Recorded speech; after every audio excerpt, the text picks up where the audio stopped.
Hello again, friends. Welcome back to twitch.tv/TrooperBerry, and welcome back to the Long Dark, where the road to 500 days continues. Achievement Astrid is still chugging along. She's back at the Quonset. Now, one thing I was thinking, trying to just giving this some thought, because given that we are looking at a very long-term goal here, it feels like I'm almost going too quickly. I mean, it was only like 10 in-game days ago that we picked Achievement Astrid back up again in the airfield, which is a long way from coastal, as we have seen. And we got the recipe there, and it felt like we just raced back. We raced through Broken Railroad and Forlorn Muskeg and Mystery Lake.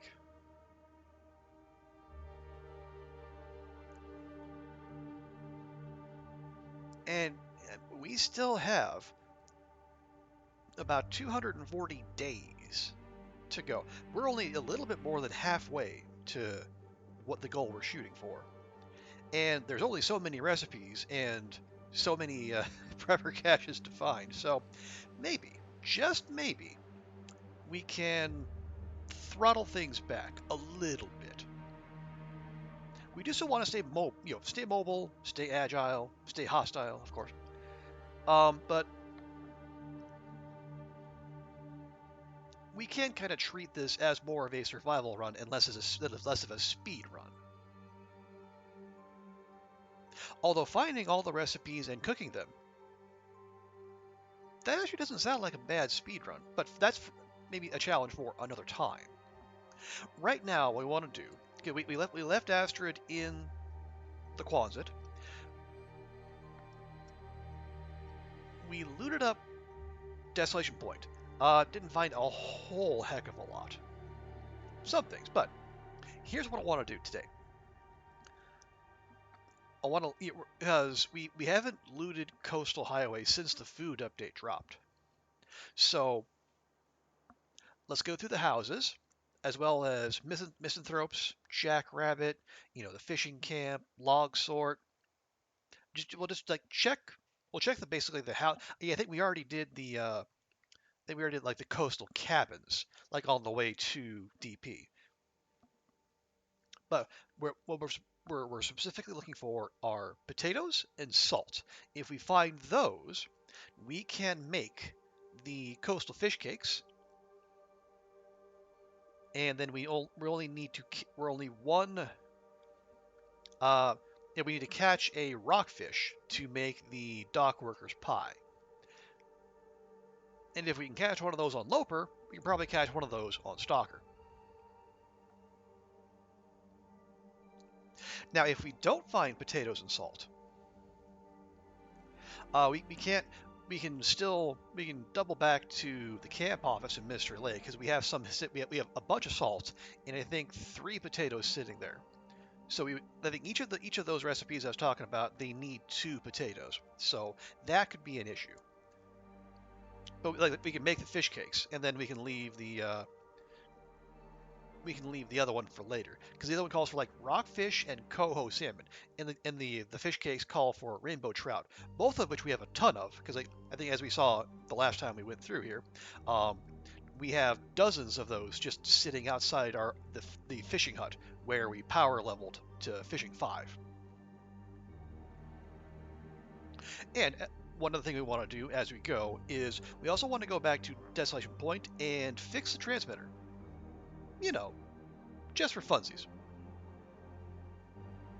But enough preamble, let's get started. Hey Q, good to see you. Hope your weekend's going well. Did you know the week too? Yeah, actually, I have seen some of the UN's broadcasts. Not the most scintillating content you'll ever find, but it's the UN. They got to keep up with the times, And I guess for the UN, having a YouTube channel is keeping up with the times. They're probably not on the TikTok or the Insta. But again, it's the UN. If anything happens, it will happen slowly. Okay. Did I just? Okay. Why do we have a chunk of moose meat in our pack? That is weird. Let me just pop outside real quick. Drop that so we don't smell to high heaven as we go about doing our thing. Yeah, yeah, it wouldn't be great. It would be, as I believe the young people say, cringe. Okay. Now we do want to grab some fuses and wires. Actually, I thought I remembered seeing one more set somewhere out here. Well, actually, it probably doesn't. It doesn't matter that much because we are gonna need, or we're gonna need to go through. Yeah, we're gonna have to go to the transmitter in DP, and there's bound to be repair materials there. Anyway, yeah. Matter of fact, why don't we just do that first?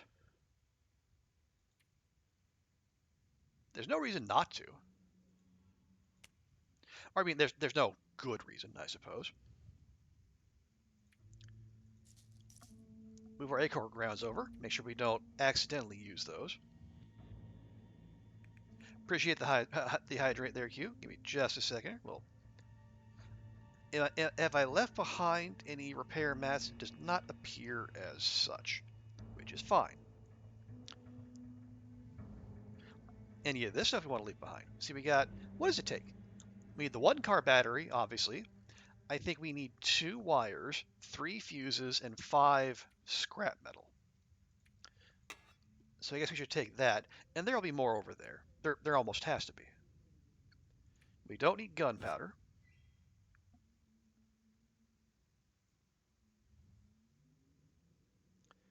I guess we'll take that. The revolver is in okay shape.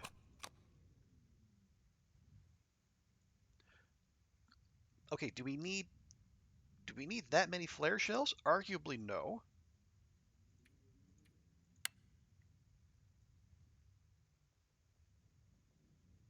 Lantern fuel. Lantern fuel would be good. Because we do have to go through the coal mine. Okay, torches were fine. Let's see, water, that's all okay. I might just drop the oats and the cooking oil because there's no point in and the carrot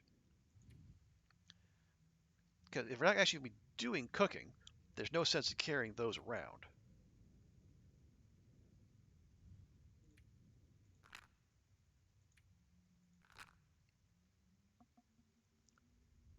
Oh right, yeah, we did pick up more antiseptics, so we don't need to carry around the old man's beard as a backup. That's fine.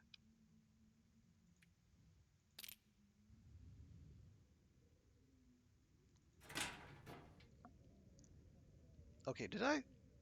Oh right, yeah, I did pick everything up. Yeah, we'll drop that and that and that. Okay, that's better. Yeah, we don't. Yeah, we are still a little light on the whole food situation. You know, save for the big honking pile of meat we got sitting out back. Also, let me take this moment to fulfill Q's hydrate there. Now, yeah, slight audible. We are gonna go.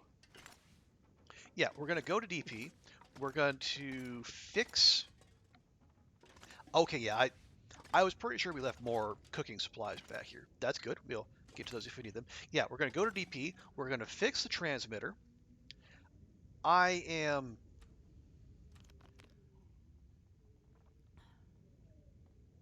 Yeah, how. Yeah, well, and as. Yeah, it's. Yeah, we'll go there.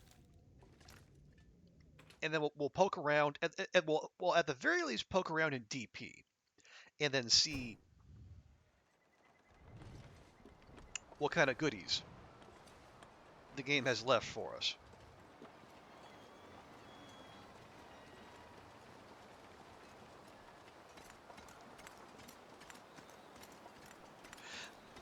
We don't necessarily want to go charging out, like, especially like making the trek back to coastal during an Aurora, because we'll have at least two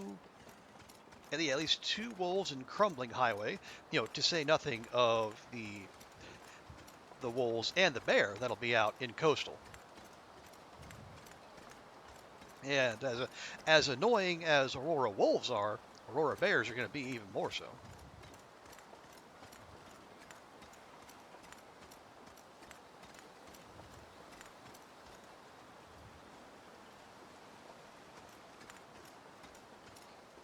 Actually, hang on real quick. Since we're not going to be doing any climbing here, or we're not going to be going out on any weak ice, at least not yet. How about we just swap to that? Okay, yeah, now it's only -4. I think we can live with that.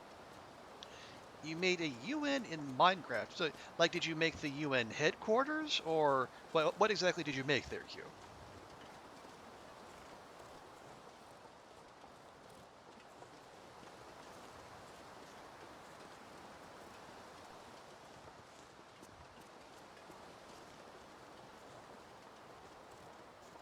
Oh, they made the HQ and a rule system.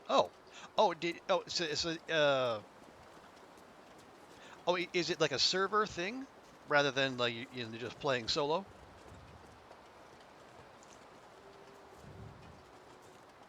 So I imagine like a UN themed server would be. I mean, it'd be an interesting experiment if if let's call it challenging. Like if the IRL UN is any kind of indicator, getting people to reach consensus on even minor things seems to be an almighty struggle.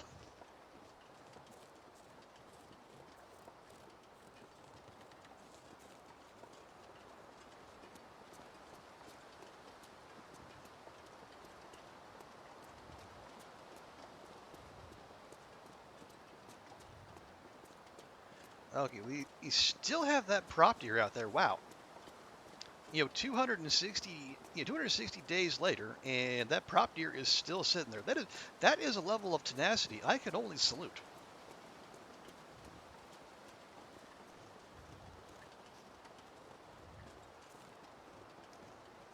As well as a level of self-control, not to actually touch it at any point. Yeah, I'm fairly sure we looted up these places coming back from DP.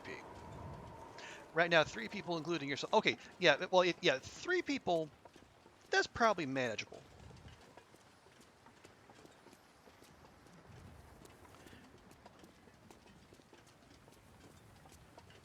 Like 3 people. That's not. I mean, it's not easy to reach consensus, but it's much easier to reach consensus and agree on what to prioritize and where to go among 3 people versus 200 odd, and all of them having millions to billions of people counting on them to represent their interests. Nope, that's moving like a deer, so we're not going to be bothered. But yeah, but no, it is. So now, you see, you got a rule system there, Q. Like, what? So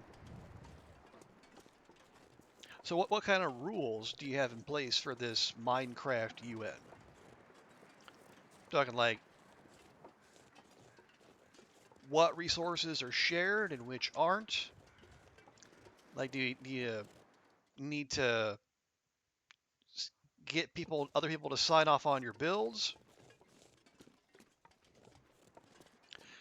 No combat in the complex. Makes sense. You know, the oh, so is it? So no combat. Oh, so no PvP. Okay.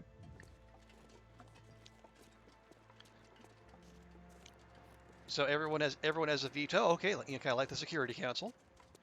Don't destroy community structures. Sure. Rule changes must have a meeting with every member online before a change is enacted. That's just fair.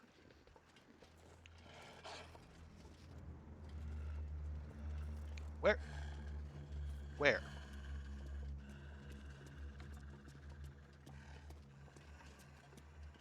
No thievery. No stealing. Not even from NPCs. Or can you actually steal from NPCs? I don't actually remember. My knowledge of Minecraft is very patchwork. All right, let's just. Okay, no stealing from each other. Okay, yeah, that makes sense too. All right, we're just gonna let him. No, keep moving, you big dum dum. All right.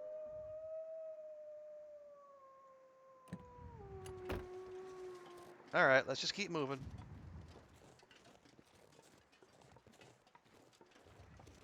Okay, well that's. And I guess if you are, especially if you have a server that's trying to be a peaceful place, that all makes a lot of sense. I mean, I don't know, like the word drama is bandied about entirely too much, but if you just want a place for people to chill, do their PVE thing without, no griefing, no people trying to make each other's lives harder. I mean, that's not a bad way to go about it. Oh, then do not go to the end until everyone agrees upon it. Oh, that's right. There is an end to Minecraft, isn't there? I seem to keep forgetting that, even though I've had multiple people tell me there. Yeah, there is. I guess there's like a big dragon at the end. You're meant to slay, and then you win. Imagine a game having a clearly defined end.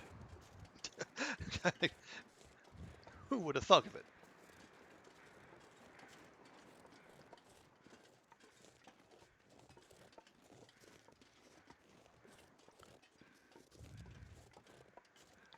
Okay, I think we can go ahead, flip to that. Refers to UN structures, not player-based. Sure, although, I mean, yes.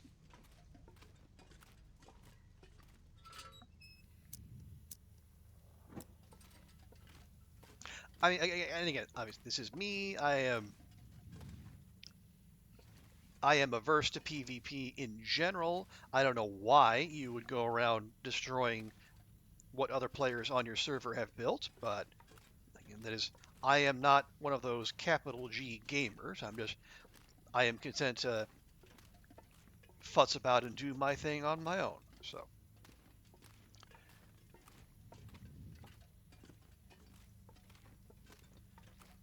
destroying can't be stealing, sure, but it's I don't know if it's like if you're trying to like hold them back in their progress, or if you just don't like the look of their face. I don't know. I'm not a fan of such things. I would prefer to think of if I was to do that, I'd think more like a co-op kind of thing. Like where everyone's pitching in together, like on a farm in Stardew Valley, or a community build in Minecraft. But yeah, having PvP and like and antagonistic PvP,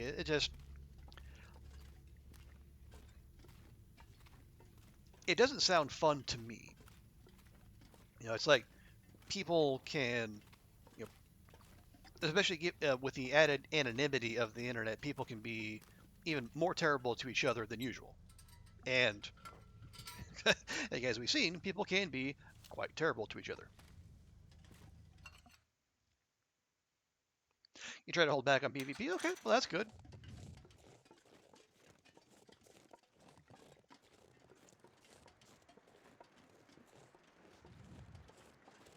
It's a peacekeeping. Yeah, it's a peacekeeping force, but then it's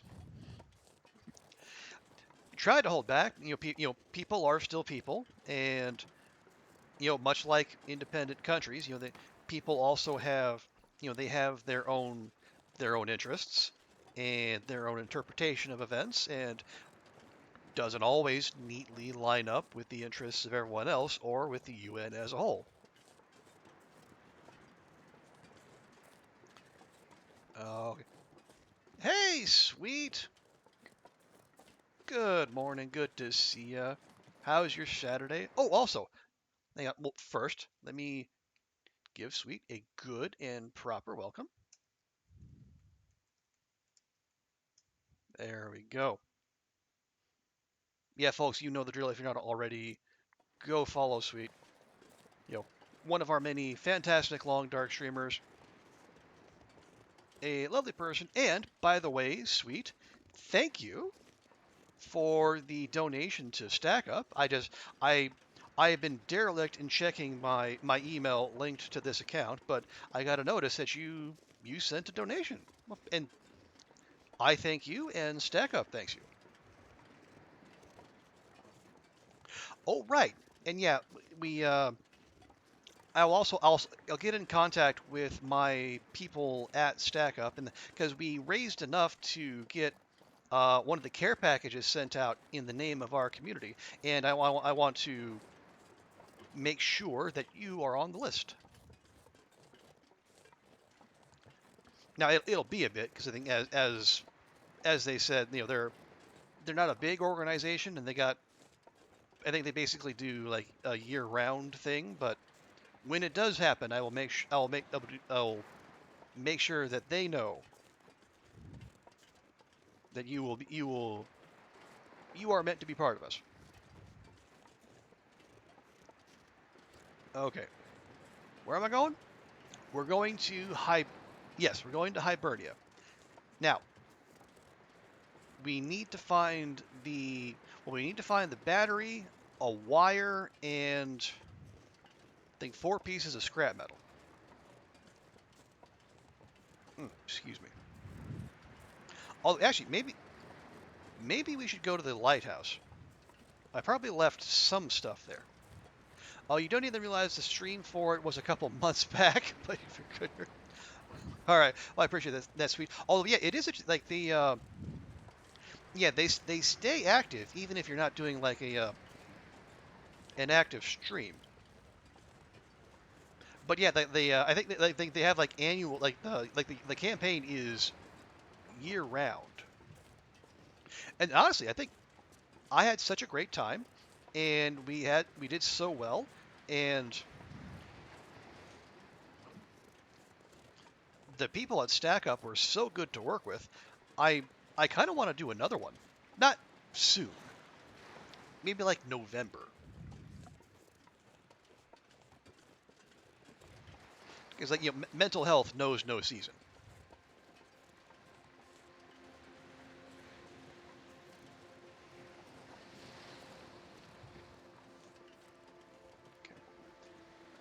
Oh, and we got a. Oh right, yeah, we have had a blizzard since last we were here, so while we're in town, maybe we'll do some window shopping in the form of beachcombing. You're gonna go on Minecraft? No worries, Q. Thanks for stopping by.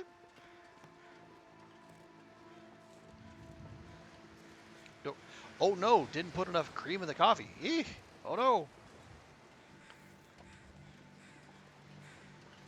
What is? Oh wow, all 27 calories worth. There you go, Astrid. There's a nice little snack for you. A reward for getting here largely without incident. Okay, did I leave any scrap metal here? It does not appear as such. Let's check upstairs. Did I bring a hacksaw with me? I did not. Why did I not? Mm. Well, okay, we can break that down if we need to.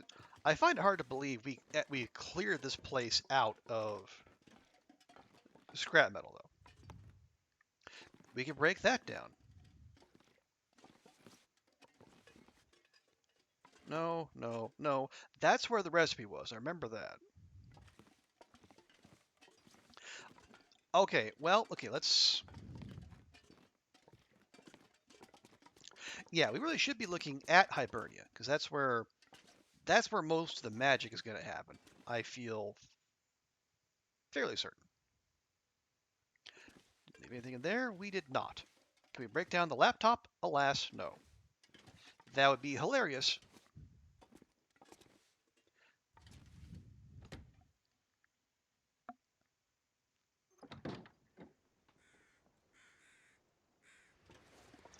Okay. Oh yeah, we probably checked. Yeah, we got Carl Bob here, and we did in fact check Carl Bob. Go ahead and grab some feathers though, or I guess feather singular.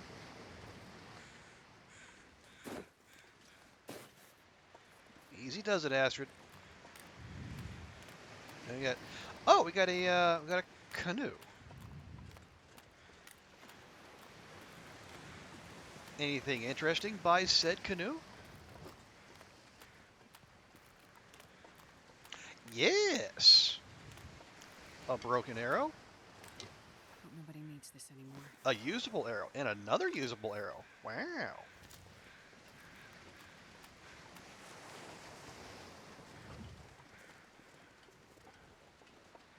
Okay.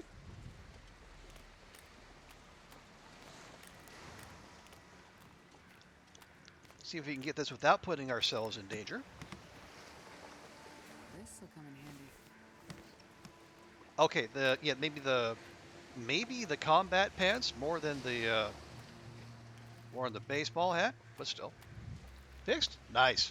Yes, we have. Yeah, combat pants and 2 usable arrows and a broken arrow.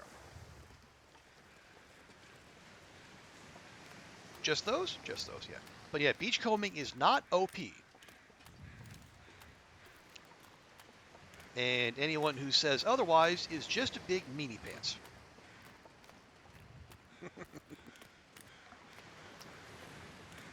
Okay, in fairness, most of the complaints I hear about beachcombing are, they say like it's overpowered for Loper. Ooh, we got This pack is getting kind of heavy. got a salmon. Just leave that right there. We have an MRE. All right. Okay.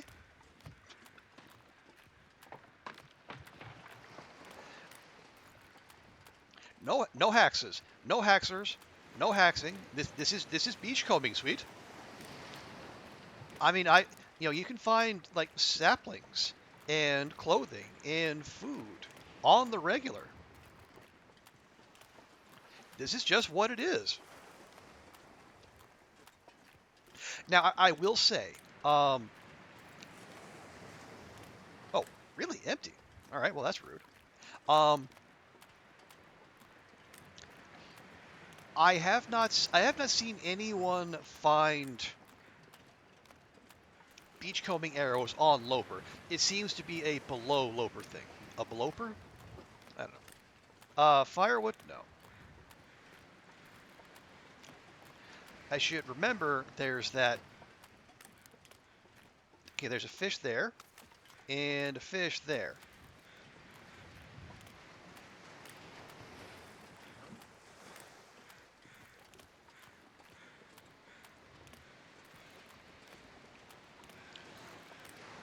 But yeah, this is like the regular state of beachcombing. So yeah, you don't really ever do beachcombing. I would strongly recommend giving it a look, sweet. It is, especially if you are in a coastal zone. It's I cannot recommend it highly enough. I think, yeah, I like Zach Defane's And his beachcombing only run. I mean, he did that on Loper, so take that into consideration. But yeah, it's if you weren't I mean, he was limiting himself to just what he found on the coast, and he was able to keep going and find quite a bit. If you were just using beachcombing to supplement what you do, it's fantastic. I mean, especially if you're on a level where blizzards are semi-frequent, and I think that might even be most levels nowadays, because it certainly feels like blizzards are happening more often than not. Is that a shell? I think that's a shell casing, and a rifle shell casing, which I'm not interested.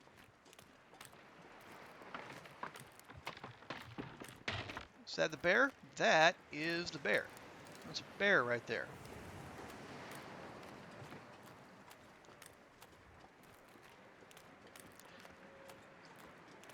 Yeah, we might need to put a pause on our beachcombing here, just to make sure we get where we want to go without incident, because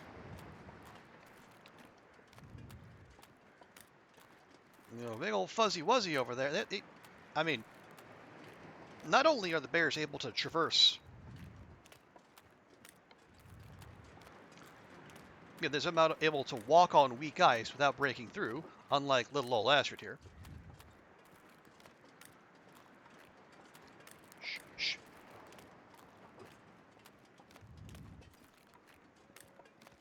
There were bear crows right there. I know. There are people out there who are bear crow skeptics, some of whom I count as friends and lovely people who generally know what they're doing.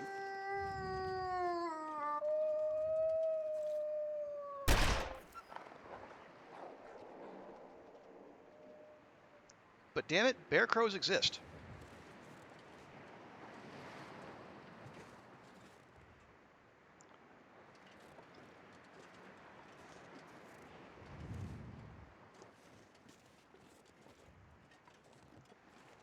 Did I? I don't see a spray of blood, so I don't think we hit them, unfortunately. And that is going to complicate our efforts to repair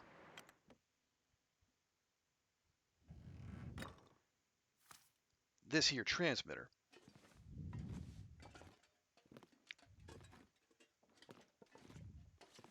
But how are those not? I mean, I'm right there with you, sweet. I hear them clear as day, but there are some people are just unconvinced for whatever reason. It's a small arms handbook, which, despite the evidence of Astrid's last shot, she does not in fact need.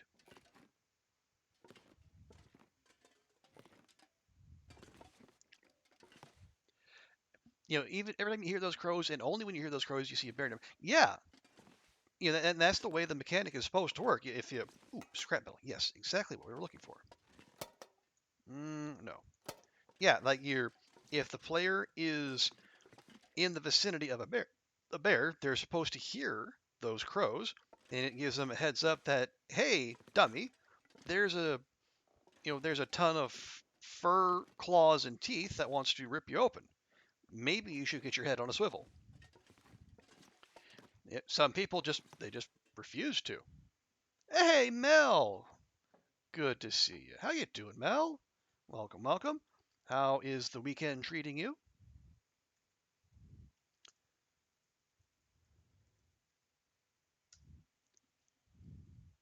There you go. Give Mel a shout out. Yes, everyone also go follow Mel. You know, another excellent long dark streamer, talented artist, and all around good egg. Do good. Oh no, working today. Oh, that stinks. Sorry to hear that. Well, I hope the workday passes smoothly, and you can get back to the important work of playing the long dark or whatever video game suits your fancy. Okay. if memory serves, somewhere around here is there's a battery. I remember seeing a battery when we came through here.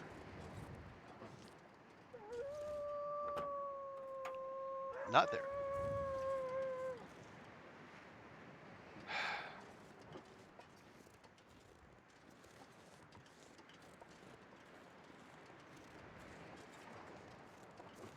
Unfortunately, I don't remember where. Bear Yeah, no. The idea is that when there's a bear nearby, it's not loud, but there are crows happening, and their call is more agitated. It's a higher pitched. That's supposed to signal to the player that there's a bear in the area and you should be careful. Yeah, I mean, when we were coming into Hibernia and there was that bear going on his walk, I heard it. I've heard it multiple times. I know Hadrian has had this discussion both in his streams and in his comment sections multiple times. But yeah, I've show her. Okay, well, we're gonna try to show her in a controlled environment. I'm not just gonna sashay up to a bear all casual like. We are trying to get this run to 500 days.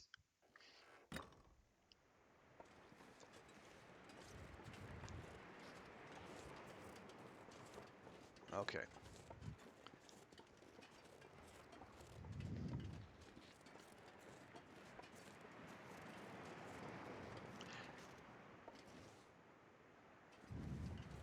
But yeah, we know the bear is about because we maneuvered our way past it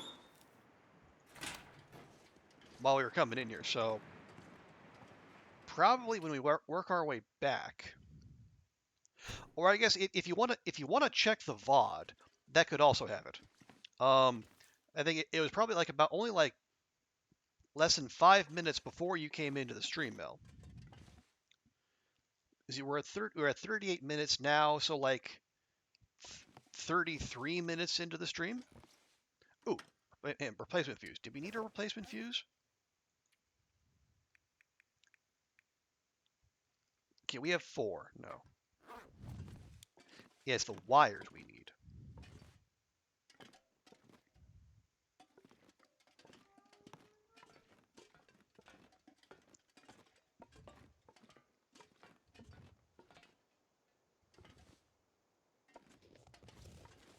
But yeah, I am. Ooh, hacksaw. I could use this. Okay, so if we don't find the scrap metal, we can use that. But yeah, I am unshakably convinced that bear crows are a thing. And Sweet is in our camp as well. But there are people who do not believe that bear crows exist, and they're not chumps. There are people I know and like and are good at this game, and they either don't believe they exist or they are agnostic as to their existence.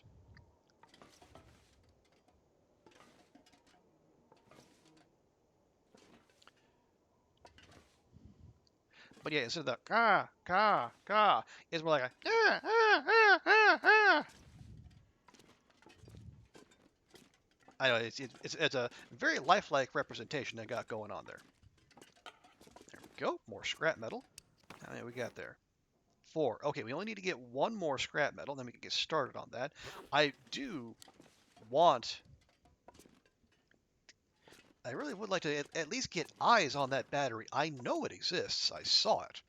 As part of the reason I was tempted to try to fix this thing in the first place. They should be shunned. Oh, see there you go. Sweet's giving into her Sweet's giving into her the very online impulses. Okay, there we go. There's some wires. We needed those. Okay, 2 wires, 3 fuses.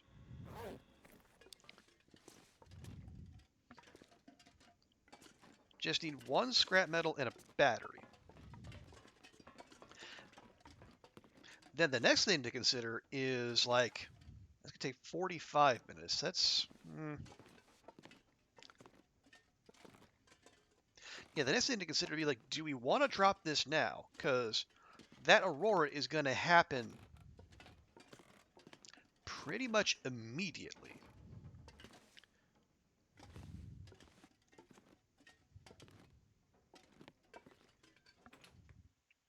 Your name is just a cover some days. All right, fair, fair.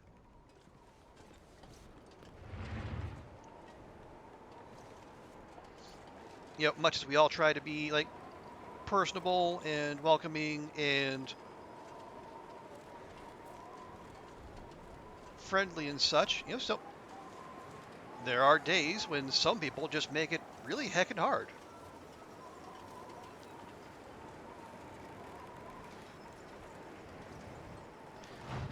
Okay, we're gonna.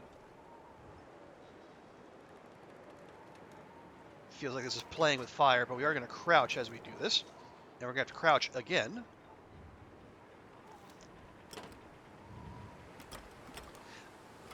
I hope. Okay, and it makes us stand up again. Well, if it's gonna make us stand up, I hope we're at least immune to attack while we're fixing this. Because otherwise, scary. Yeah, wolf over.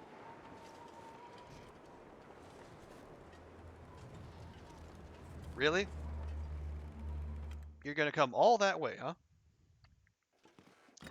Good luck with that. Anyway.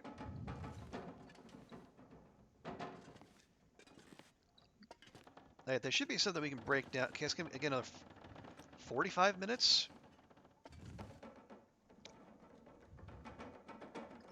All right, fine, do it.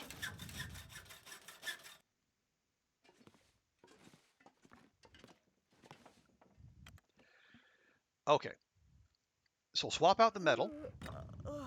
Oh, shush.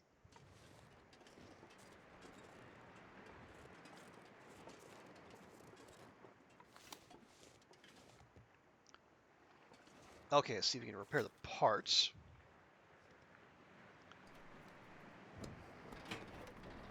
All right, Astrid, just use your Canadian ingenuity and then just will those metal parts into being whole again.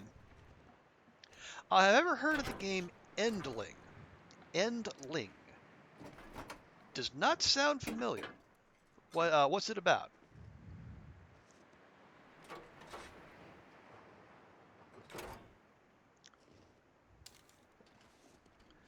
Okay, well, there's that.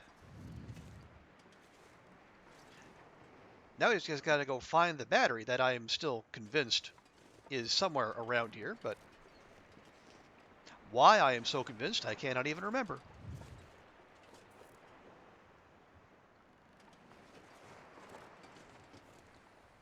Okay, let's check out back or out back. Out back?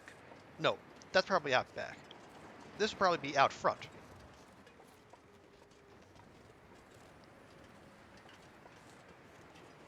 Oh, maybe it was in the little guard tower station. No, it's hardly a tower. Oh, go away.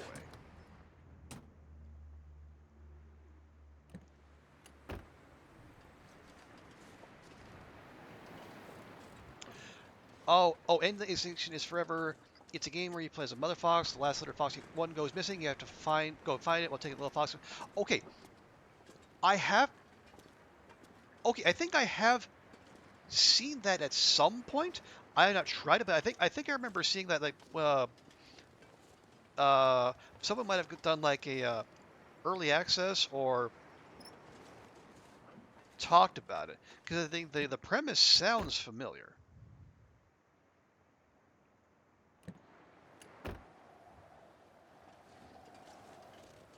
But yeah, I have not played it myself. Nope, not in here. Well, dang it, where?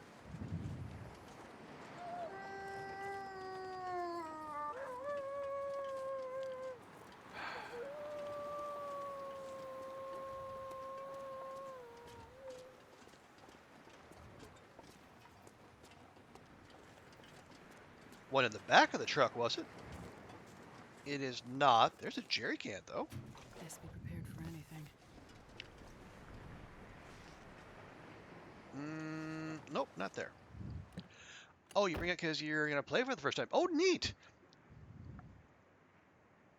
Yeah, have fun with that, sweet. I think I mean, from what I remember, it looked pretty, it looked good. And I imagine it's probably going to be, very heavy on the feels. If you're a mother fox protecting, the last litter of your kind out there.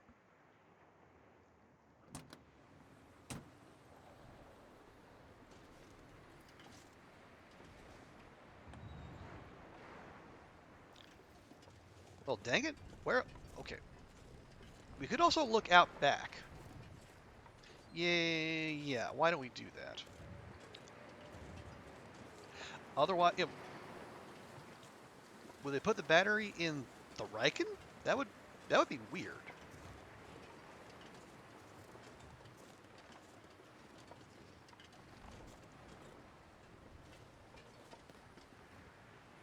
Kind of a sad game of time. It does sound like that.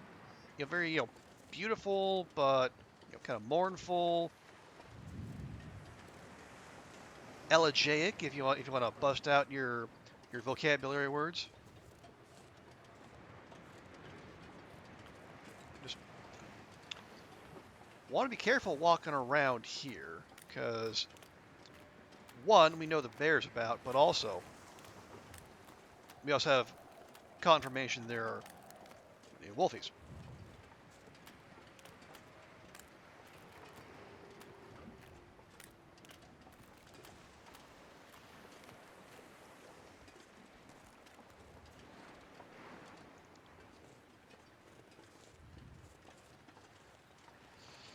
Nope, that's a whale bone. Okay. We got that, clearly.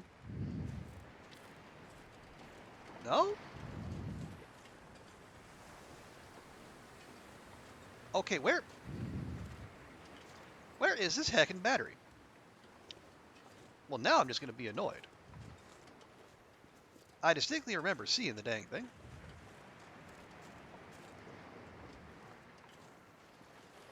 And we fixed everything else. Okay, well, it is late. Astrid is quite tired. So here's what we do.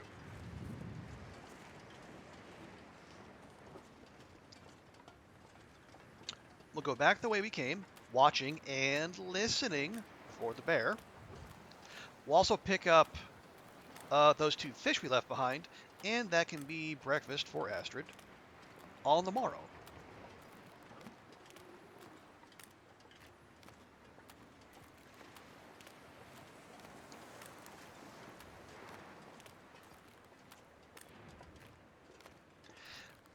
Now, I wonder how big of a circuit that bear actually takes, because its cave is like up there. But then when we saw it, it was coming along here and then wandering out that way toward the Riken. So that is a pretty substantial patrol path. For now, anyway. Obviously, it's Wind Hinterland does come by with its wildlife refresh. Although, as I say that, I guess I wonder because, like, maybe where they're located will change, but, like, or maybe like their patrol routes will change. But, like, well, I don't imagine they would actually, like, relocate all, like, those bear caves. Because that'd be a lot of work that they wouldn't necessarily need to foist on themselves.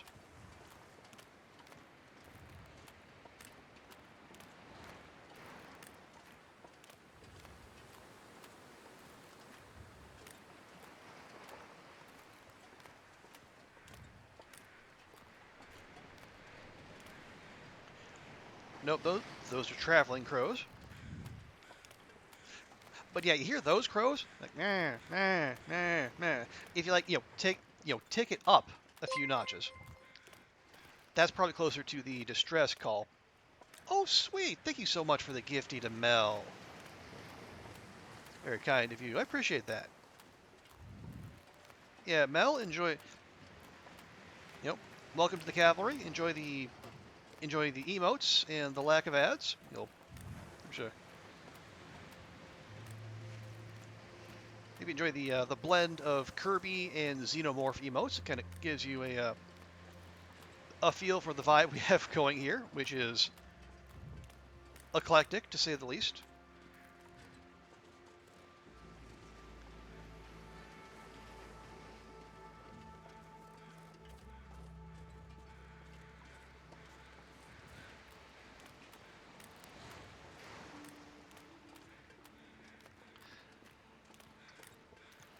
Okay, now we're gonna want to hug the edge of the ice here. Okay, I think I see our. Is that our first fish? It might be our first fish.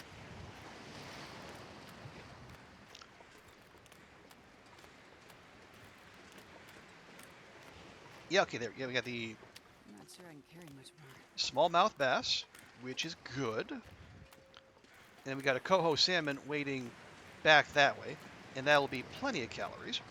And a little. Nope.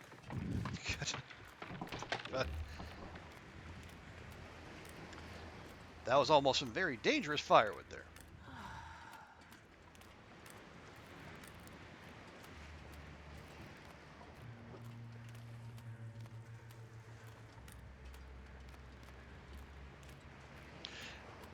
Yeah, we'll head back to the lighthouse, kind of our impromptu base. We'll get our other fish before we go, though. We'll cook those up. Probably make a little bit more water too. Well, it's gonna be a little bit of doing, seeing as we only have the one burner stove in there. I think in the morning we'll go, and then we'll just do a little yeah, broken railroad.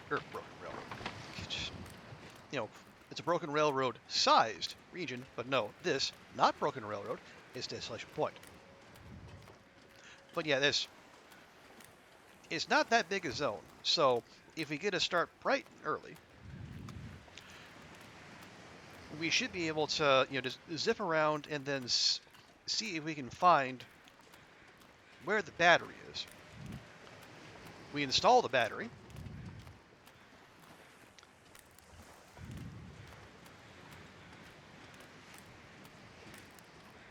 We go, and then we can just wander about and then see what kind of treasures are, that await us here. Yeah, because in this file, I think not in any other file, I haven't gone around looking for like the non-story stuff. Everything I've gone around for has been linked to the tales, but I think there are quite a few non-story, just little caches out there in the world. I think from what I've seen in other people's streams, they have like food or tools or whatnot. Okay, in here, wolf coming our way. I'd really rather prefer to save ammunition. Are you gonna make it down, buddy? You doing okay? Let's see if I remember how to do this.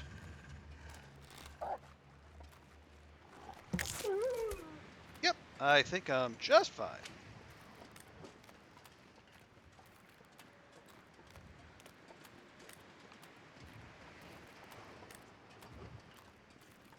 Right. And and you know what? I guess I think I know why I was doing so well with the bow in this run, but having such issues in my Loper run, is I forgot one very important aspect. I was still doing the thing, well, I was still doing like the torch thing, and then having the wolves at a standstill when I was shooting at them. But one of the things that was making it easier to drop wolves with the bow was I was able to like keep walking backward as they charged. Because what that does is it makes them straighten out their path. Because like, well, see, I don't even know if it's that. Because like, well, because like they would. The problem I was having, Mel, is like I was getting lots of like shoulder shots, or I was like hitting in the head, but they weren't necessarily dropping. But like I mean, the wolves will sometimes take very strange paths to get to you. But if you draw but keep backing up, they have to. I don't know if they have to, but they will eventually take a straight line to you, and then it makes it that much easier to just dome them with one shot.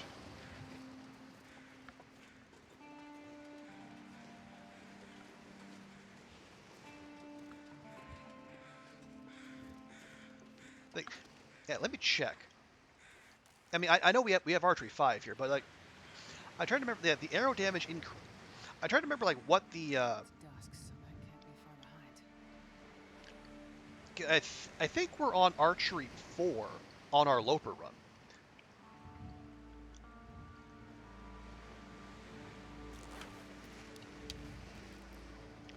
And I wonder,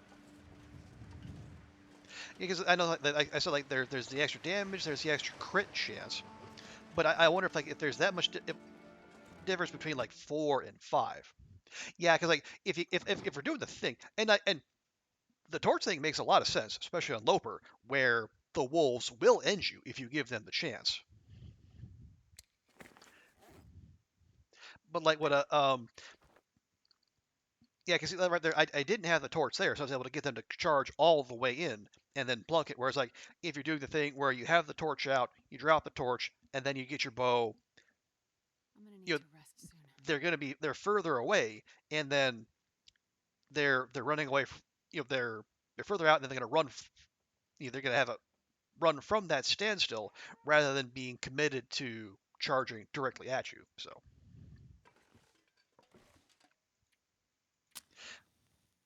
and talking through all that, it feels to me like I'd eat snow if the hypothermia wouldn't kill me. it feels like the answer is get good at Loper so you don't need to do the torch trick. But well,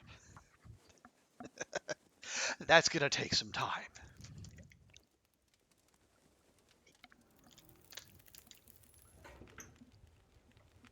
Okay, there we go. And before we forget, we will chuck that firewood on there. You know what? There's tons of coal waiting in the mine. That's fine. All right, we do want to cook some fish.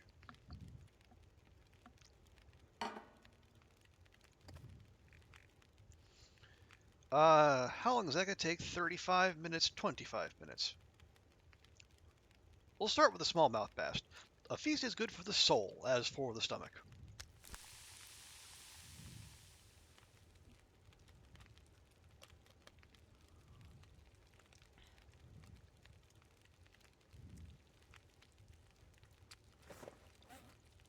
While we're waiting, go ahead and break that down. Yeah, I was, for some bizarre reason, I was worried about our arrow count.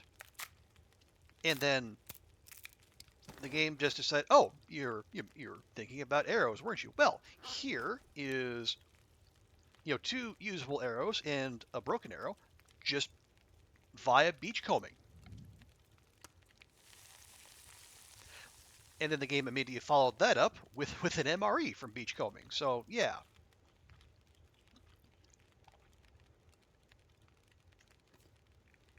But as I was telling Sweet earlier, beachcombing is not OP, and don't let anyone tell you otherwise.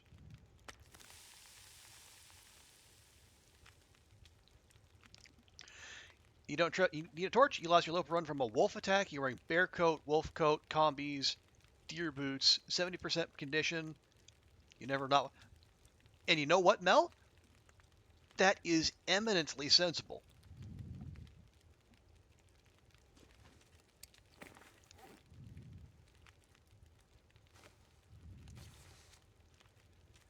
Let me check.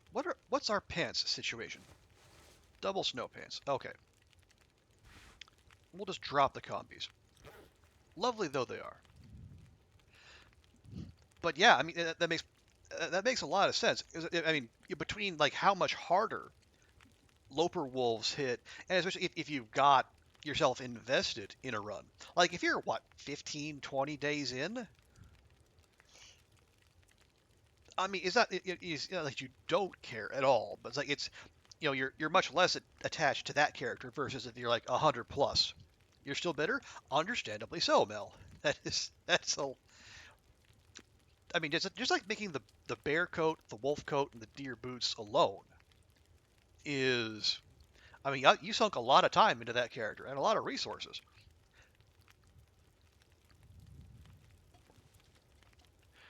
Okay, we got 18 minutes. What else can we do?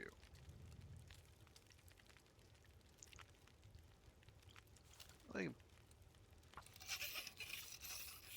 just give our revolver here a little love while we're at it. Okay, 8 minutes. That's one more round of cleaning.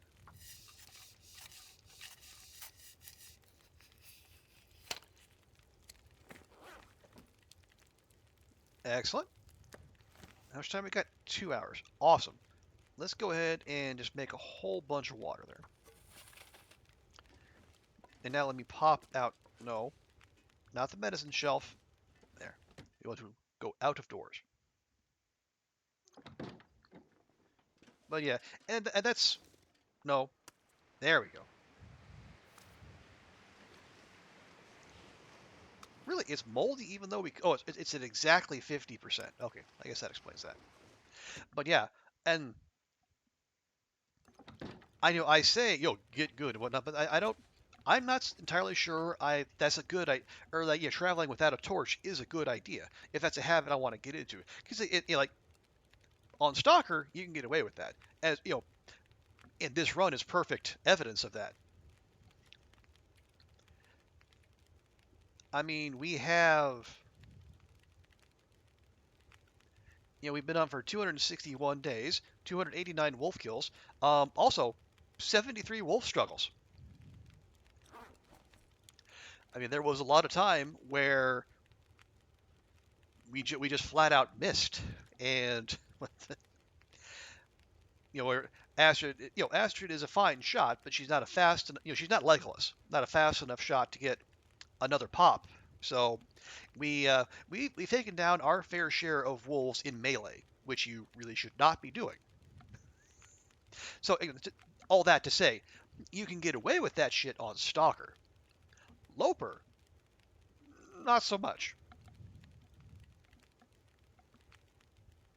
So yeah, walking around with a torch, even if it doesn't necessarily give you that kind of, if it takes away those close range bow kills,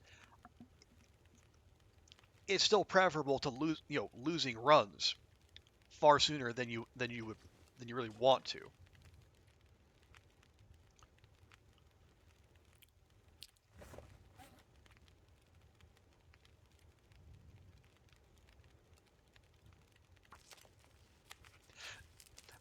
So yeah, your instincts are likely far preferable to mine. We got. Oh wow, we can actually make the improvised insulation.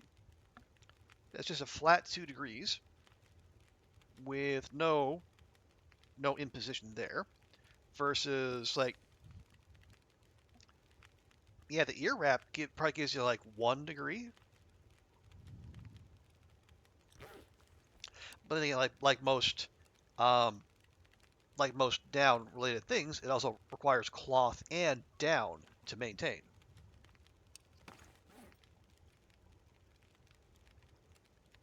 So maybe not necessarily something we want to get. Honestly, what we really want to do, we want to save our down for repairs to this bad boy. Because repairing that takes both cloth and I don't know how many down, but I know it takes cloth and down to repair.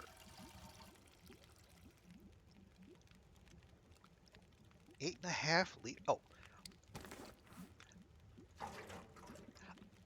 that's probably because of the extra jerry cans.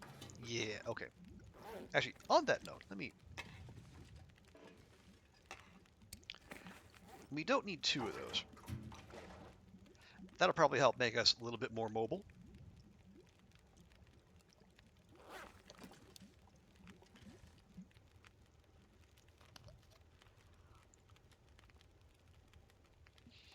Okay, we got 30 minutes. Do well. How much water does that give us? 2.5 liters. Okay, probably enough. Take my pot back, thank you. Okay, so on the morn, we go for a wander, looking for this heckin' battery that has eluded us thus far.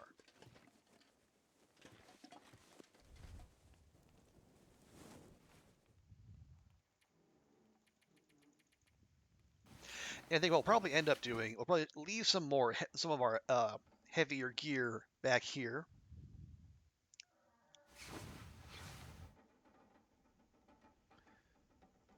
There we go. Although, yeah, it's super early in the morning, and Astrid could still use a little bit of shut-eye.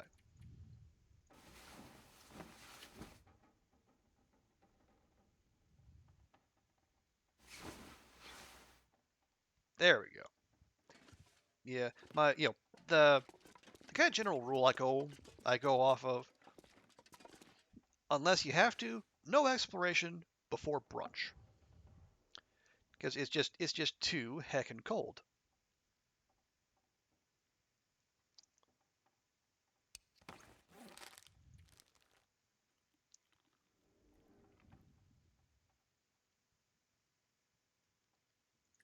Yet really savor the dregs of that MRE, Astrid. You earned it, with your excellent beachcombing skills. Okay, so what we're probably going to have to end up doing is checking all the vehicles in this zone. And that's a larger number than you might think. Okay, other heavy stuff we can drop. What do we not need? We don't need the jerry can. We don't need the hacksaw. Or the skillet. We'll keep the pot on us, because we don't have a can at the moment. We are not going to leave our bedroll. I'm not a complete idiot.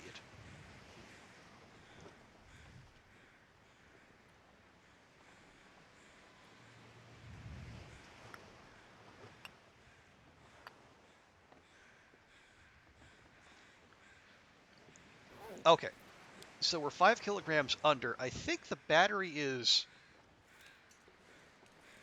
I think it's 10 kilograms? 15? Not sure.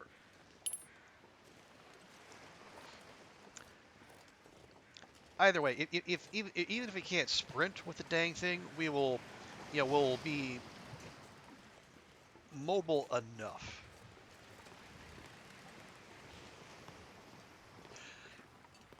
But we'll start our search out here by the vehicles on the road.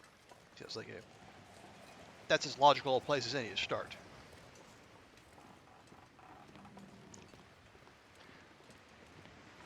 We could harvest that up, but that's a later thing. We have our priorities.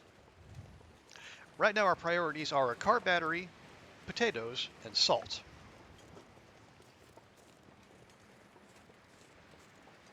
And if those sound like weird priorities to you, well, welcome to the stream.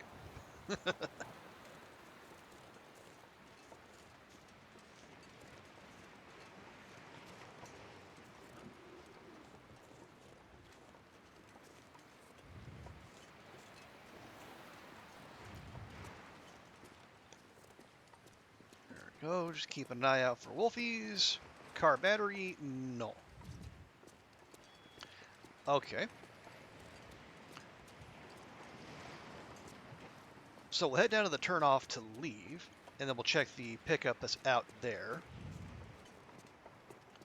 Is there a car up that way? I don't... No, I don't think so.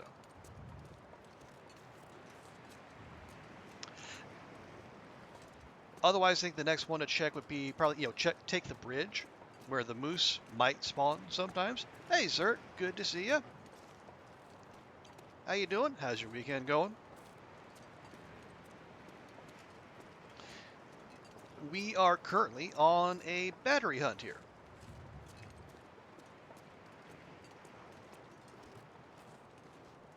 Good to hear it. Yeah, I'm making the most of my latest one-day weekend.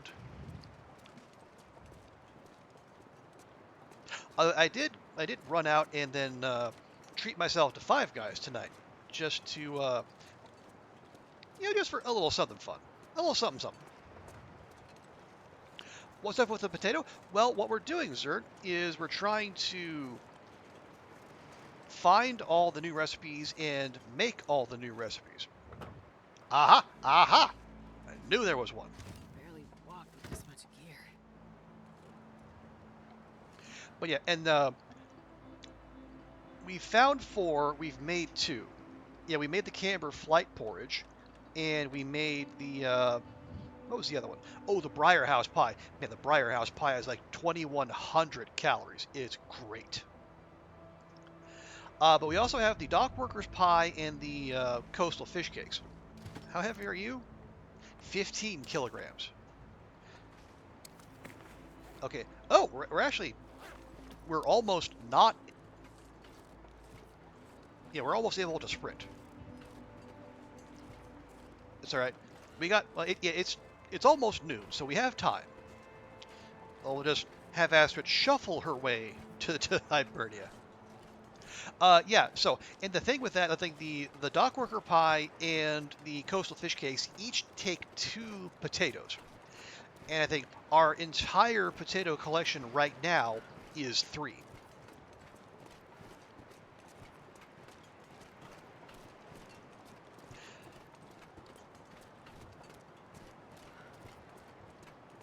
Now we've been through Desolation Point a couple times now.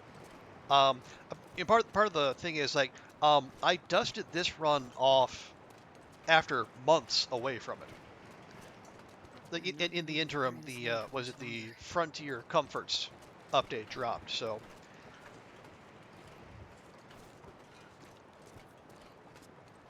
I've been going around and we've had like oats and flour and cooking oil and salt. We found plenty. And we actually found a fair number of carrots, but we have not found a lot of potatoes.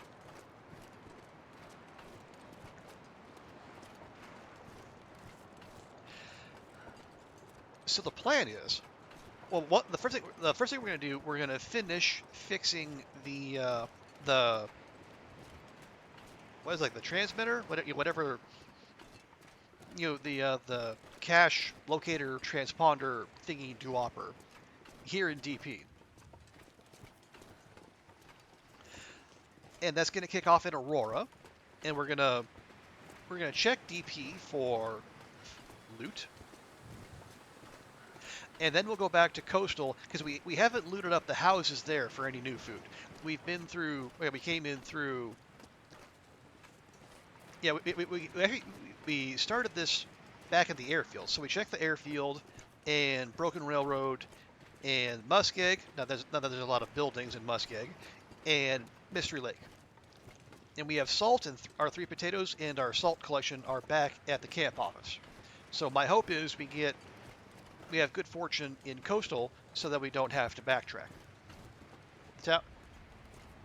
Tower? Sure. Is it really a tower, though? I mean, like, the Hibernia building is taller than this quote-unquote tower.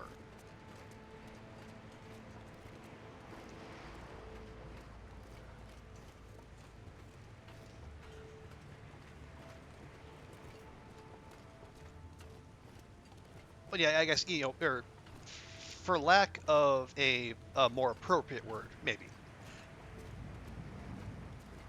But anyway, oh right, Zert, since you're here, where where do you stand on the existence of bear crows? I am, I am unshakably convinced they exist. I hear them whenever there are bears about. Sweet is in agreement with me. Mel, astonished to hear that they exist. Um, but yeah, where do you come down on this? Because I know there are people out there who don't believe they exist. And these aren't pikers. These are people who are good at the game, who have played it for quite some time.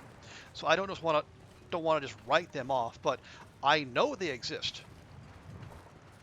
and that we have evidence of them even on the stream here, like back at the 30-minute mark.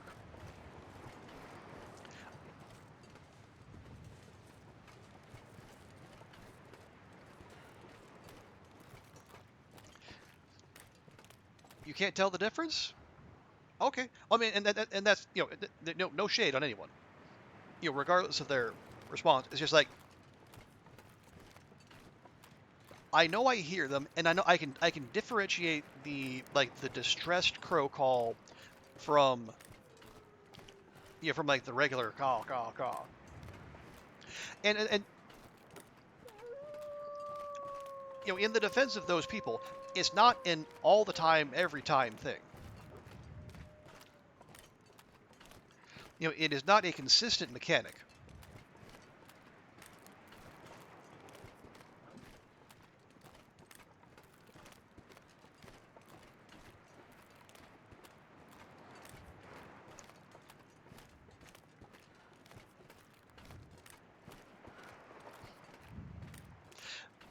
So here's what we're going to do.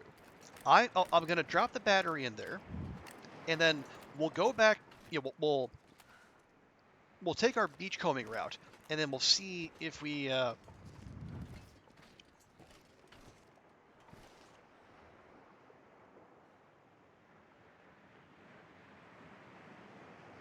Yeah, sweet. Yeah, I hear them too. Although, yeah, with the ocean sounds, it can be hard.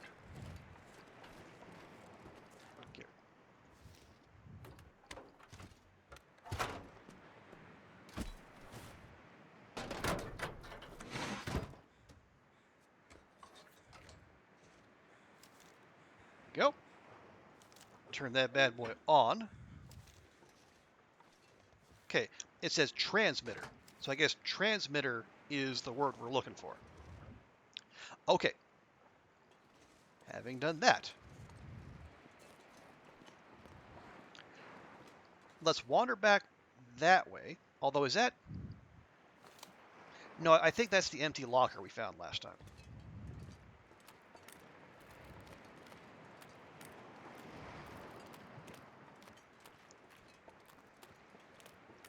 Okay, I'm going to stay quiet for a bit. Let's see if we can hear the crows.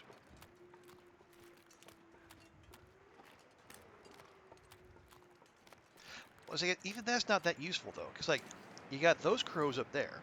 And are we hearing those, or are we hearing the bear crows?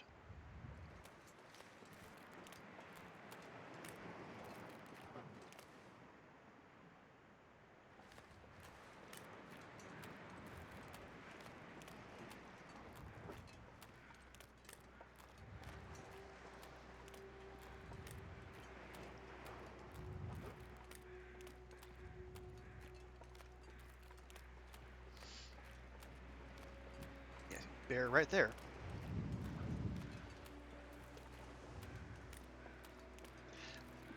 I almost wonder if this isn't a good spot to be, testing this out.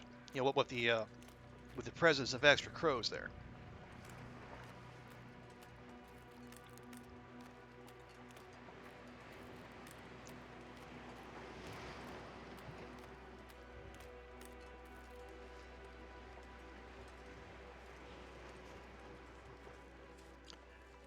But as I was saying, I don't. We don't want to go bear dancing when we absolutely don't have to. Because, it is Stalker, but weird things still happen.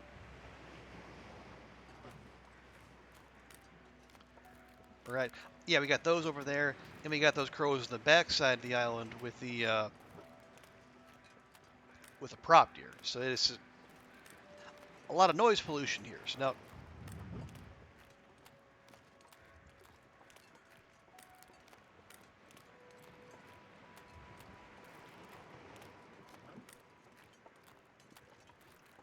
see, can we shadow this bear? See if that does a trick.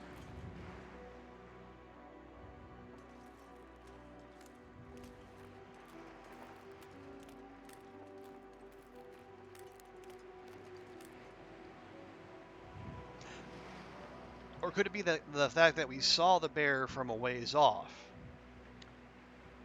No, actually, we shouldn't be, because like we saw the bear from a ways off yesterday in game, and it still gave us bear crows.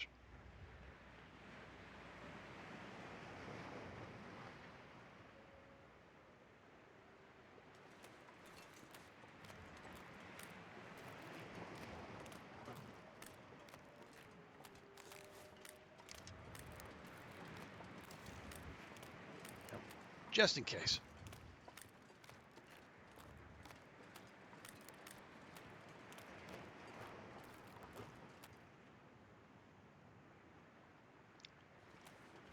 Yeah, I don't know.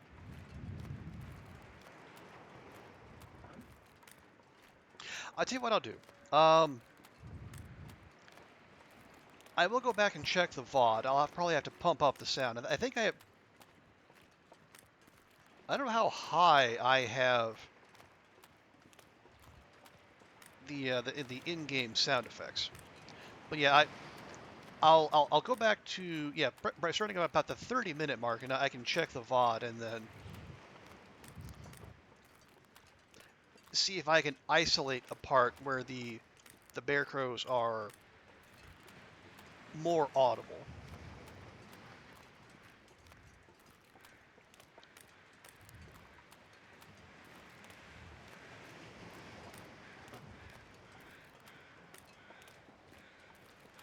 As long as we're here, because yeah, it's barely past noon, and our Aurora isn't going to kick in for a little while yet. Assuming I'm right about it, yeah, if I'm right about it triggering a scripted Aurora at all, it might not. Although it usually does. But let me rephrase that. Fixing one of the transmitters that are part of the tails, though I know those have scripted Auroras attached.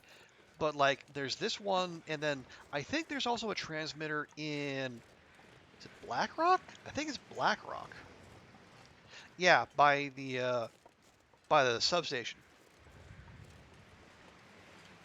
Because they're not tied to the tails, so would they also trigger an Aurora? I guess we're about to find out.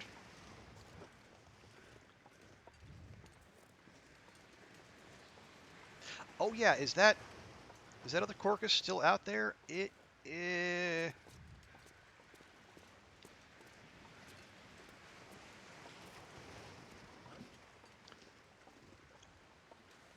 is not. Oh, okay.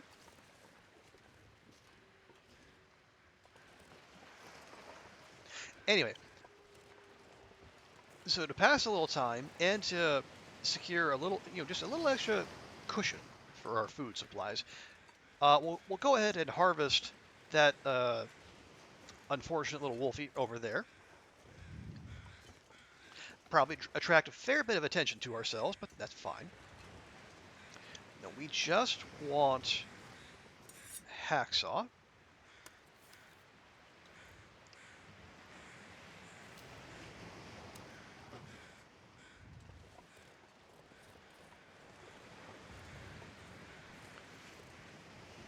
We'll take his goodies inside for the curing and the processing and the whatnot.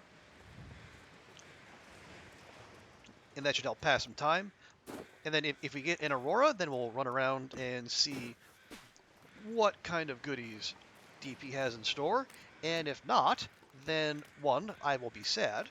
And two, we will have a data point that runs counter to my assertion that fixing transmitters always brings a scripted Aurora.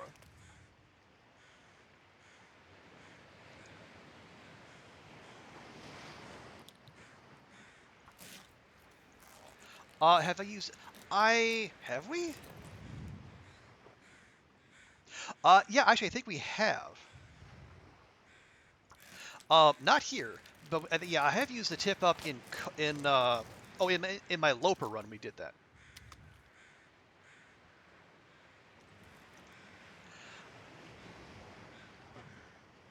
I know. I think weren't there some people who were saying like there was a bug tied to the tip ups?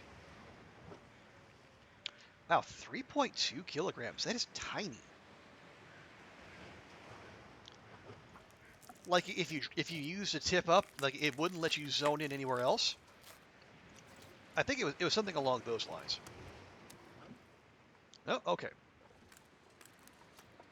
Oh, nice addition. Oh, yeah, it is absolutely a excellent addition. It is good labor savings.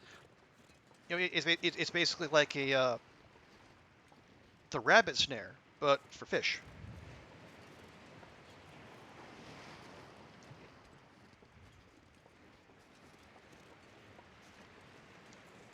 Okay, let's make sure to get Astrid inside before she brings the whole neighborhood running towards her. Begone, fiend. Hey, Will. I mean, tell us how you really feel. Like, beyond the doing of yard work, you doing okay?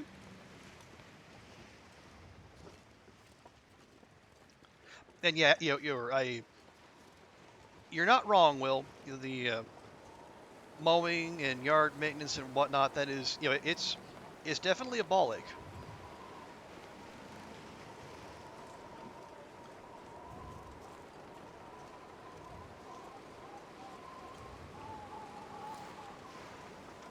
Let's see, no one following us across the bridge. Very good.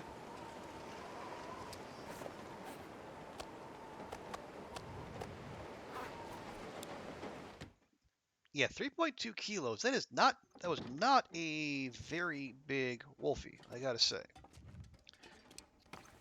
Okay. Wolf hide go there.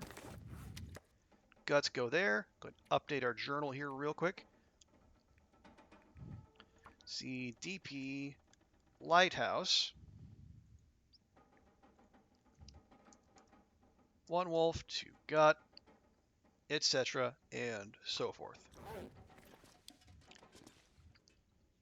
You're right? Okay, I'm glad to hear that. Glad to hear that, Will.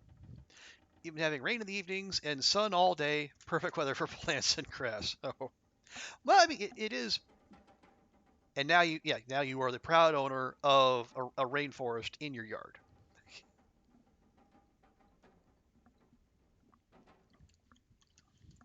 That's that's August in your neck of the woods, isn't it?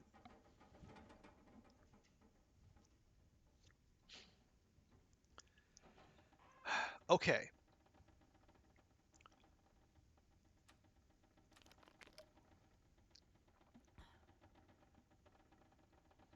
I mean, rain and rainy and sunny.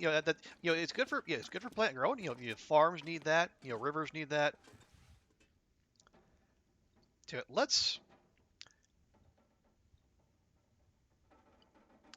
It's gonna mess with her sleep schedule a bit, but I'm gonna give Astrid a quick little nap. Just try to make sure she is still as zippy as possible as we again, assuming there is an Aurora in our future, which is no guarantee. First world problem. Well, yeah, I mean, people do still need the rain, but yeah, there's unchecked or wild growth. That's also a problem the world over. Okay. Oh yeah. Love these little orange sunsets the game likes to throw at us. Wow, really, Astrid? 16 calories? You couldn't get down a whole extra 16 calories worth of fish? I wonder if I can drop any of this gear. You shall, my dear. Just give it a bit.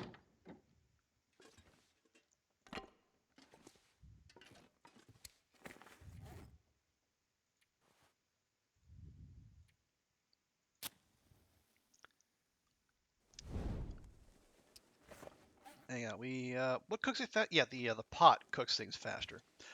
The skillet does not cook things faster, it just cooks more things.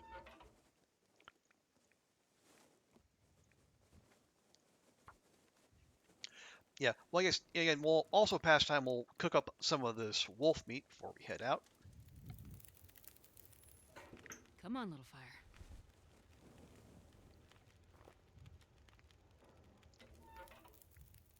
14.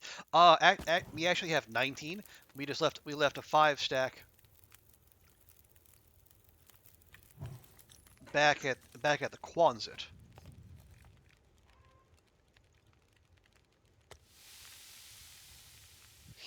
But yeah, we have been we've been collecting Zert, but we've also not really been using flare shells. And honestly, we would have way more if not for if not for that one moose in Timberwolf Mountain that took, I say again, 11 flare shells to the head and then walked away. It's, I It was absolutely maddening. And then what actually brought it down was, what not actually my not just my least favorite, but my like the weapon with which I am the least capable, the rifle. I actually like if it was down, when the moose spawns down by the wing in Timberwolf Mountain. I climbed Astrid up onto like the rocks above that, and I had her take a shot from distance, which I am terrible at. And this was before. This was long before Rifle 5, and dropped it with a headshot. And you're damn right I celebrated. Yeah, Mel, 11. And the game recorded it. Actually, let me make absolutely sure. Yeah, we've taken 16 distress pistol shots, or no, we've taken 27. We've landed 16. You know, in this entire run.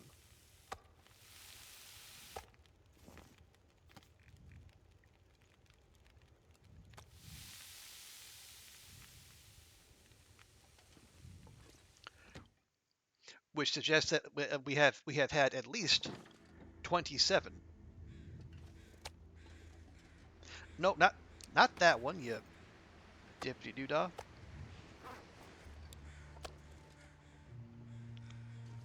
Yeah, we've had those 27 flare shells plus the 15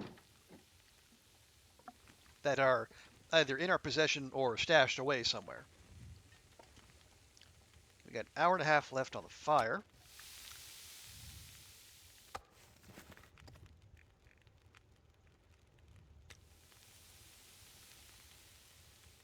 Okay, and that last piece is tiny, so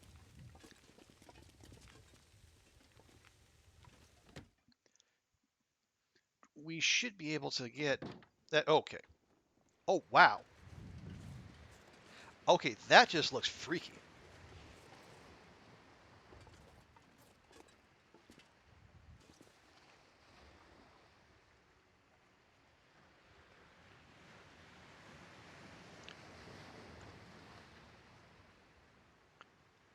But yeah, okay, yeah, this is definitely an Aurora on the way.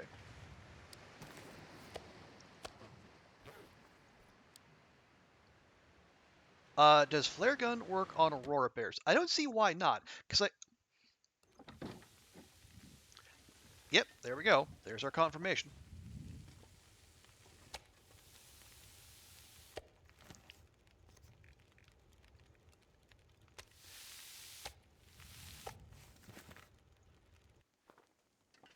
Okay. I mean, does he mean like work in terms of like scaring them off, or in terms of like dropping them?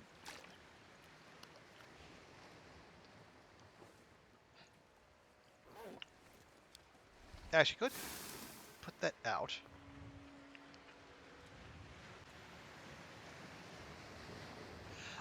Scare. I think it might. I don't.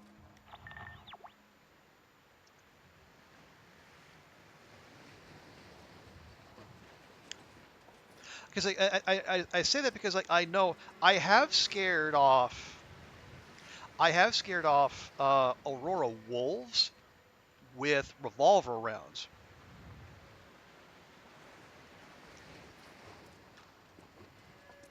But I don't know if like if it just if like if because it's not the yeah, it's not, but that would have been like it might have been as much like the sound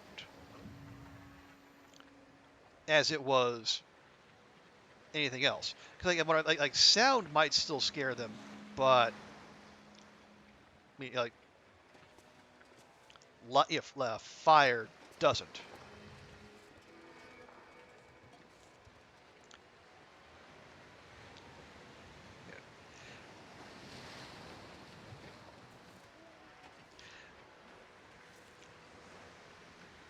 I mean I could also say like, oh, well, we're about to find out, but we don't know that, do we?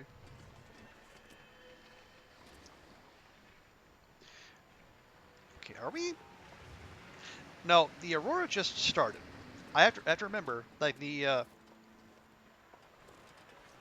Auroras take a little bit to kick in. So we don't want to jump to the conclusion that there's nothing at all in DP. I would be surprised. It feels like every zone has something. Or every major zone I should say. Cuz like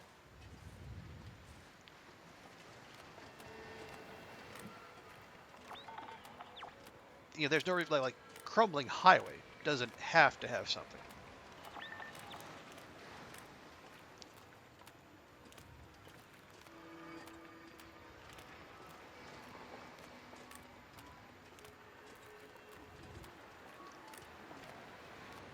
Okay.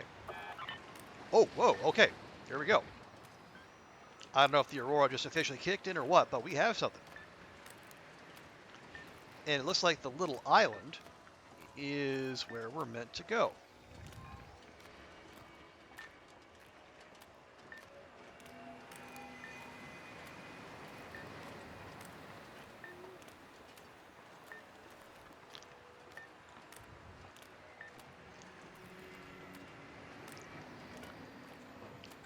Just keeping an eye out, seeing if they're making sure there's no glowing life forms that are making a beeline for us. That would definitely put a crimp in our treasure hunting.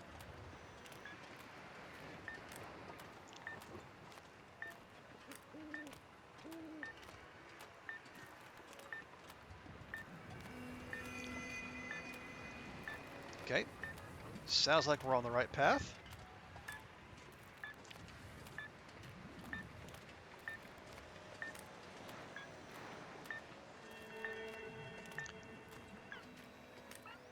Oh, calm down.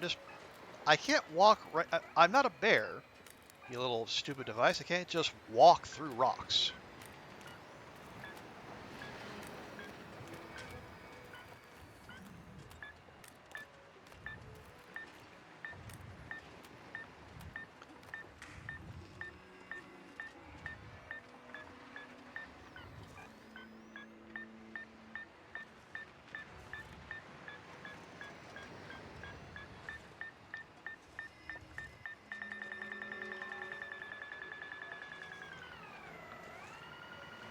Oh, come, just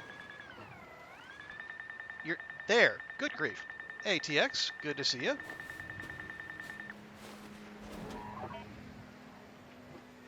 How you doing? How's your weekend going? Just treating ourselves to a little spot of treasure hunting. Let me get I'll take it. clothing.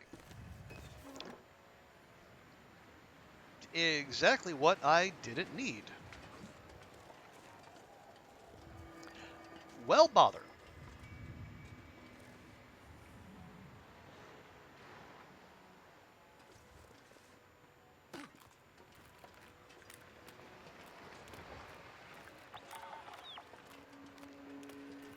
Yeah, there's no story bunkers out here. But yeah, how you been, TX? I think it's been a little bit since we saw you here. Hope you're doing okay. Much green, very shiny. Oh, holy crap. Just,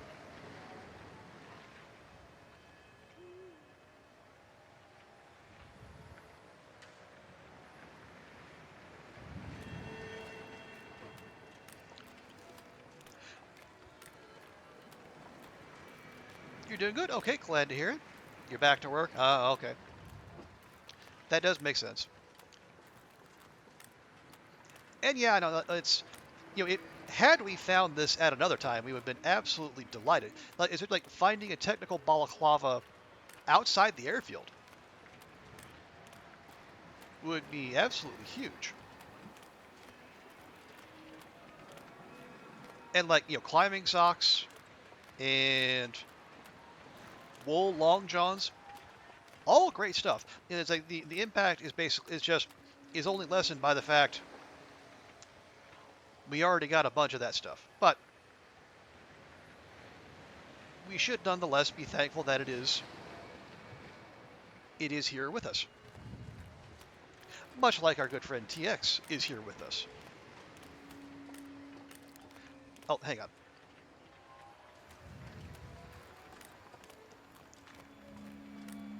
Okay, I got I, if I'm remembering how this little detector works. If it's anywhere in the zone, we should be getting at least some kind of signal. So the fact that I'm not would suggest that that one cache we found was the only one. So maybe we call it there. Hey, cats, good to see you. How you doing? How's your weekend going? Actually, let me take a moment here.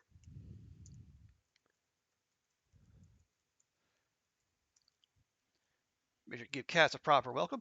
Yeah, folks. I mean, I'm going to tell you to follow cats anyway, but not just for the excellent long dark gameplay. But our cats has now started playing Stray, and she is having an absolute blast with it. And I know what you're thinking. A streamer named Three Cats and Coat playing a cat game and having a great time with it. What are the odds? But yes, go follow cats. Go watch her play Stray. It is a hoot.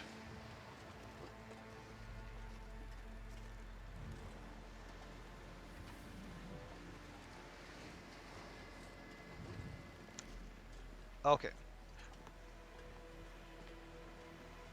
So here, you're loving Stray. Yeah, absolutely. Yeah, it definitely sounded like you were having a lot of fun with it.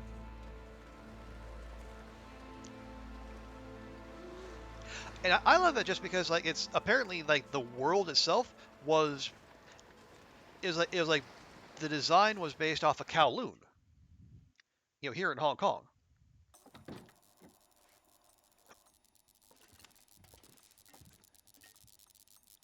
Okay, another blank buffer memory. All right, well, whatever. You get where west? Oh, you're right. Women's World Cup. Yeah, England's still in it. What is it? It's Spain, Sweden, England, and the Aussies, if I remember correctly. Okay. All right.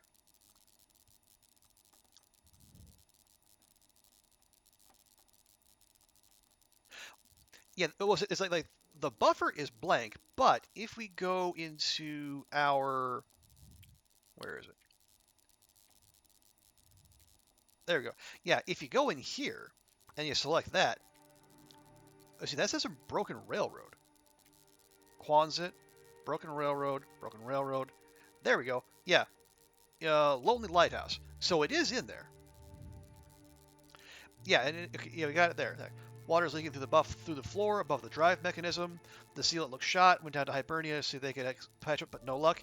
Useless bunch. But the fellows there have their own problems by the looks of it. Okay, so it says blank. It says blank there, or it looks blank, but we do have,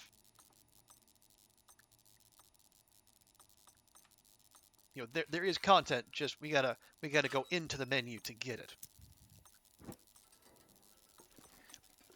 You make this manager's face? Could be. Who knows? I mean, like everything is, there's gonna be a first time winner regardless, so that's cool.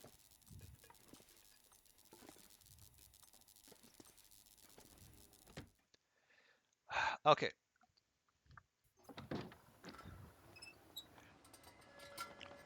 Well, we could do one of a couple things.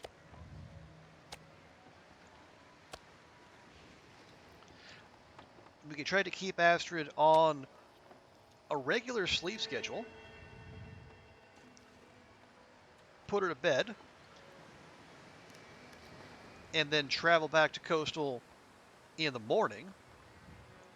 Or we head back now, risk the wolf encounters, and maybe do a little treasure hunting in Coastal.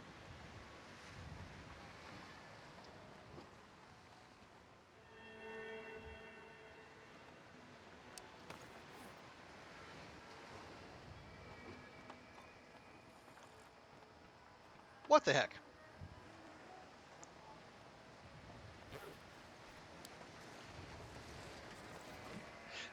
Yeah. We left the wolf hide and guts there. At Astrid is slaked and at a full tum tum.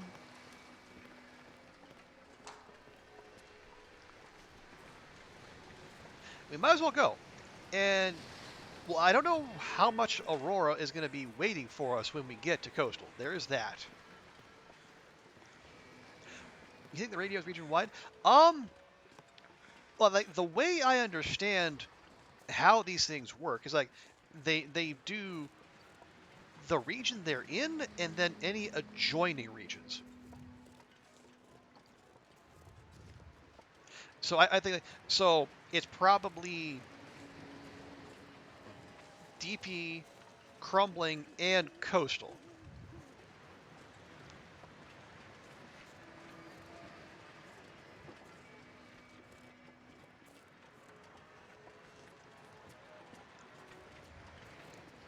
Oh, you finding someone? Well, yeah.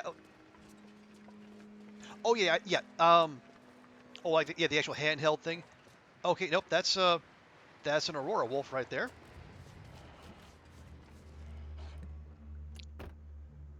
Yeah, I think yeah, I think the as far as I can tell, like the way it works, like the signal you get is limited to the zone you're in, but like the transmitters will go like adjoining regions as well.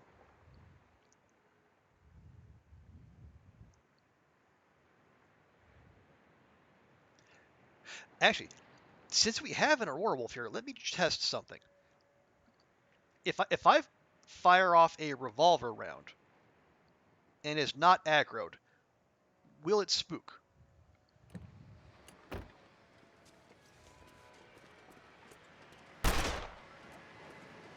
Yep. Yep, that did the trick. Now, how long will it stay spooked? Not sure. All right, so we'll find out before too long.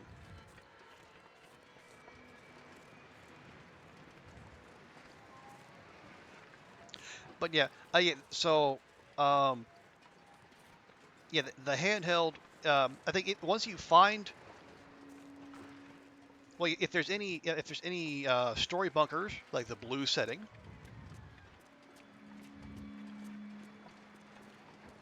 and then the non-story caches are the yellow setting. And I think like once you find all the stuff within a particular zone, you're not going to get any signal at all. But you won't pick up stray signals from the next region over, because otherwise that would be really confusing. And I'd be surprised if Hinterland would build it that way.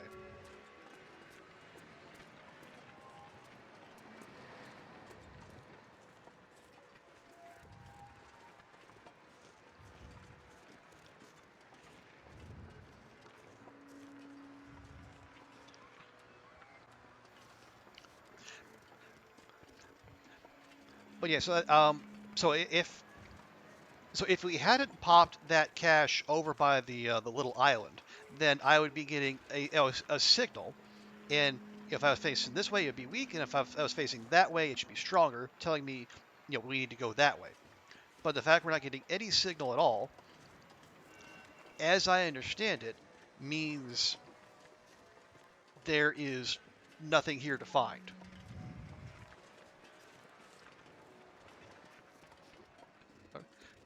Yeah, well, yeah, it's partly popping codes to tell, say I have searched those cars, but also we were looking for a car battery earlier. Matter of fact, I think that pickup there was where we found the one that we used to repair the transmitter. Because I know I remembered seeing one, but I could, in this zone where I couldn't remember exactly where it was.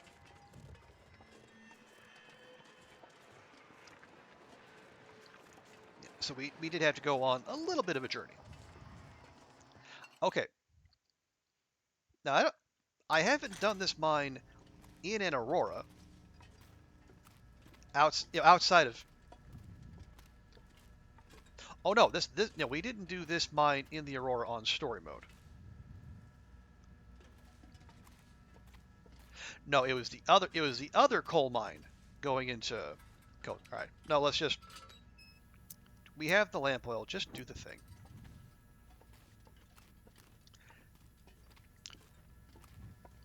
Let's grab a couple pieces of coal as we go. I think we used some. Yeah, could use one more. Yep. Thank you, game. All right. Yeah, we'll try to get through here quick like a bunny, and then if we can get out, get through crumbling quickly as possible, maybe we can get some treasure hunting in coastal before the Aurora calls it quits. But the fact that we have one does further lend credence to my idea that just repairing a transmitter does guarantee you an Aurora, even if it's not one of the transmitters tied to the tails.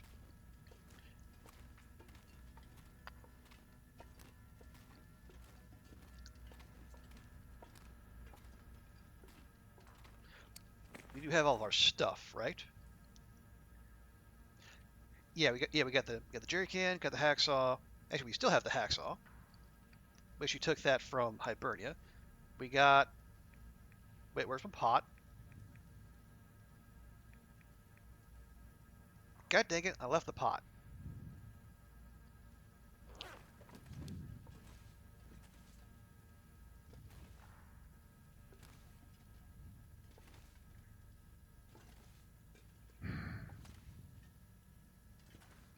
Okay. If we weren't racing in Aurora, I would just turn around.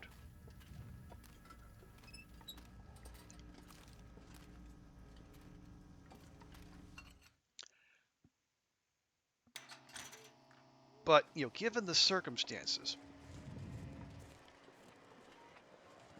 we are going to push. I'm going to make a mental note that our pot is waiting back at the lighthouse. And we are going to need that because I think one of the recipes we need to make is a pot only affair.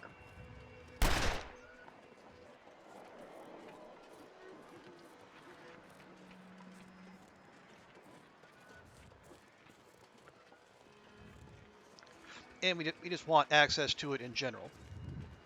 Check. I mean, we can.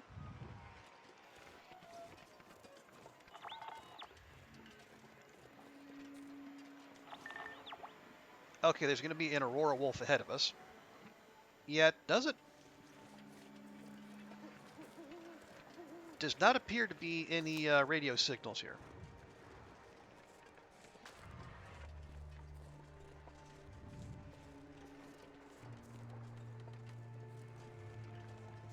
But yeah, I guess they would, yeah, eventually they would probably keep like caches and whatnot to the major zones. Oh sure, yeah, they absolutely could have snuck something in.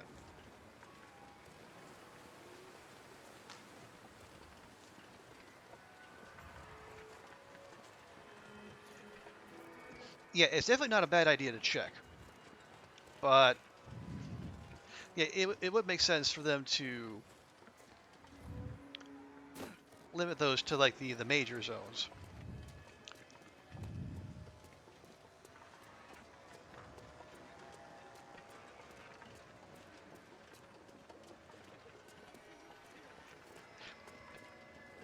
Yeah, because like, it would be surprising if there was, because like the ravine or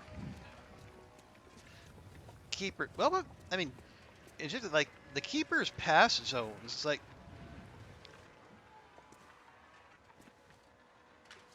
those might almost be big enough to justify having something in them. You know, at the very least, like Keeper's Pass South is inhabited or like has enough evidence of human habitation to where someone would leave a cache or whatever behind.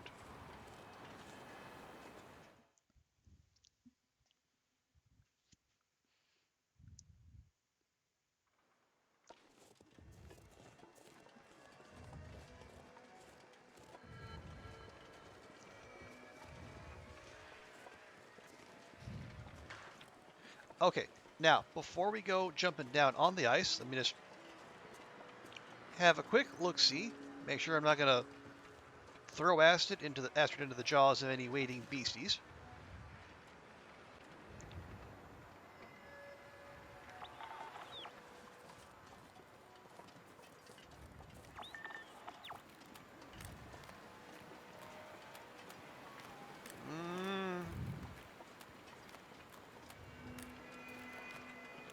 Really? Nothing? I find this difficult to believe.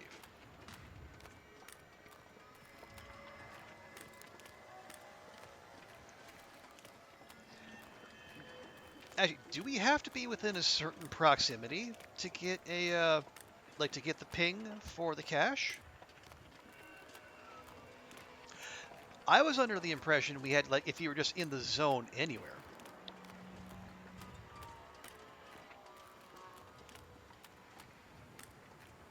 I could be wrong though.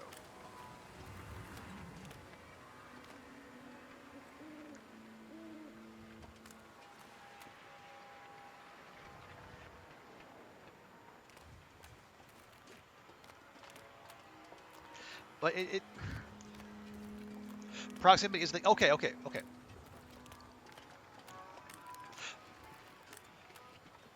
That's good actually, because like it would be absolutely bizarre for a region as big and as loot rich as Coastal Highway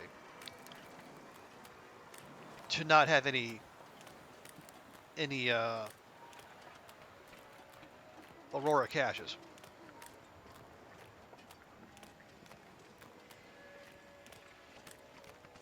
I guess that just means we got to do a little bit more wandering. Actually, and that's long as we're in this part of the zone. Let's have our dancing shoes on, just in case.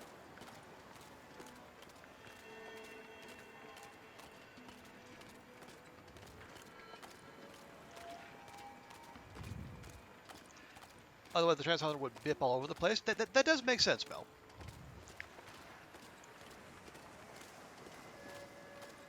I mean, I guess you could differentiate and have like a weak signal versus a strong signal. But even then, like if it was like if something was over, back by the bear campground,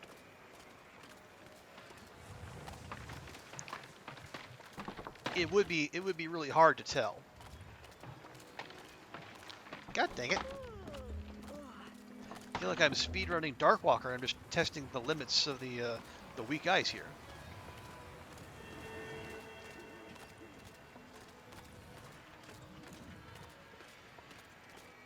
All right.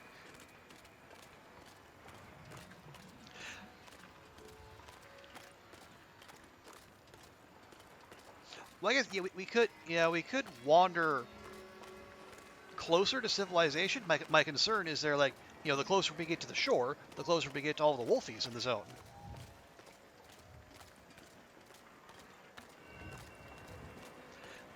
And just because I haven't, okay, no, there's one right out there. So they are in fact oot and boot.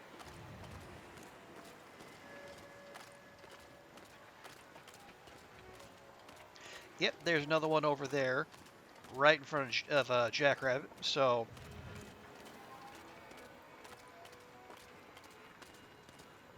no spawning glitches in our favor, because why would that ever happen?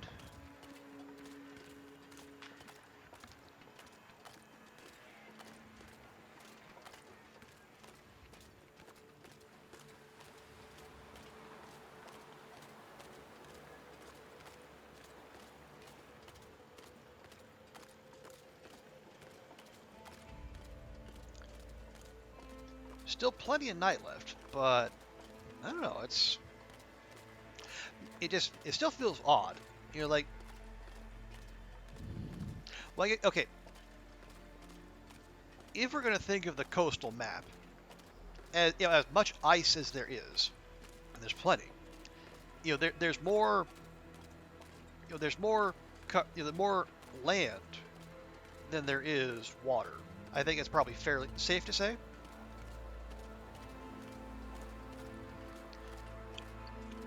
So if we keep pressing on inland, we'll come across something useful.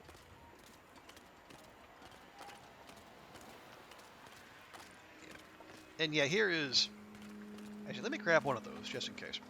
Yeah, here's where we want to do our cooking when we do get our potatoes and our salt. Because we got all the rainbow trout and coho salmon we could ever need to make our 2 recipes. There's another Aurora wolf straight over there.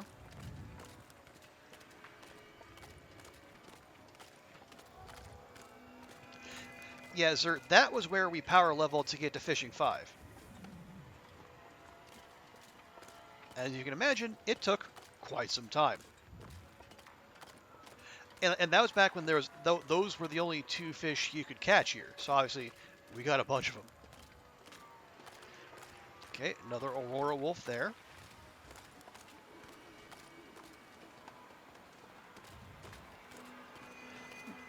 Start to get a little nervous.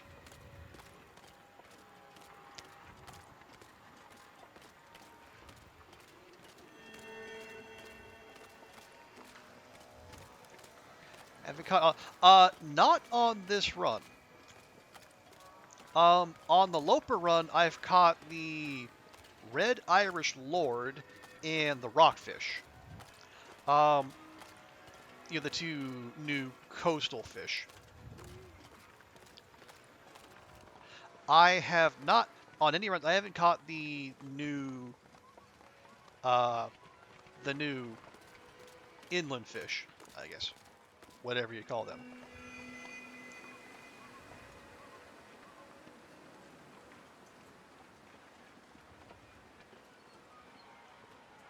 Hang on, I'm gonna zone in and zone out real quick. Just one to reload safely. Yeah, the freshwater fishies. Thank you, cats. Yeah, I have not got either of those. I think there's 2 of them.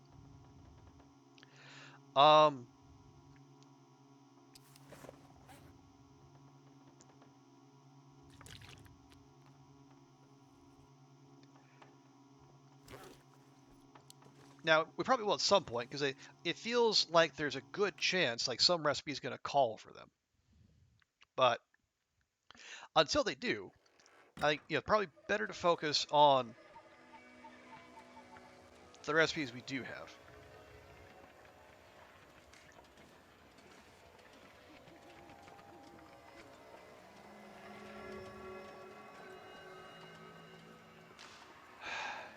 Dang it.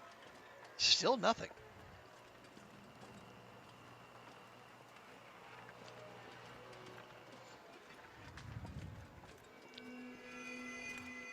The inland, the non-salt, the ones you catch not in the ocean. Dang it. All right, well, I'm not sure what to. We're up. We're going up in elevation.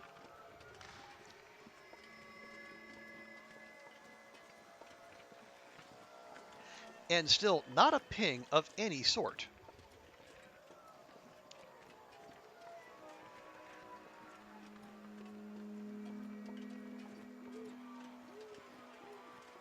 And yeah, we are by the actually Zert, that's part of the reason I did that fishing power leveling where I did. It's like if an Aurora ever did hit while we were fishing, I could drop what we were doing and sprint Astrid over to the Aurora mine. And that did happen.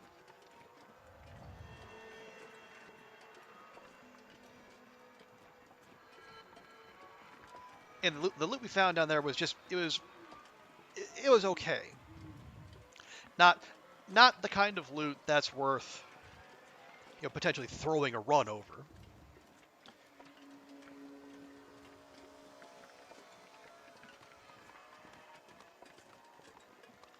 But it was fine.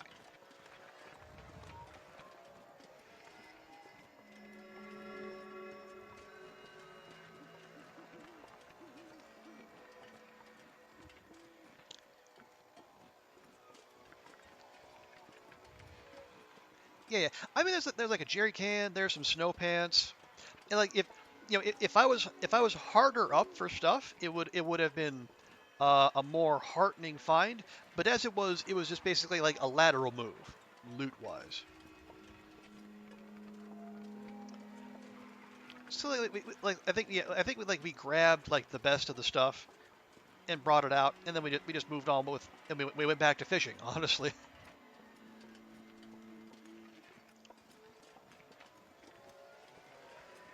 Although, since you mentioned new fish, I hear tell that.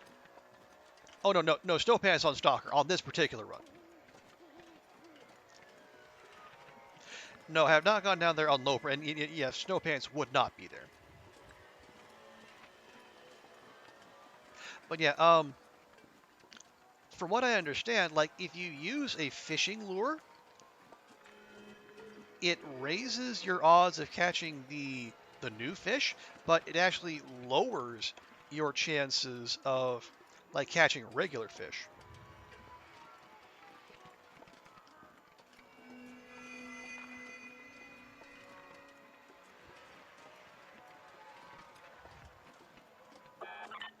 Whoa. Aha.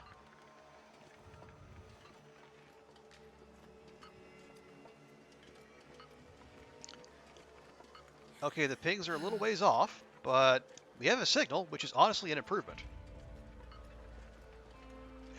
Now, I've only learned that from one person, but it does track, because like it took us an ungodly long time to catch those two fish I mentioned earlier.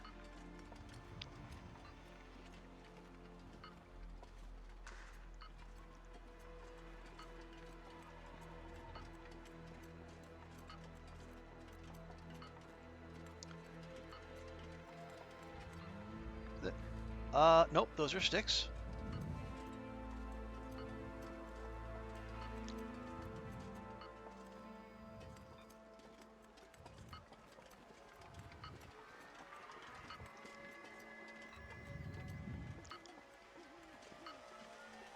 Just trying to keep our head on a swivel here, because I just mentioned it as a passing example earlier, but I think we are in fact going toward the bear, like the bear campground, and also the bear.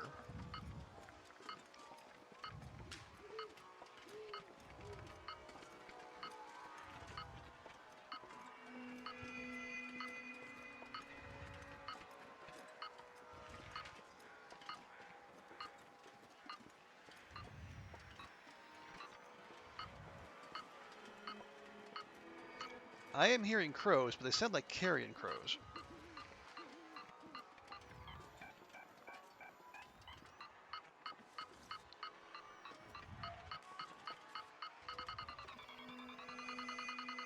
Wow, that's a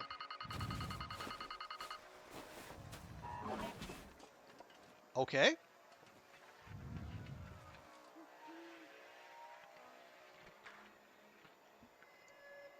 Heck of a place to bury it. All right, let's see what we got. Rifle, rifle ammo, revolver ammo. Okay, that's a that is a weapons cache, by golly. And we're now 10 kilograms overweight. Wait, did I not? I never dropped those extra clothes. Gosh darn it. Pack is getting kind of heavy. Yeah, Astrid, yes it is.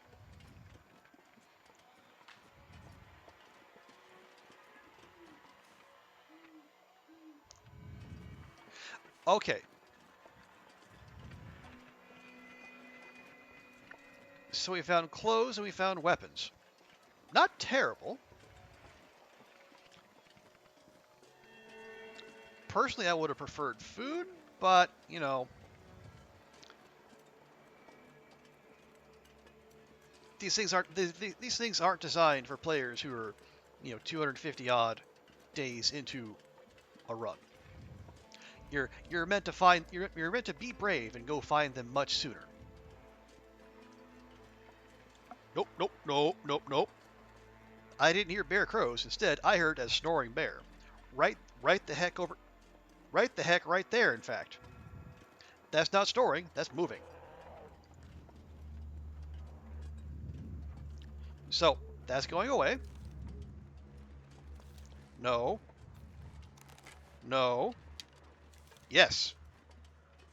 Listen, there were bear crows just there.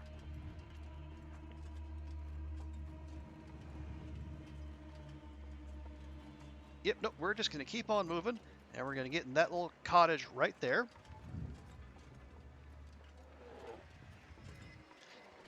Keeping an eye on the bear the whole time. Where is the door? Where is the door?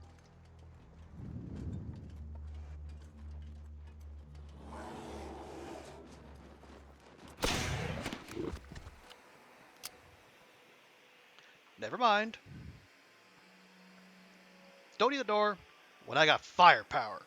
Look at that. Look at that. Look at that glowing eye.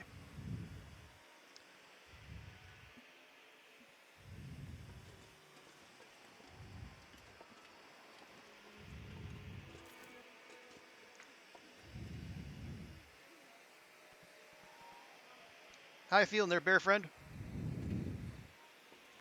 Feeling all shiny and new?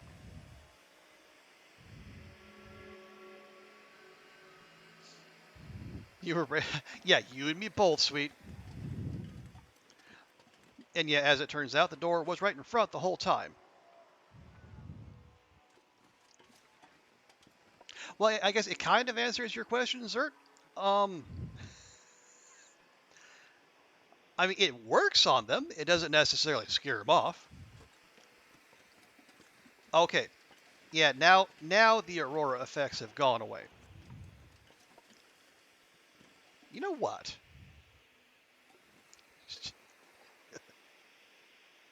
Oh, and the Aurora effects have gone away because the Aurora's gone away. Well, I guess that explains that. You know what we're going to do, friends?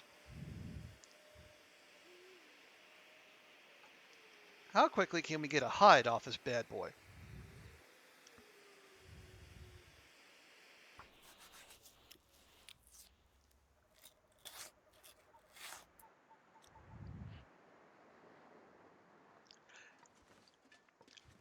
So let's just pop in here. We'll drop the hide, I think I need to lay down. because I was thinking, Astrid's, Astrid's all styling and whatnot. She just got herself like a whole new set of clothing. But you know what really round out this ensemble? A bearskin coat. And what Achievement Astrid wants, Achievement Astrid gets. Yes, it did, Cert. It very much did. And the thing is, like, it's like I wonder if the aggro radius for all, like for wolves and bears, has changed because it feels like they both charge from a long ways further than they used to, which is concerning. Because like on my Loper run, I had a wolf that was like a good long ways away. It's like from the normal length, the normal distance you'd be walking the dog. But for whatever reason, it charged all the way from there. Well, see, that thing, that wasn't an Aurora wolf. It was just a regular old wolf.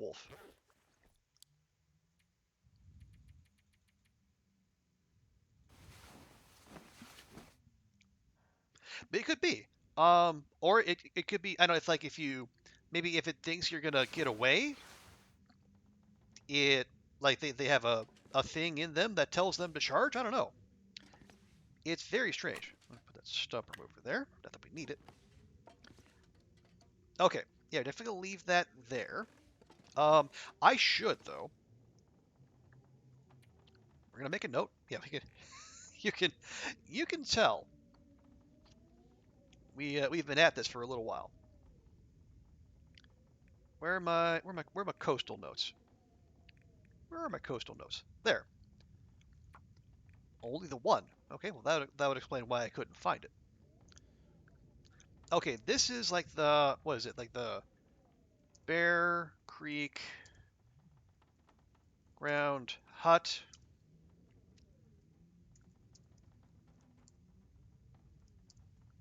Yeah, we will harvest the whole thing because why not? Some wolves will follow you. Some wolves that follow you will just decide to charge. Well, I would hope it's not just like arbitrary. Like there's some trigger. But yeah, you're absolutely right, Zerp. That some of them they'll just have at you.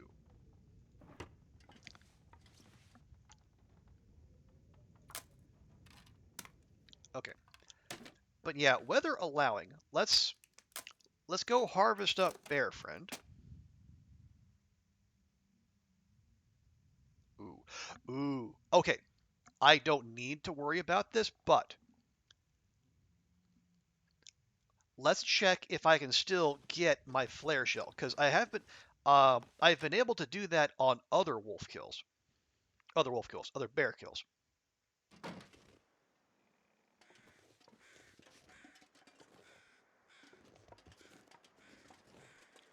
Hey, looky there. I That think I can use this. is a usable flare shell.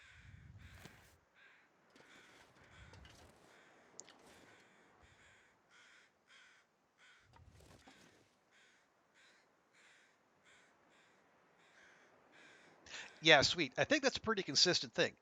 What you need to do, I mean, you take down if you use it, but you don't. If like I think if you, what I've been doing is you can harvest some of the cork, but you leave the corcus, you zone out, and then you zone back. Like what I've been doing, it's like I'll get some stuff, I'll go to sleep, wake up, and then come back out. The next day, as long as the corcus is still there, that flare shell should be sticking out of it, and you can grab it and use it again. Now it loses condition. Yeah, it was at 83% condition. Now this is almost certainly a bug. Now you know why you have so many fire. Oh no. Those aren't replicating. We found all of those. I think. Yeah. Yeah. Because I don't think we other than that one moose, we haven't used the flare gun that much. Yeah. Sweet is closer. Like they're um, and I will say, I will also say, um, we did. This is we've been at this for a while.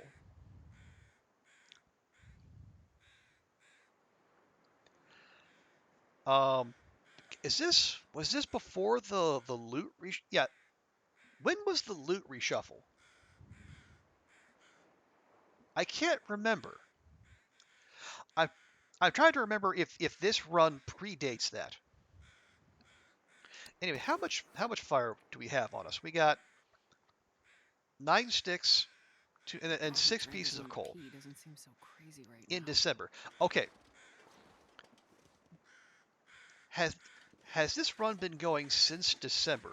I think it might have been. I don't know for sure. Okay, here's what we're gonna do. We are gonna harvest up Bear Friend, and by virtue of the a bear carcass being one of the few things in the game that also operates as a windbreak, we're gonna see if we can use that and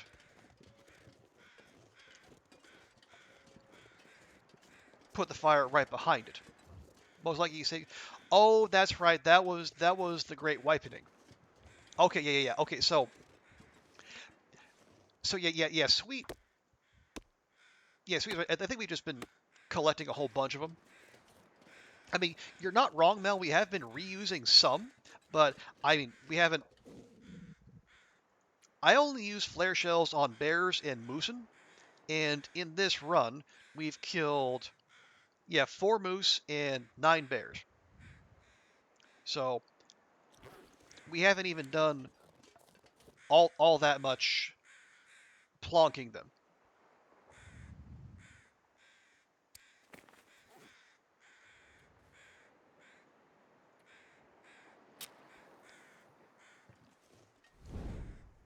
Now, this should. Okay, where would we be protected from the wind? No, honestly, if it's gonna be anywhere, it's probably gonna be like right, yeah, right here. Now, can I get a fire in here? Or is the game gonna be a jerk and say, oh no, that's not on a perfectly flat surface. Fire won't start there.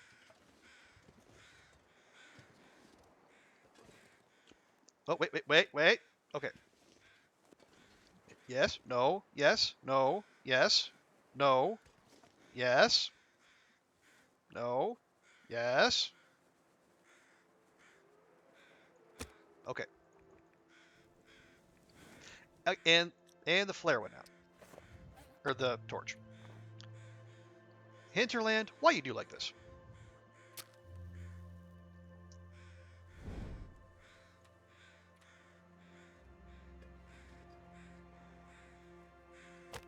Alright, that'll have to do.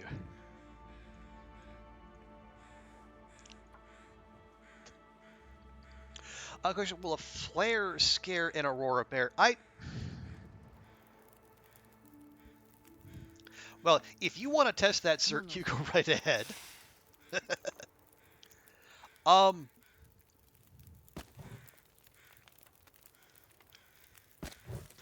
my initial instinct would be to say no.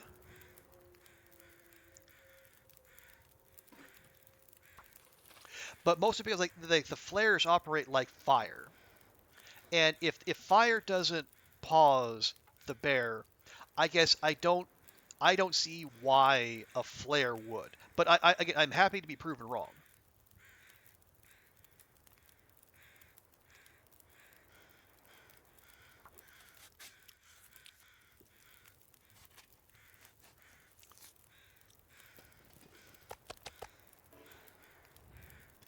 Okay, that's gonna take another 20 minutes. Excellent. Yeah, because like This pack is getting too heavy to carry. with yeah, because like the torch, like if you drop a torch or if you drop like a lit flare, they'll pause the bear, like a non-Aurora bear. They'll at least respect the fire long enough for you to take one shot, and then their bear charges again. Or like if you do like the campfire thing,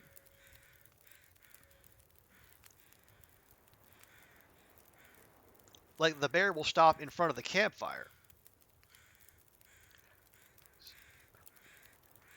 So if it's gonna if it's gonna act like that in front of both sources of fire, I feel like the flare wouldn't like if Aurora wolves don't respect fire, I don't see why Aurora bears would. Just want some kind of defense against them. Oh sure, that makes sense. Well, I mean, we have visual confirmation that a flare shell to the noggin will do the trick.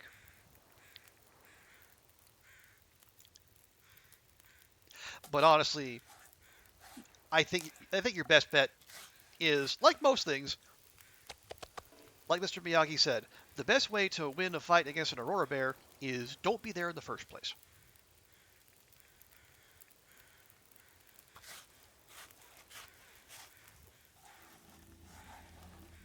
can barely walk with this much gear.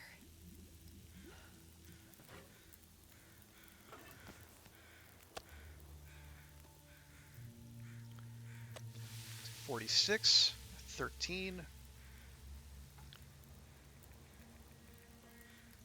Okay, excellent.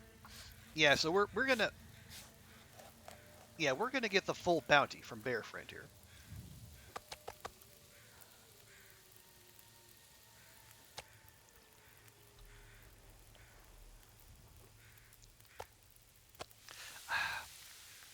Love that cooking 5.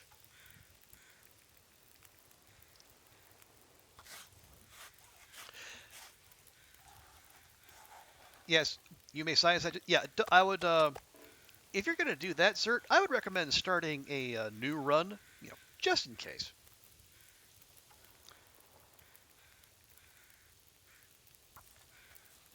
But yeah, I mean, do you make a habit of going out in Auroras? I mean, no shade on you if you do.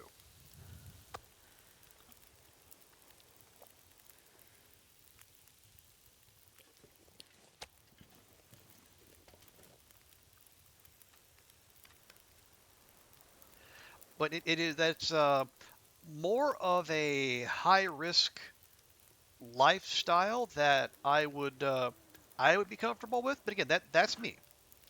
That is my particular play style, and I am not interested in foisting the way I do things upon anyone else.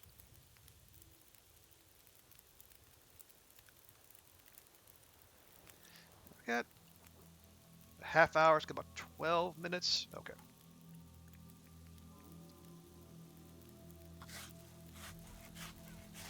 Look for caches. I mean, that's fair. That is perfectly fair.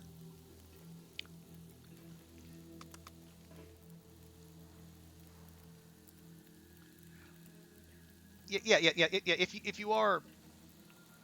If you are in search of like all the transponder goodies, you are absolutely right. We are obliged to be out and about when you know quote unquote sensible people might not be.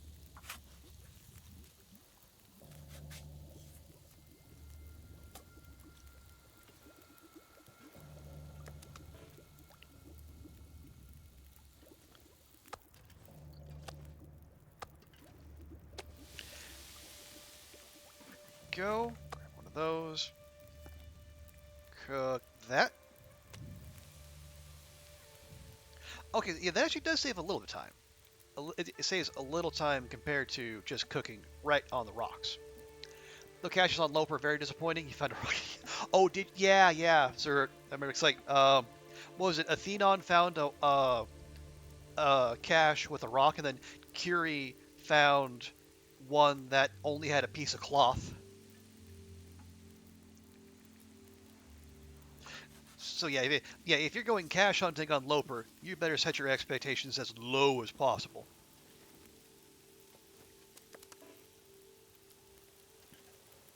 So you get 20, we got 11, and yeah, Bear Friend here has nothing more to give.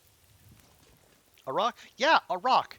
They give you a cache that you have to go out in an Aurora to find, in Forsaken Airfield, not a place for the faint of heart, and your reward is a rock.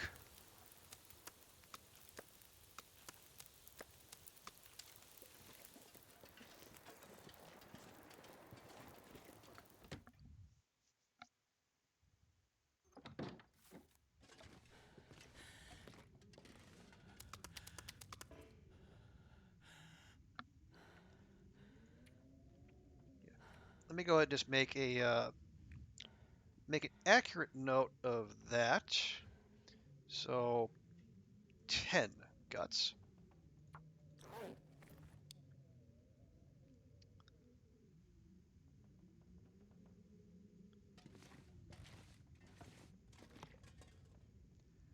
No, I just let me leave, game.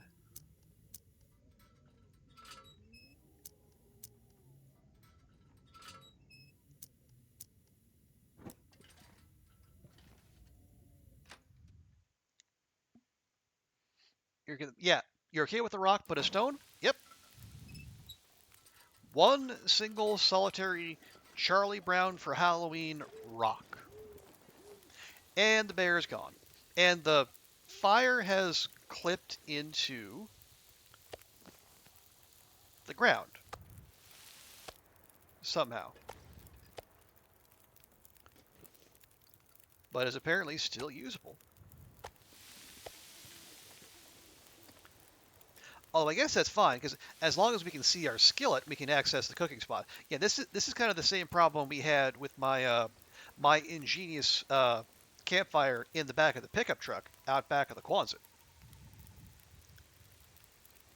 We had it was hilarious and meme worthy, but you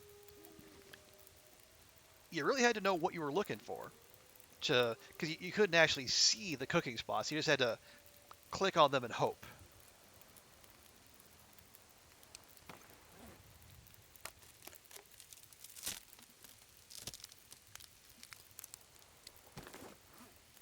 Oh, right. Okay, that's got 36, 46. Actually, that's perfect. Rather than lug all that stuff around, how about we... Actually, no. We don't need to use lamp oil. We got a big old fire, and we have torches. Let's just use those.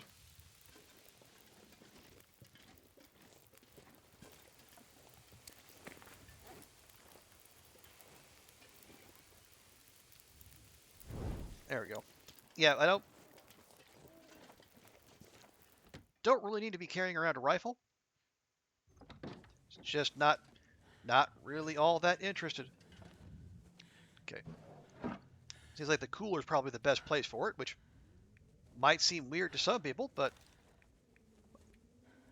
I'm not those people. Okay, is that fine? Yeah, and we'll obviously keep the revolver ammo on us because we're making liberal use of that. We got our pile of guts, we got our bear hide, and then we'll just drop all that extra clothing, including our... Well, no, the technical balaclava, maybe we keep that on us. As a souvenir.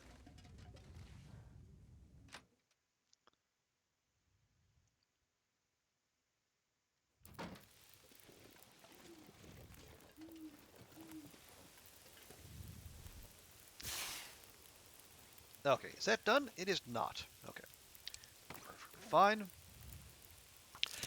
Yeah, so what we'll do, we'll continue cooking up Bear Friend here.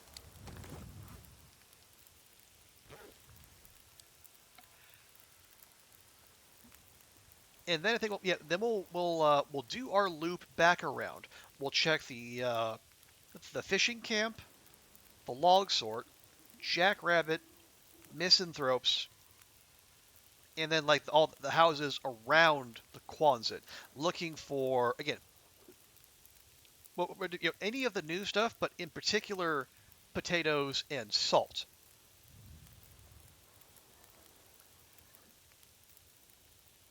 Now we'll take whatever we find, we'll move it back to the Quonset, unless, and then yeah, we have all our stuff there, and then we will take the materials we need if we find them to our fishing buffet hut.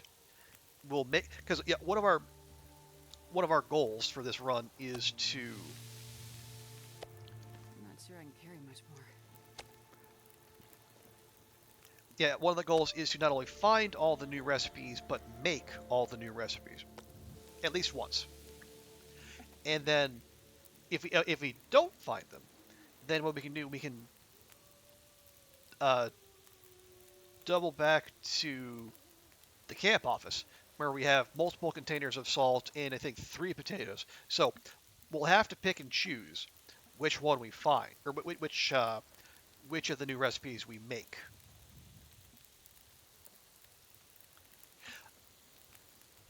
And it'll probably be the coastal fish cakes. Because those only take rainbow trout. We got a lot of rainbow trout. You see they take 2 things of potato. And they actually don't need salt, they just need the cooking oil. But the dock workers pie takes salt, which we need to go get. Coho salmon, got a lot. 2 potato, again.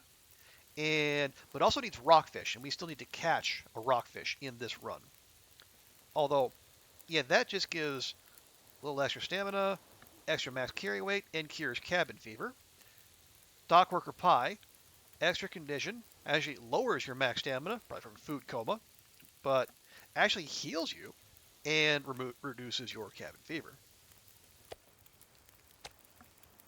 I wonder if I can drop any of this here.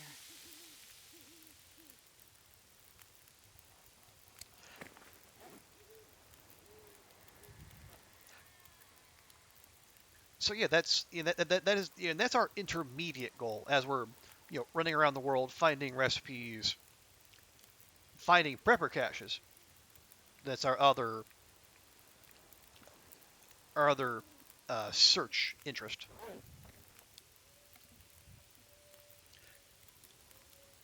Because what we found? Yeah, we found the bunkers in Forlorn Muskeg, which and that one was up with the hunter cache, which I guess was fitting, seeing as how we picked this up right after doing LD's tournament, where everyone wanted the hunter cache. Bleak Inlet was empty, and Mystery Lake was empty.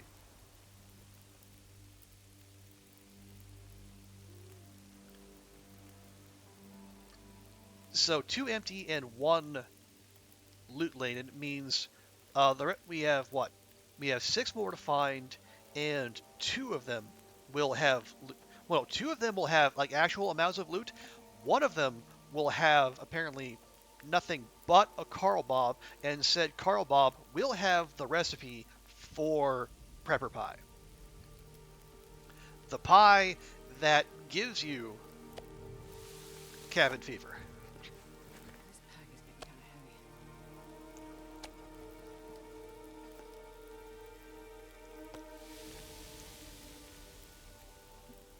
heavy. Although I imagine it also has like many other selling points that makes the additional cabin fever risk.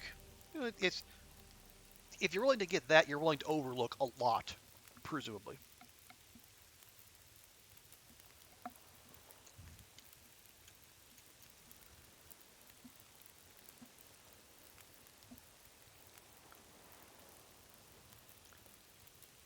Okay. Oh. See her there. All right. Yeah. We have been protected from the wind this whole time.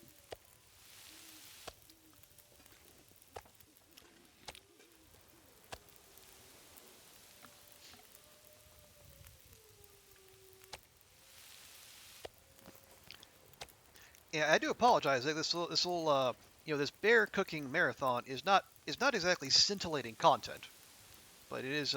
We are trying to. Okay, here we go. Weather start. And we are no longer protected from the wind. See, the game heard me. I I made the rookie mistake of saying something nice about the weather, and now the game is going to punish me and turn my 2 hours of fire into 9 minutes, because that's how physics works.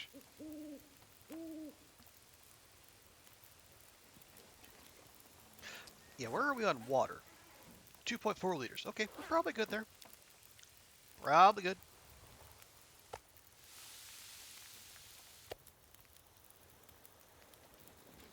Come on, come on.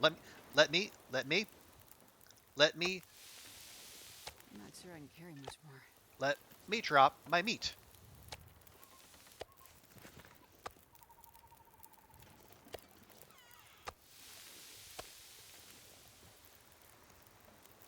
I mean that's how it works, isn't it, Mel? I mean you can have as many hours on the fire as you want, but one rogue gust of wind and all of a sudden all but 10 minutes of your fire is instantly goes away. How? Magic. We're not, because it's not like they say in the loading screen. We're not going for realism. We just want to present players with an interesting set of choices.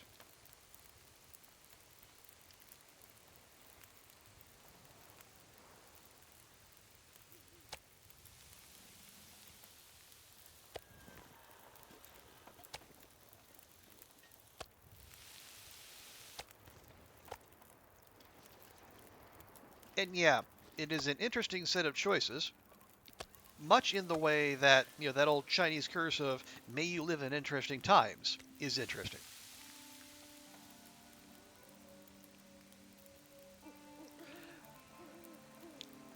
Okay, I know I exaggerate slightly, but it is highly annoying. Like the game always seems to find a way to make the wind blow just so to where it can target your fire, and when you've put multiple fir or cedar on there, maybe even a piece of coal or two.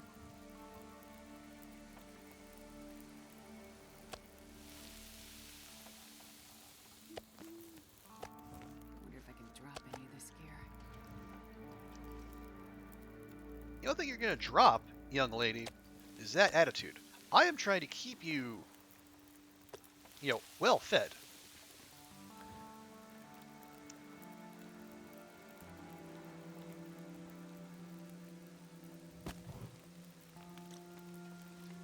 So I bet you just keep that sass to yourself and then appreciate all this delicious meat that you're going to be eating and you are currently standing on top of, because why not?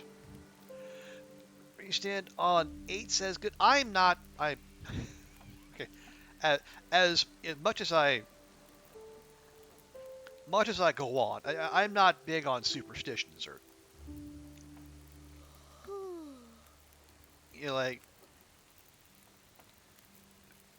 the number 8 or 7, 4-leaf clovers, or walking under a ladder, stepping on a crack. I don't put a lot of stock in that. It's like it's like self-fulfilling prophecy. It's like,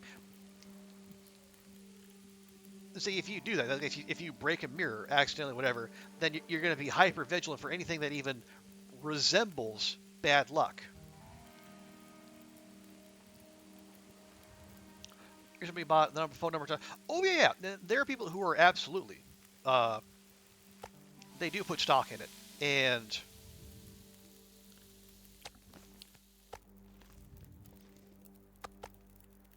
that kind of stuff, like numerology,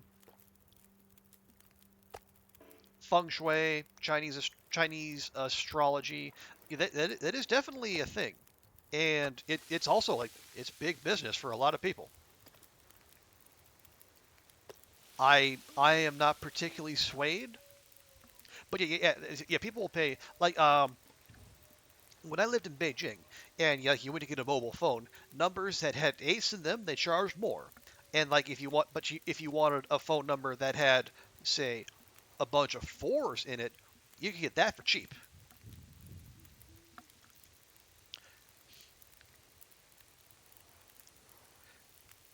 Because eight tied to good fortune, or like in the number like the number four is she is like also like also pronounced similarly to death.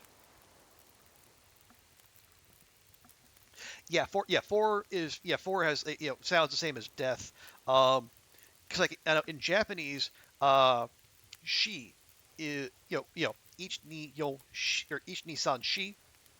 Uh, it's so look so it's enough of superstition where they actually came up with another way to say four. So each ni san yon.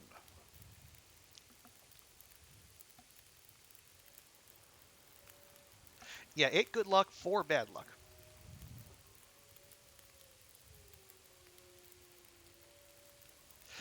Much like invoking the name of Hades in ancient Greece, you didn't want to do it.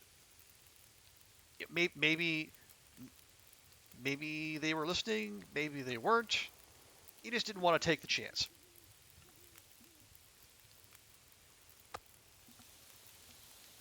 Oh yeah, four is very much treated like 13 in the Western world, and in some places they do both. Like the a couple of the apartment buildings where I lived in Jakarta in Indonesia, there was no fourth floor. Instead, there was a 3A, and there was no 13th floor. There was a 12A.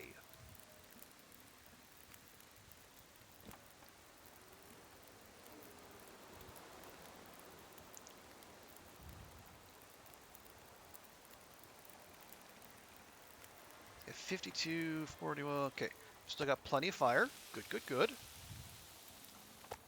I can just grab it and grab it. No, no, no, no. Leave, leave, leave that. Leave that.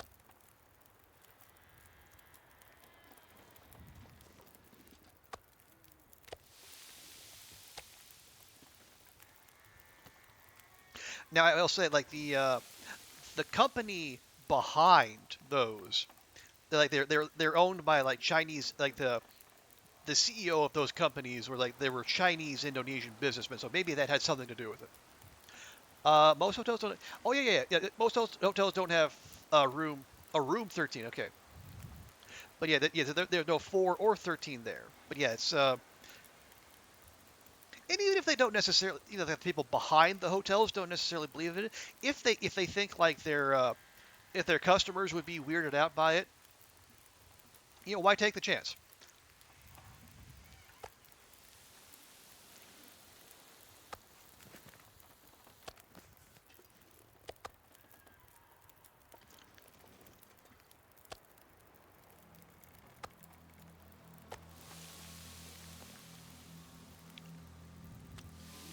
You might have been Chinese in a previous life. Well, or are you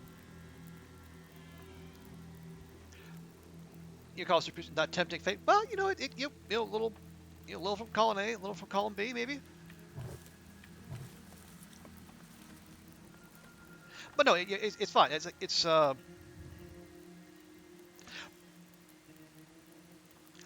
like a lot of those, especially like as I said, like astrology and whatnot. If it's just a thing to think about, if it's just if you're not like basing your decision making around it, it's probably fine.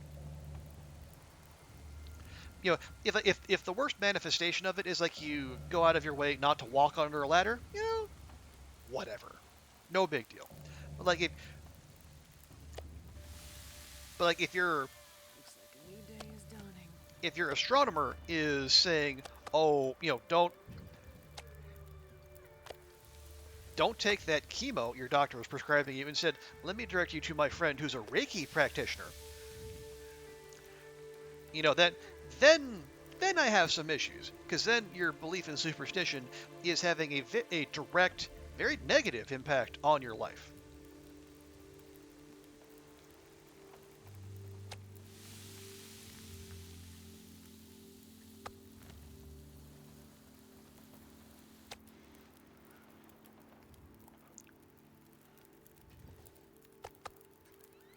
Okay, well, make sure we grab our skillet. That'd be bad to forget. Grab ourselves a few torches. And yeah, Astrid has actually cooked all through the night.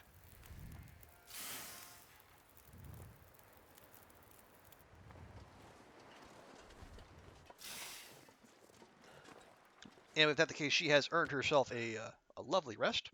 Cat says, I think with a certain number, yes, she did, but she made another. Okay.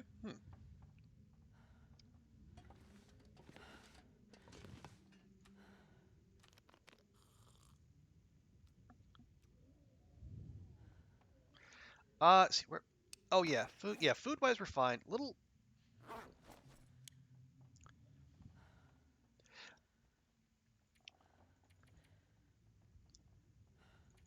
Let's go for 6 hours. It won't be a full sleep, but you'll.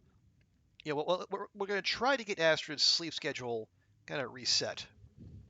She, our girl did pull an all-nighter, although admittedly the Aurora had a lot to do with that.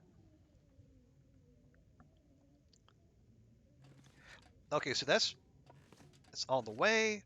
How long does that need? 12 days.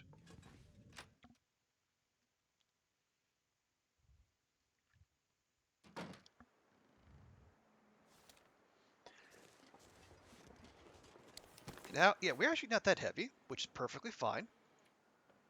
We got the stuff we need.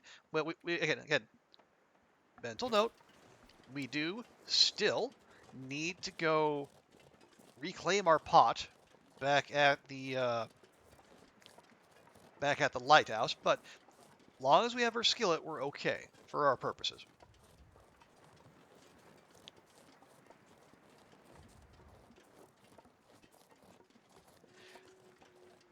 You had a boss who chose to have the locker number 13. Well, some people, some people don't. They're not as attentive to that, or they're not as bothered, maybe. So, and some people lean into it.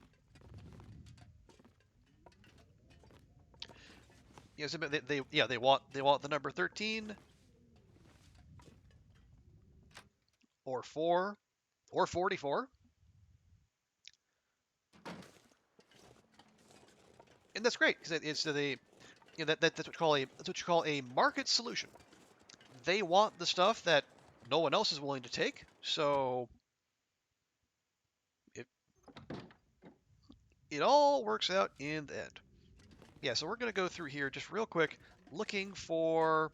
I mean, food probably not all that likely to spawn here, but we should at least check.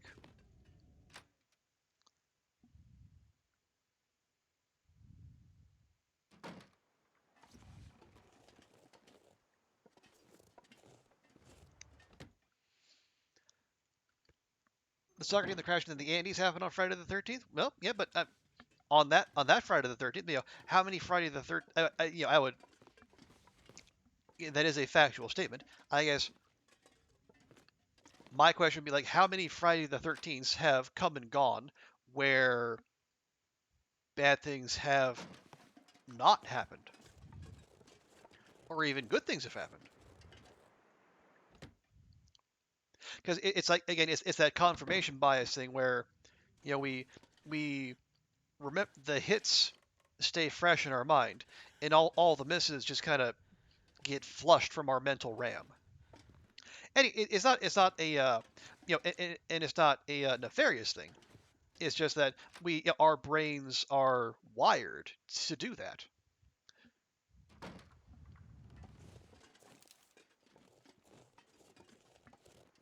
Okay, nothing at the fishing camp. Although I probably shouldn't be that surprised. And there was nothing at that cottage up there. So let's move on down the road. We'll check at the log sort, and then I think we'll bop. Yeah, and we'll head over to Jackrabbit and see what's waiting for us there, if anything.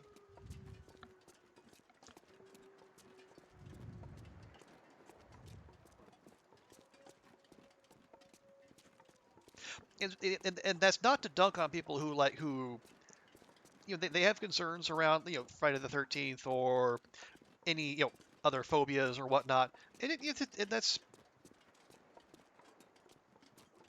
they're not simpletons. They're not dumb.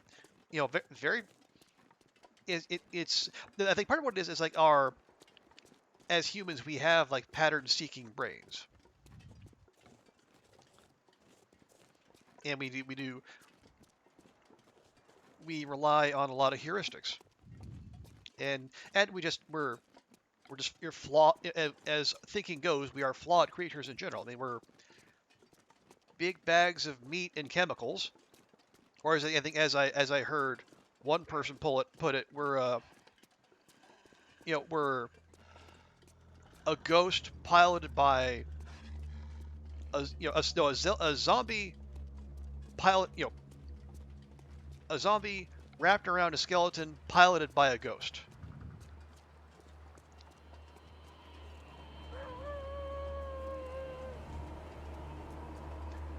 Well, that sure kicked up fast. And this wolf is apparently intent on chasing us through a blizzard. Well, I hope it's ready for go for a walk, because I'm not stopping.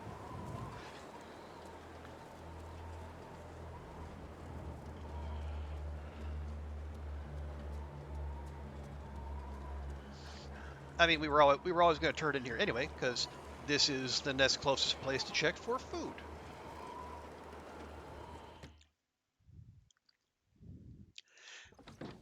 Now, May 4th, you look at that a little different.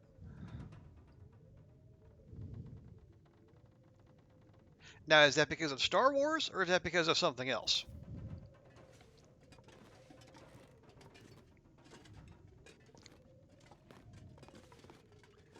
Okay.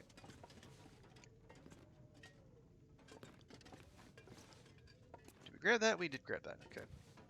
Yeah, just gonna have a look, see if there any of the new stuff with four being. Well, I mean, again, it is very much a cultural thing. Some people who maybe weren't raised in Chinese or as Chinese adjacent cultures, the number 4 might just roll right off their back. Nothing. All right, well.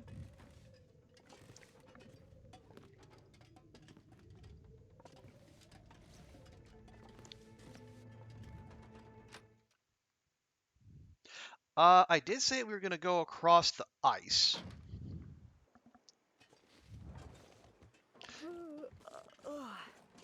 Do we still want to do that?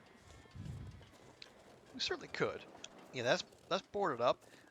Probably not going to be anything in here, but we can at least check. Yes, I have to remind myself, we are still also grinding, I guess, both Blizzard Walker and the, what's the fire starting one called? Fire Mastery?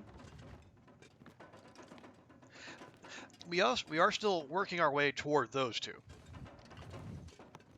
Now, that in itself, not a good reason to go wandering out in a blizzard.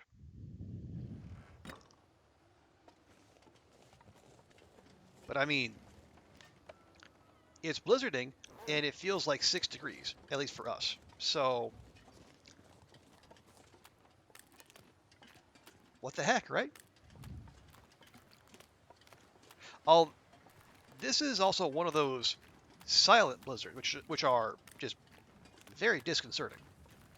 Okay, yeah, now it feels like -1. Well, all right then, game, you win. Astrid is officially losing temperature. I hope you're happy.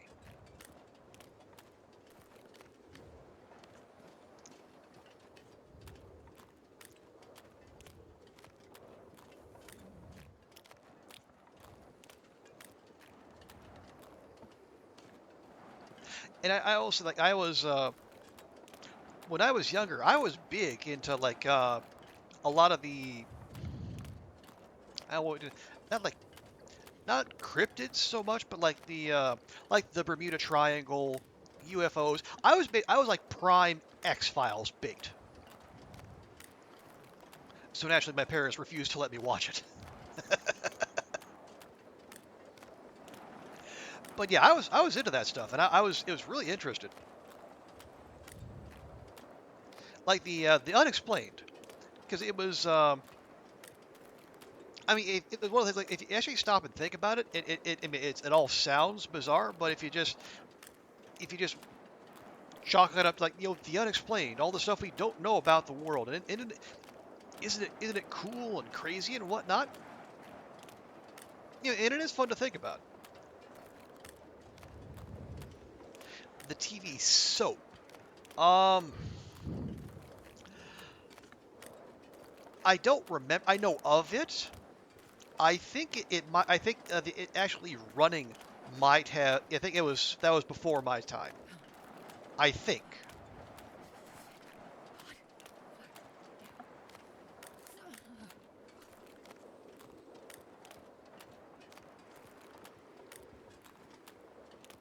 Oh, you weren't allowed to watch that? Uh, any particular reason? A young Billy Crystal. Okay, that would have been a while ago then. Too racy? All I guess if it was on TV with a young Billy Crystal, it was probably before like TV got all of that racy, maybe.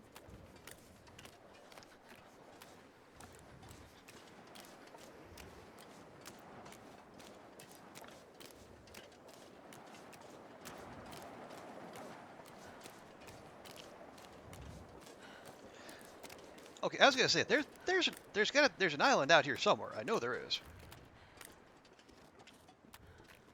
I can't feel my feet. I assure you, Astrid, your feet are still there.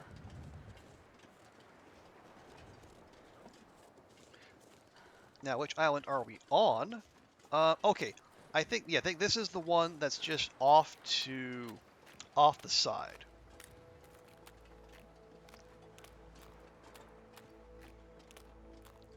Wait, no, this is. Dang it! This is back at the fishing camp.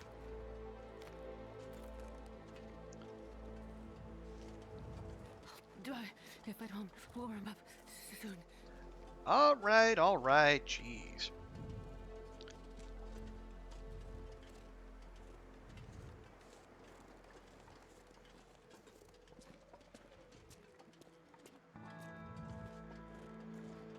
All right. Well, let's get our girl inside. At least get her thaw out a bit.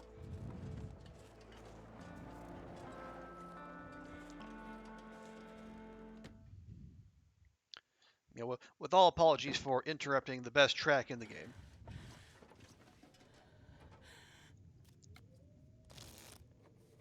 There we go. Did they take? Okay, I was wondering about that, Zert. It's been a while since they came through here, but yeah, I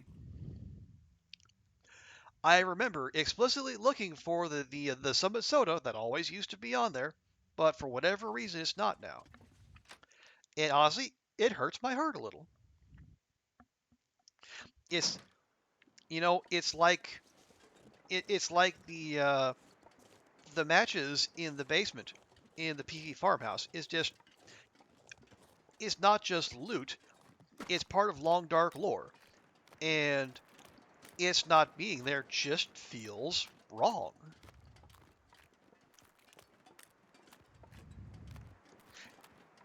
Exactly. It's a presence we've come to know and love over many years, and then all of a sudden, poof,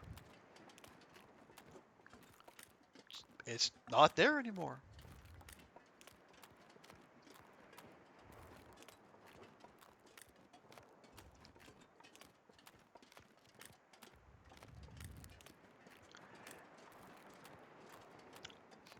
Okay, so yeah, as it turns out, we were aiming for Jackrabbit. We ended up over here. So turns out my aim wasn't that far off, but obviously could also have been a lot better. Exactly, Mel. Emotional damage on the part of those supposedly nice, friendly Canadians who, they say sorry at every opportunity. They would never do anything like that. Like hell, they wouldn't.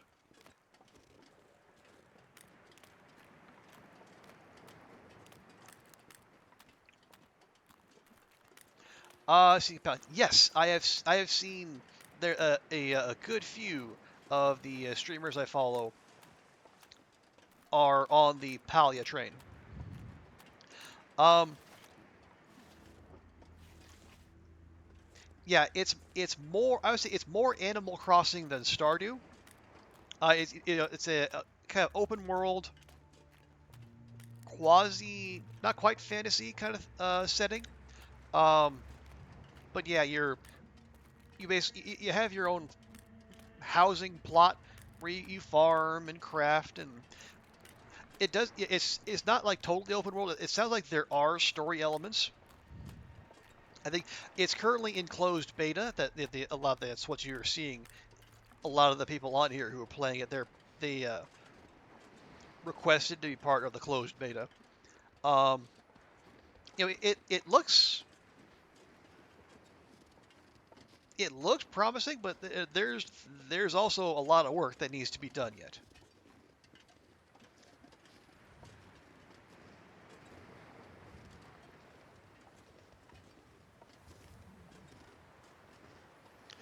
I think there are still semi-frequent crashes. So, uh, your character doesn't always completely load, and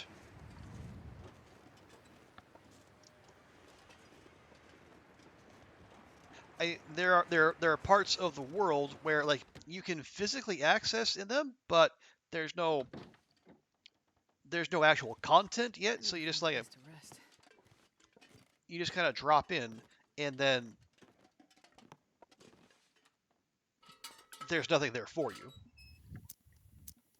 But again, it is also in, as I say, it's in beta, so obviously it is not the finished product just yet.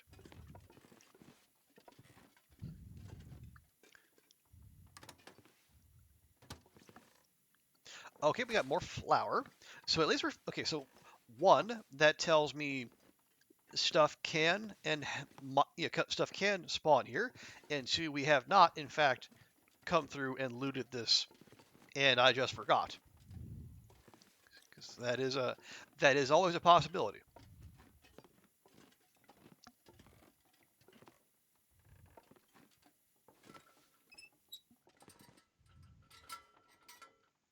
But yeah, it doesn't look bad, Zert. Um, Me personally, I would.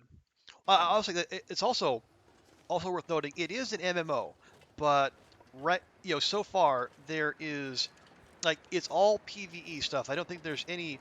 The only player-to-player interaction I've seen is like you can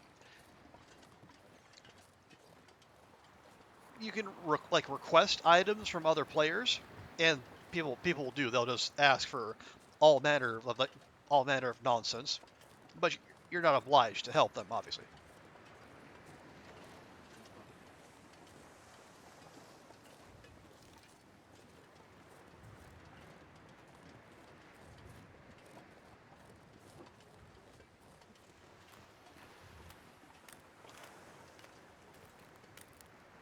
But yeah, for me, I'd wait a while.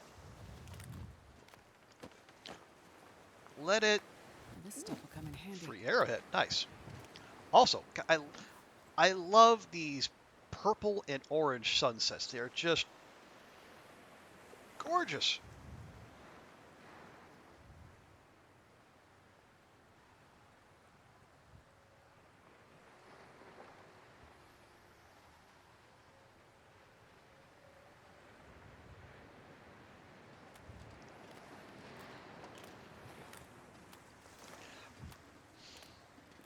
If I had any kind of initiative or technical skills, I might take these multitudes of screenshots I have and like turn them into a desktop or a slideshow of some sort. Also, look at that. It's just got a great birch sapling, food. But again, Beachcombing is not OP. And don't let anyone tell you otherwise.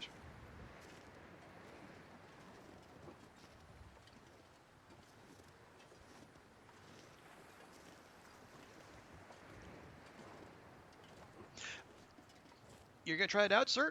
Or Cert, yeah, Sweet? Yeah, I mean, yeah, it looks very chill. It's and you just run around and do your own thing. Currently, you can befriend Feels like night is coming. the townsfolk. I think at some point you might have romance options. I don't know that for sure. No one has definitively said that. But given the way these games usually go, I would be surprised if you weren't able to romance NPCs, because I mean there are there's some hunky NPCs there. Now, not like Coral Island tier attractive, but still, very very easy on the eyes. What is this? Oh, it's a backpack. I see.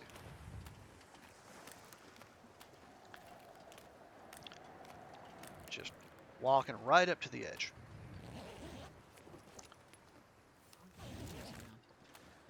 And someone had dog food in their backpack. Of course they did.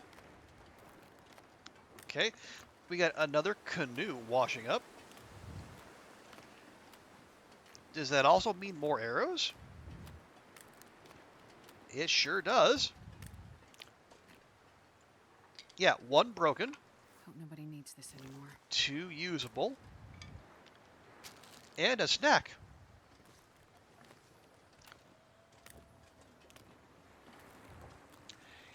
Yep. Beachcombing working as intended.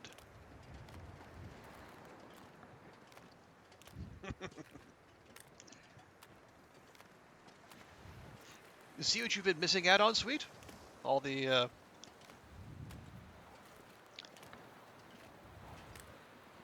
our friend Sweet here has been refraining from beachcombing thus far. So I guess I would hope that we always like having Sweet in chat, but now with you having been here on this particular day, my hope is it will impress upon you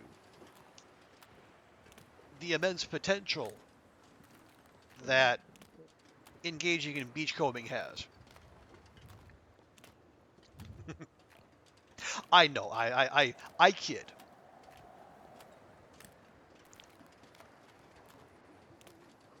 And really, I mean, there's only a few zones where you can actually do it.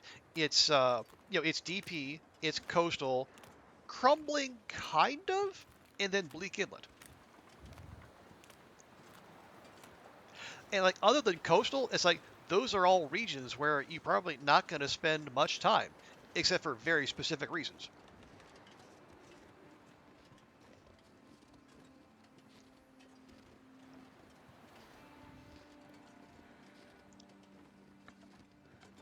So no, I don't blame you. And then some people do eschew.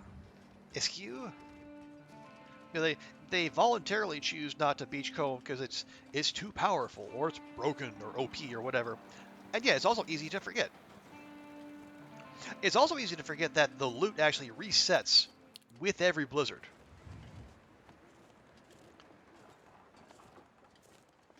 So even if you have gone out and sampled all the wares the game provides, one blizzard rolls through and you can just start all over again.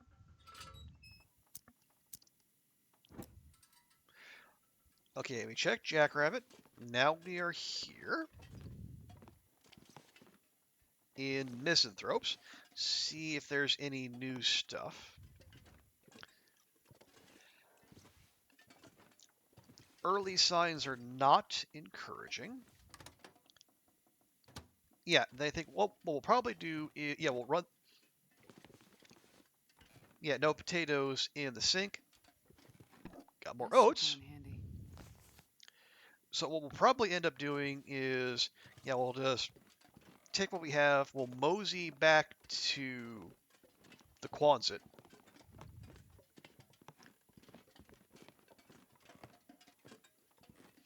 And then we'll loot up the town. Oh, hey! Just random revolver sitting there.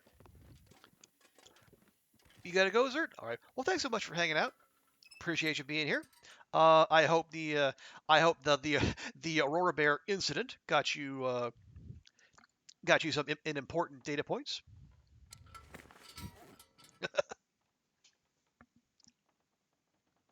Yeah, let's go ahead. Let's just have this now.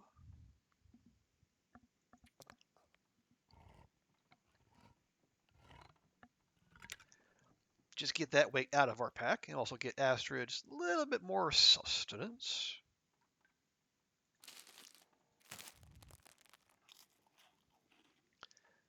There we go.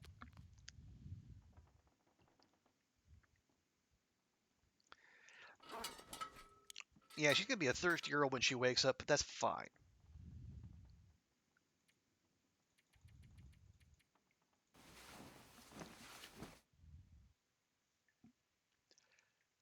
Because even if we don't have much water on us now, we got a bunch waiting for us back at the Quonset.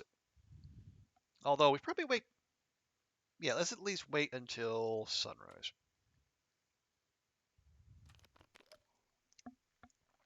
Just chug what we have.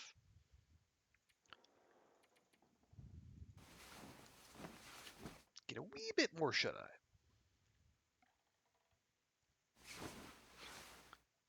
There we go. Nice and visible. And still, hang on, did I? Okay, we didn't drop the birch sapling. That is suboptimal TLD gameplay, but it's fine because we have plenty back at base.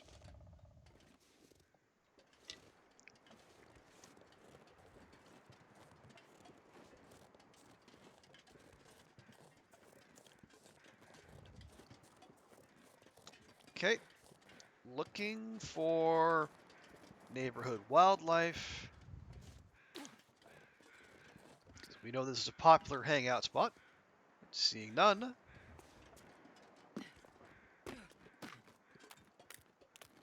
We move on.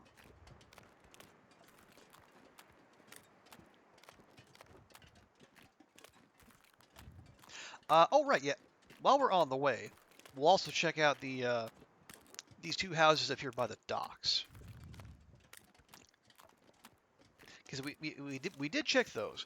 We checked those after we came back from DP initially, once we got the coastal fish cake recipe.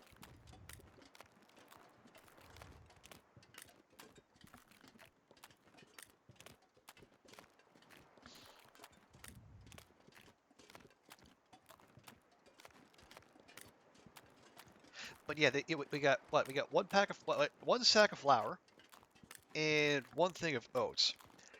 No salt, no potatoes. I am much disappointed.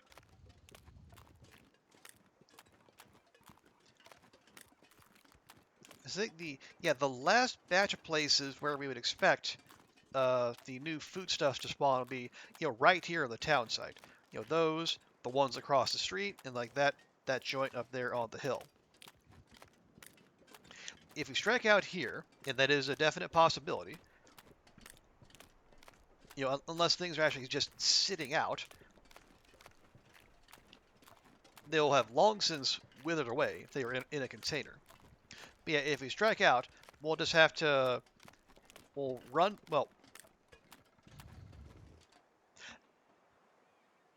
oh yeah, actually, that'd be better. Yeah, if we don't get what we need here, and we need to run back to Mr. Lake, that's actually okay, because there's like 2 or 3 cooking pots waiting for us at the camp office. We can just grab one of those and bring it back here. Easy peasy. And we can just have a pot waiting in Desolation Point whenever Astrid decides to return. Hey, 1 potato.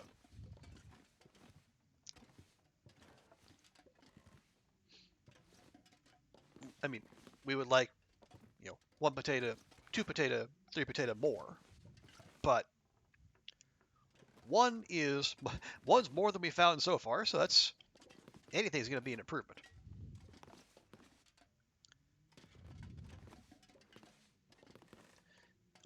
And I think, yeah. So with the 3 we have in Mystery Lake, we should be good potato-wise to make the recipes we have right now. Although I feel fairly confident.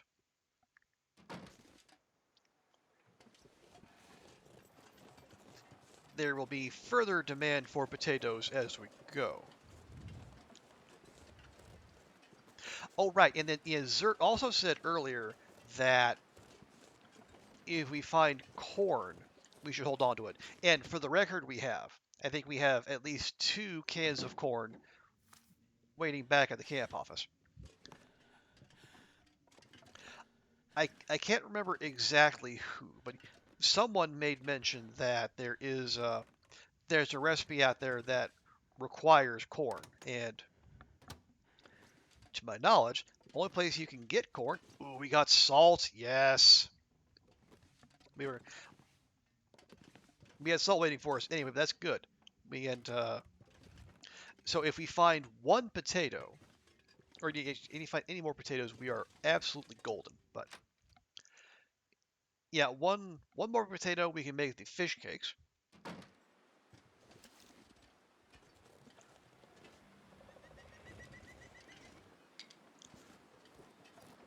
Or the dockworker pie if you want to go catch a rockfish.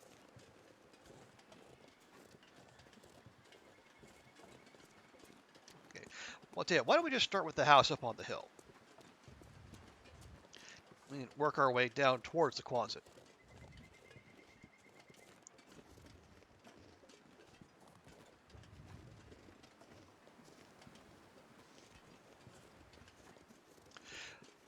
Yeah, there's the trailer up there, which I have to remember, it only has a bear hide and guts and meat on the Loper run, not here. Got, my runs are blending together with, excuse me, like also spiced with memories of other people's runs. So it's never let it be said taking in lots of long dark content doesn't also have its downsides. Got oh I'll well, take it. just a thing of sardines sitting right there that we apparently never found. Huh? How about that?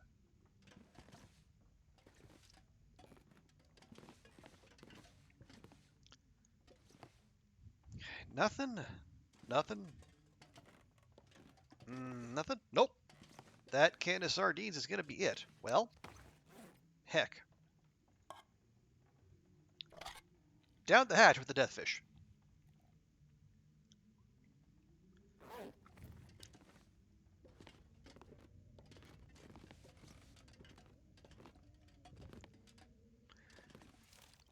Okay. Well,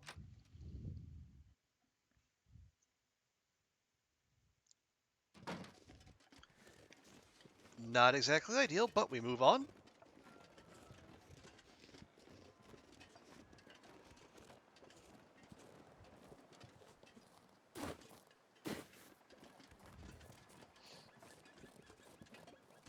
Okay. I think this house here, I think that's probably burned out on every difficulty level. I don't know there's one where that house is actually up. Maybe it exists. I don't know. I don't. It's been a long time since I've tried anything other than Stalker or Loper in actual survival, as opposed to like a challenge.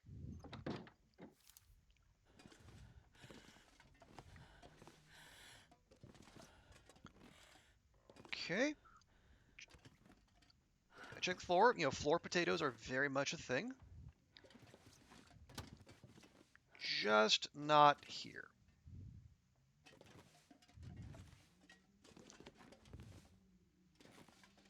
Nope.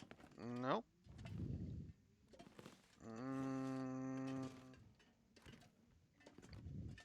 Well, shucks.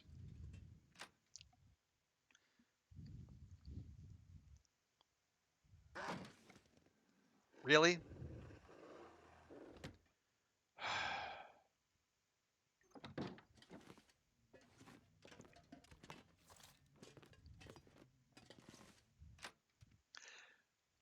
Well, teach me to exit a door on Stalker without expecting to be accosted by wolves.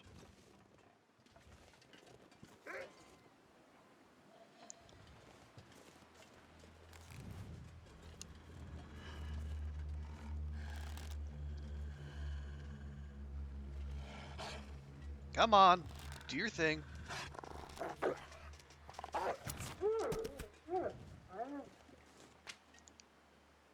Jerk.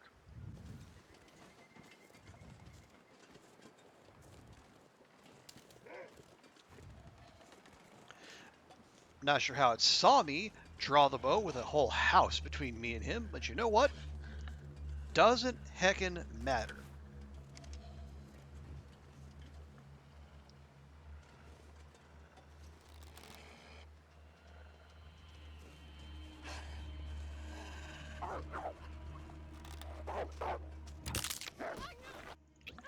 See, look at that. Did you see that? It zigzagged right in front of me.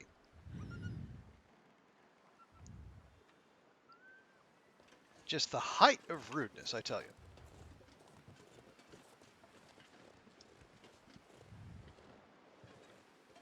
Which tells me I probably should have shot earlier, but it's trying to do the same thing where you draw them in and you make sure you get the shot to the head. It's fine. It's fine.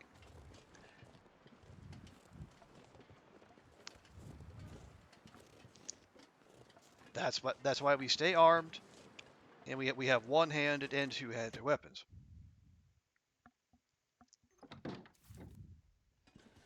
We will not let the actions of one jerkface put us off our holy quest for potatoes.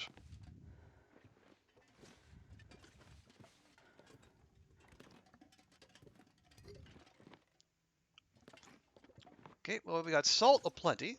That's good, kind of. But yeah, no.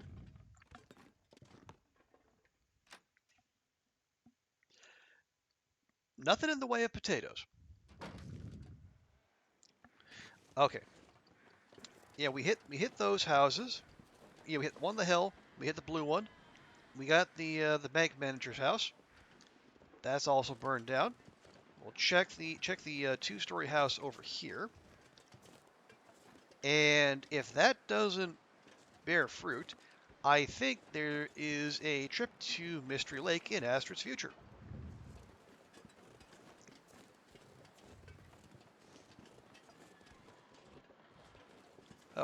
Oh, I wonder if that's the car battery I had in my memory. Could be.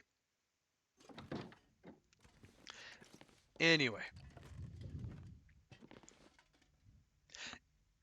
You know what? I am so dedicated to this cause. I'm actually going to turn the lantern on here. Shed some light on the situation. More oats. Gosh darn it. We're good on oats. We've got oats for days. I need tubers. I require complex carbohydrates.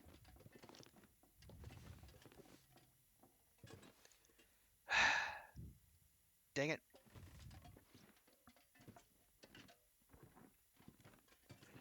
All right, well.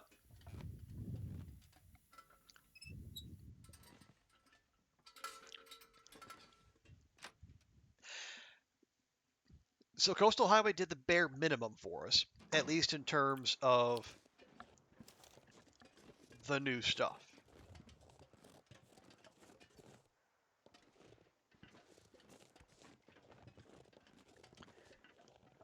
We did get salt, and we got an potat. We have one single potato. Seriously, go away.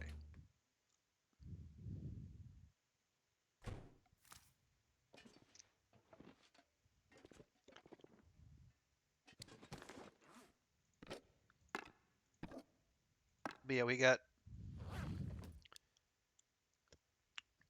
oats aplenty plus the oats out there. We got oh, dang it! You know what I didn't do? I think did I leave more? Or did I leave it in here? No? Well, I did leave some water in there. That's good.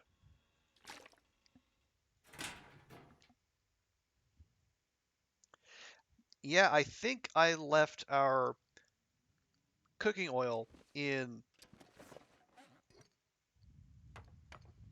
Yeah, I left our cooking oil back in DP2. Gosh darn it.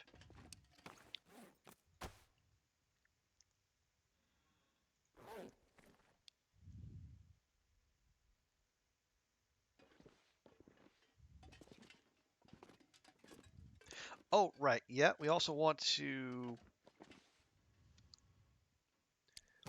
I've been carrying this around for no good reason. Leave that behind. Yeah, we have... Let me just grab these and we'll add them to our collection. I'm not sure I can carry much more.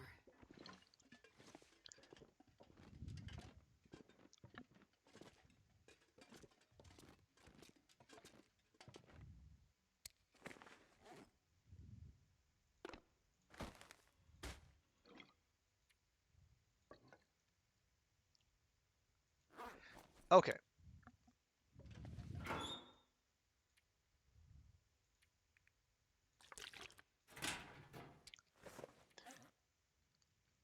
Right, yeah, we got plenty of arrows to harvest.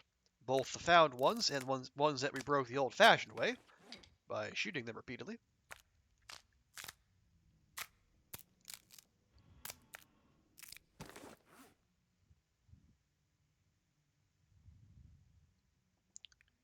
Okay, we good? Yeah, we're good. All right.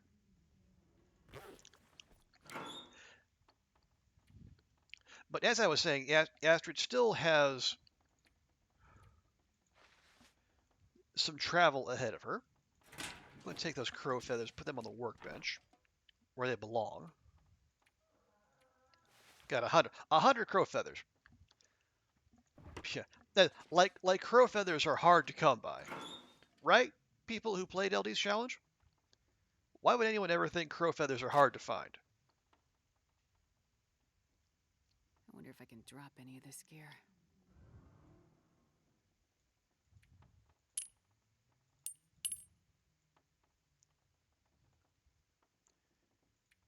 Yeah, probably don't need all that.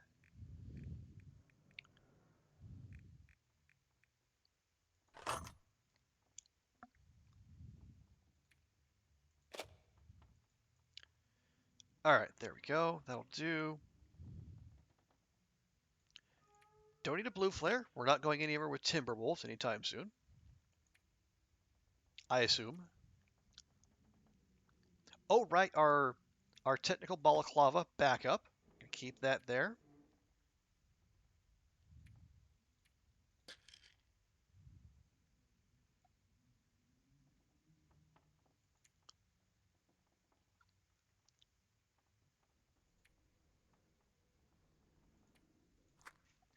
Okay. Oh, right, we probably don't want to be walking around with that firewood either, do we? No real reason to do that. Okay. Astrid is lighter now.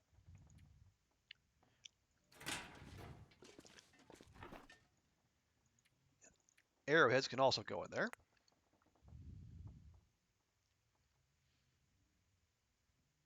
Very good. Okay. Okay, it's midday. Astrid needs to eat and drink. Save the peaches. Yeah, we definitely want to save the peaches because there's the cooking potential there in the future.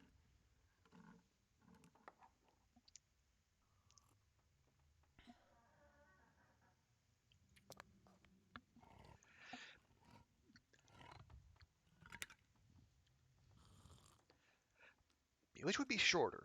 Going to the lighthouse or going to the camp office?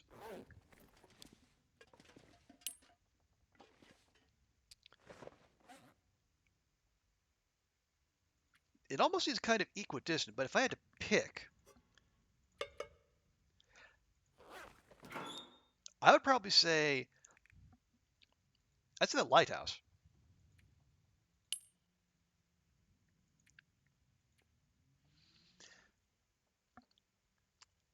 Okay, do we need the private bar where we're going? No.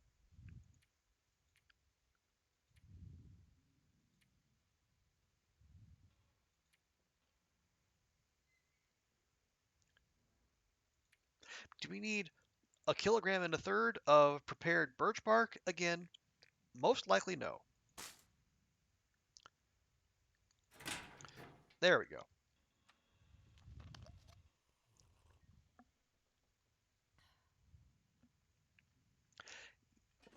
Yeah, now Astrid's proper zippy.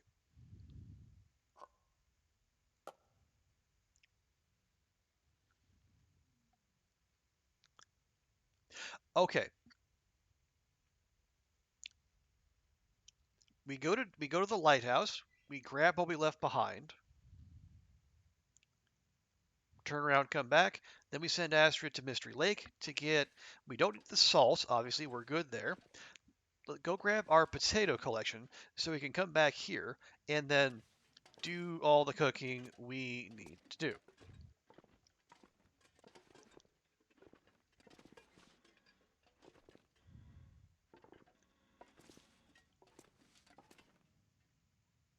I feel like there should be, there should be one of those little blue little vegetable, I don't know, dresser drawers, stands. I don't know. I'm not familiar with the English language. Don't ask me. But yeah, one of those little blue IKEA setups where people on Great Bear apparently leave their vegetables. There should be at least one of those here in Coastal Highway, shouldn't there? No. Anyway,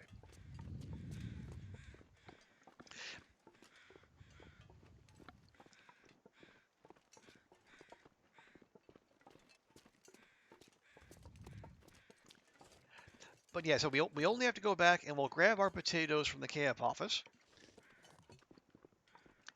and then what we'll grab those. We'll take our skillet, and we can probably just the skillet because the fishing huts only have a single cooking surface, and we can go there. Oh yeah, we'll also have to remember to grab some coal on our way back, because if my last round of fishing was any kind of indicator, it's gonna take a bit for us to get our hands on these new, yeah, the rockfish.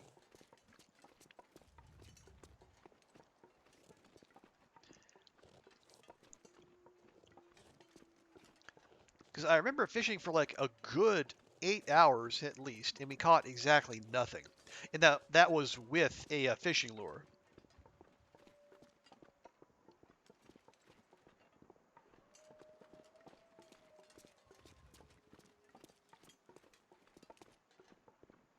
Now, maybe Hinterland addressed that in one of the patches since, but wait, no. No, no. Well, I don't. When was the last patch they moved? It wasn't. Oh, geez. There's another bear. Another bear. Friends, can you believe it? A whole other bear in this zone. Right. Anyway, we're just gonna off-road it.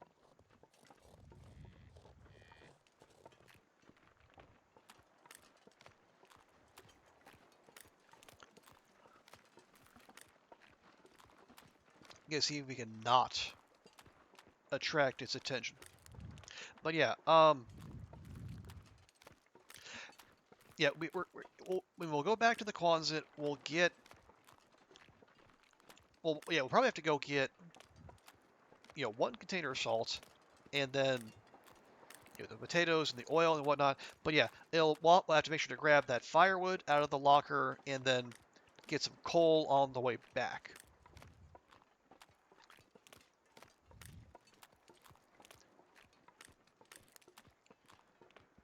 Excuse me, because we're probably going to have a fair bit of fishing ahead of us. Now, that could have been a fluke, but given what I've heard and what I've experienced, I want, hope for the best, prepare for the worst, and all that.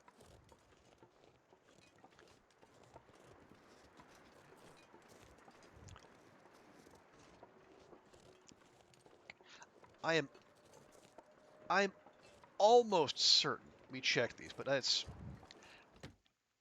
I'm gonna look again.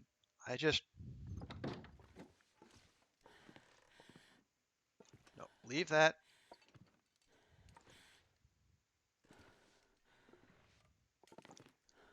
Wait. Okay, I saw. Aha. Okay. Well, no, it's okay. It's cooking oil. Very well hidden cooking oil. Not what we're after, but yes. If nothing else, it gives me hope that maybe I did, in fact, miss the good stuff.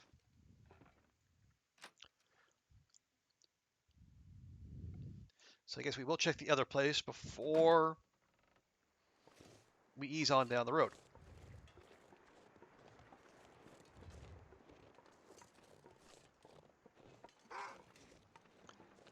Get away.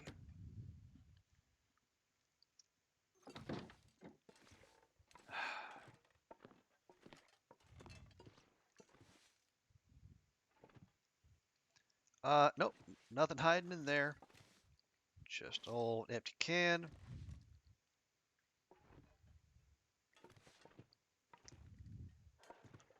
And then nothing over here. No, I think there was just that one container of cooking oil, very stealthily hidden.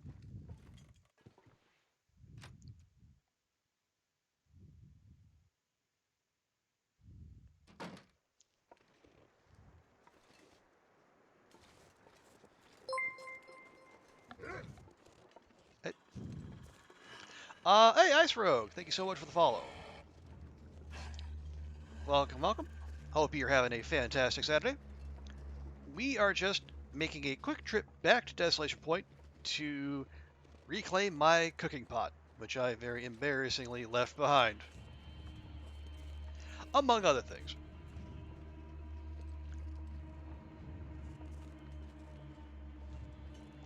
Yeah, I know. Very big, spooky. Ooh, wolf on my tail. Oh no, whatever will we do?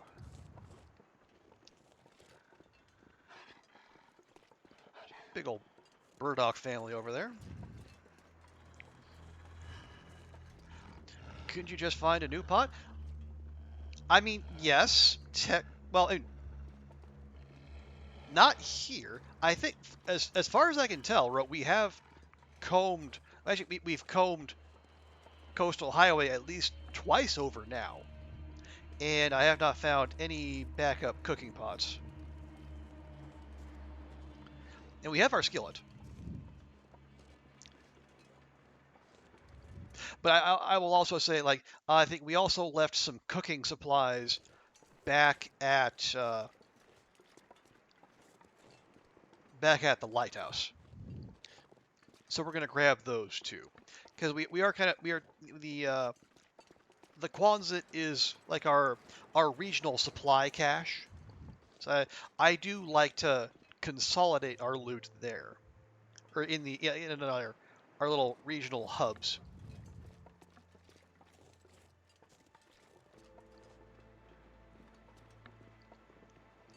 Because we initially searched the zone a long time ago, and then we just recently came back looking for like all the new foodstuffs.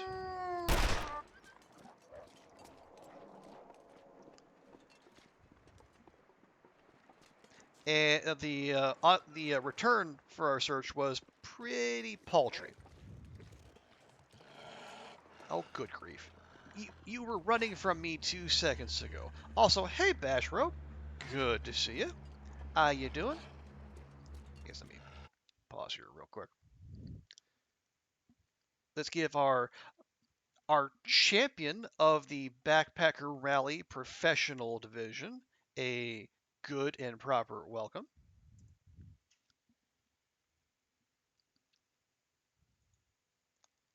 But good to see you, Bash. Hope you're having a fantastic weekend. And unless someone decides to violate our confidence, Bash, I can assure you, this is a celery-free zone.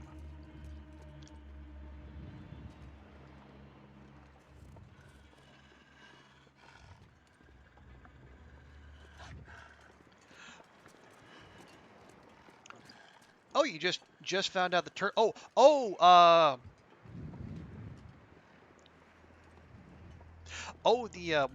forget the name of the breakfast event thing, the breakfast delivery.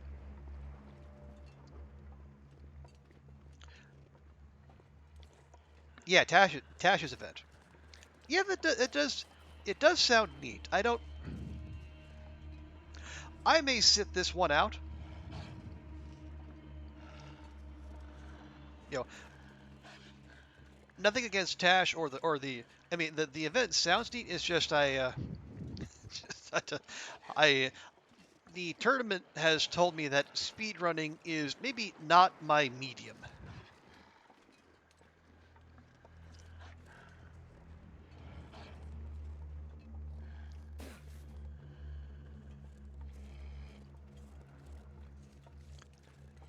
So I will leave it to those who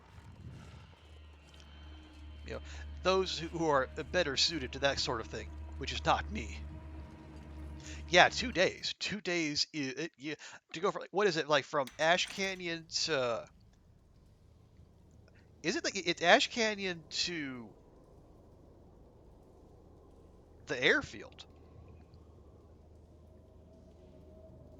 Also, did a blizzard just now start? It sure did. Okay, that's what it sounded like. Yeah, Ash Canyon spawned to Island Cottage again. That's just the Island Cottage is so hot right now. I mean, okay, much more about just completing it more than fighting over the best. Okay, what? Yeah, just like getting in under like the 2 day deadline itself. Because like, I mean, we made like pretty good time. Just like making it from the airfield to coastal, or no, sorry, other way around, coastal to airfield on our attempts. But yeah, that's gonna be yeah. And I think if I remember correctly, like you need along the way you have to get to cooking too because that's the what you need to get to pancakes. If I remember hearing the discussion correctly. So I don't know if you're thinking that's like power cook teas or get yourself a cooking skill book. I don't know.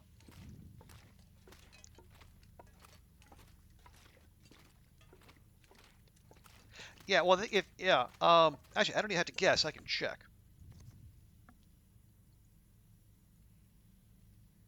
Yeah, yeah, pancakes or acorn pancakes both take level 2. So at some point while you're moving at light speed, Need anything. you're gonna have to stop and cook. Well, probably anything you can get your hands on. You know, cook every bit of canned food, every every piece, every tea you can get your hands on. People not disappointed when looking at discouraging can still be fun to even try and compete. Well, I mean, you're not wrong, Bash. It is, speaking as a non-speedrunner who just did a speedrunning event, there is fun to be had.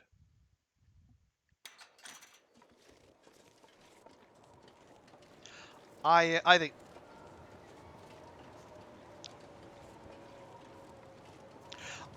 I don't know.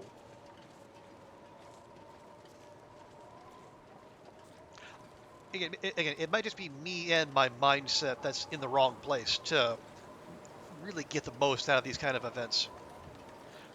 You think for Loper, it's managed to go through almost 25 Ds trying to. Yep, you could definitely do that. So, and I guess Loper with the lack of loot around, you probably have to be cooking up every tea you can get your hands on.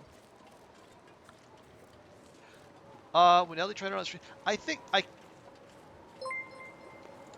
his I don't think I think his I think he scrubbed his first attempt, Mel. If I think. Uh, I didn't see any streams of that tournament after that. Also, TD Doozy, thank you so much for the follow, and apologies if I happen to absolutely massacre your name. You want to tell me how the right way to say it? I am all ears. You plan to hit Birch Bark areas, Bash, and that should be enough for level 2? Could be, yeah. I mean, especially if you're. Well, no, I was gonna say if you go through the ravine, but if you're going from Ash Canyon to the airfield, there's really no reason for you to go through the ravine, I don't think.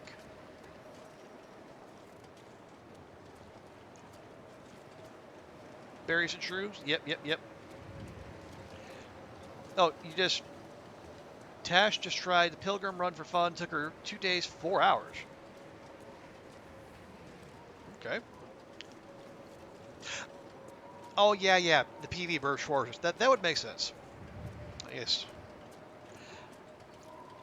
That's usually not the first Birch Forest that comes to mind, mostly because of, like, the moose and the bear who could be there. It's a little bit rougher neighborhood than I would be comfortable with, but okay.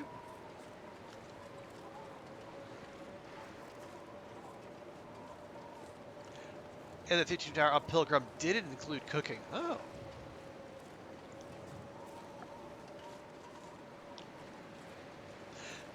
I mean, I would say it seems weird that the events creator can't necessarily do it within the timeline. But then again, I came up with my summit sweep challenge, and not only could I not do it, I completely forgot just how much wood there is on the summit. So I don't really have a leg to stand on there.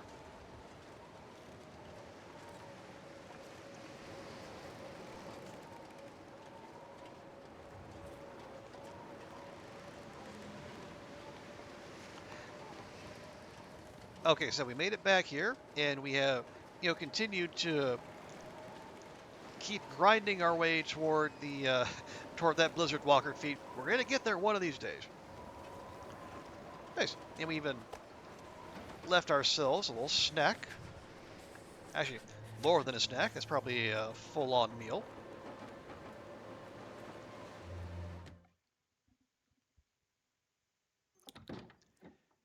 Yep, right where I left it.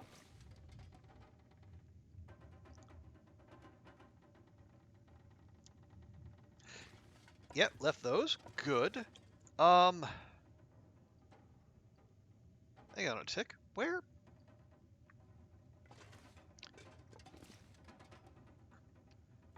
Did I not find? I could swear I found some more cooking stuffs. Oh, Tash has said that oh, they got the idea for the 48 is from Antics Run. Oh, right. Sick of Antics. Gotcha. Also, hey, Will, welcome back. You've returned with a fresh haircut and Popeyes. Ooh, what from Popeyes? We must know. I haven't had Popeyes in a good long while. I did treat myself to treat myself to Five Guys today, but that's Five Guys. It's not Popeyes. Yeah, I could have swore that I left cooking stuff here, but maybe I didn't. Okay, where? Oh, you got a sandwich? Nice. Good, good. Okay, where else did we go here? Well, not that many places to go. We didn't go to the Riken. We didn't drop anything there. We didn't. Yeah, we went to Hibernia, but we didn't stay there.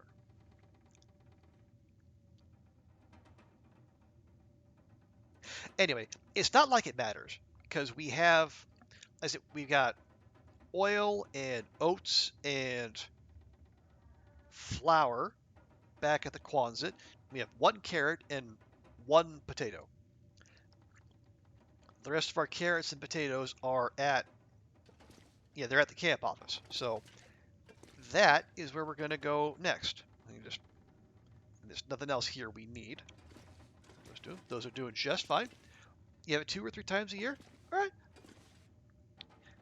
Well, that's not bad. It's like it's a little bit of a treat you can look forward to.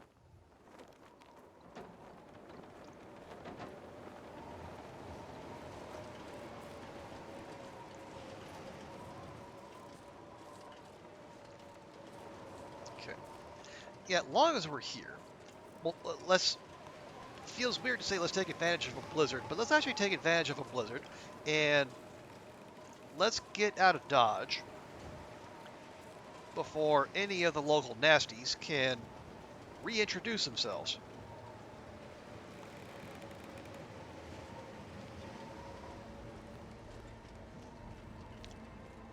Because honestly, after that Aurora Bear incident, I I would just prefer to live and let live. Yep. Hey, Cal. Good to see you. How's your weekend going? Hope it's going fantastically. Yeah, you catch us just in the a little bit of a fetch quest. I left our cooking pot all the way back here in a dead end zone in the midst of a blizzard, so I went and got it.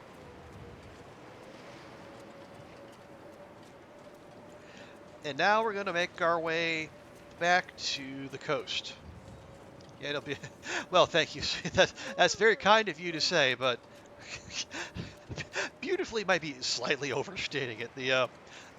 Had I been able to, actually pay attention to something other than the shiny bear, yeah, if I would have paid attention to where the door was, we wouldn't have had to deal with that at all. Oh, also, you got another streamer in the house here. There we go. Yeah, Cal's in the house. Good to see you, Cal. Yes, we did very much layeth the smacketh down on said Aurora Bear,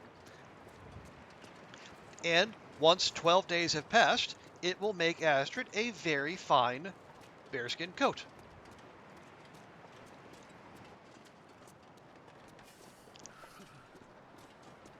Oh yeah, it was. Yeah, that was like not only was its face smoking, but its eyes were still glowing yellow. Because it still had the aurora effects going while when we started harvesting it, which was it was a little disconcerting. You know, looking into those glassy dead eyes is one thing, but glassy glowing yellow eyes, that's a whole other thing. To say nothing of the shimmering green fur of the Aurora Bear.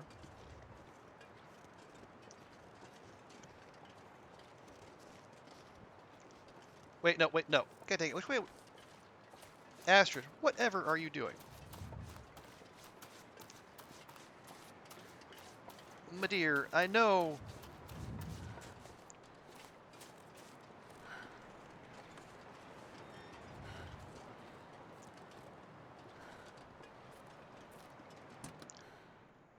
Yeah, yeah, just a second. Yes, this is the way, but you must veer left.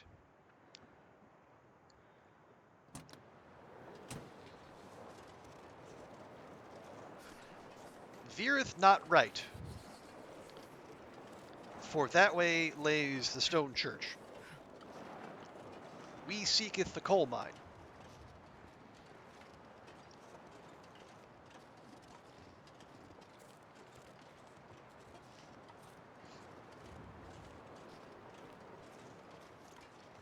Yeah, I think what we're gonna do, we will get Astrid back to the Quonset, and I think we'll call it a stream there because it is 1 a.m. But I'm not gonna call it just Starting yet. to feel numb. I do want to get her in a good spot.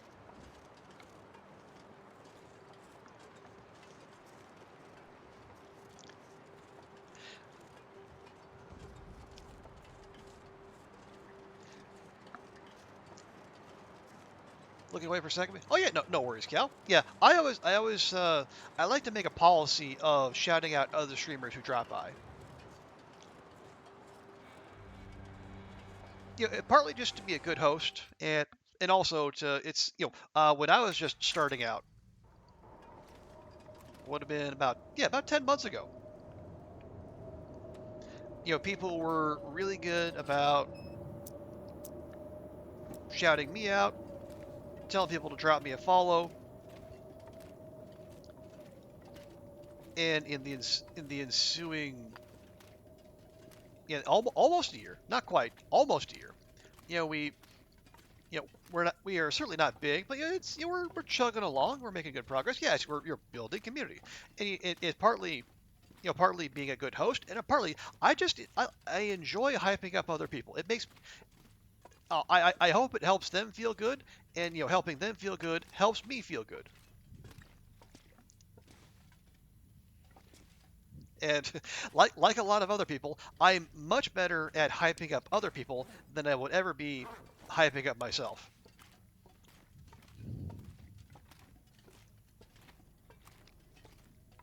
And yeah, absolutely, Ice Rug. The Long Dark community is fantastic for that sort of thing. We picking each other up, rating, talking up other people's streams.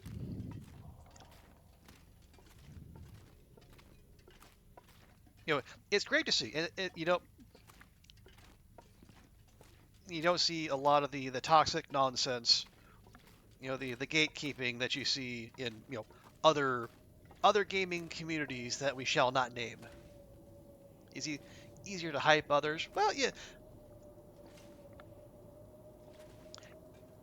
Yeah, you're not wrong, Bash. It helps that it's like there's that well, I was gonna say there's that cultural stigma against being a braggart, but I guess I don't know. These days on the internet, being a braggart is almost like in a central part of the job description rather than something to be avoided.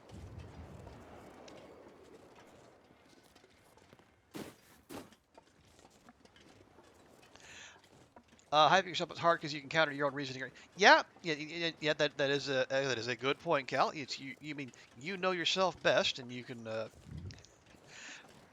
We're all our own worst critics, and we can tear ourselves down like nobody's business, given the opportunity.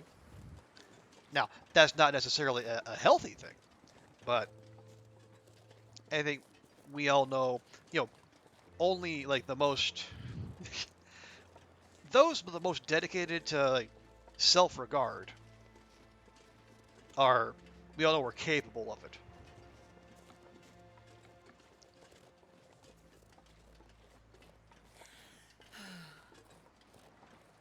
But at the same time, I mean, especially on a site like Twitch where discoverability is complete butts, sometimes you do in fact have to go out of your way to put yourself out there.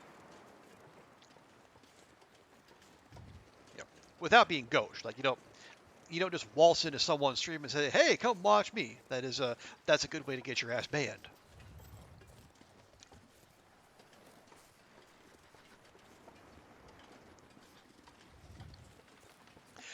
Excessive bragging, but self-confidence and pride. Yep. That is healthy. And the thing that the best part is that when you know the difference, between bragging Fingers feel numb.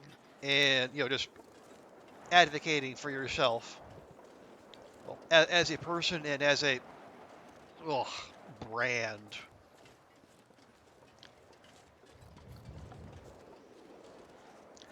I have a particular loathing for the word brand, but that's kind of a work related thing. So I'll just I'll leave that on the table.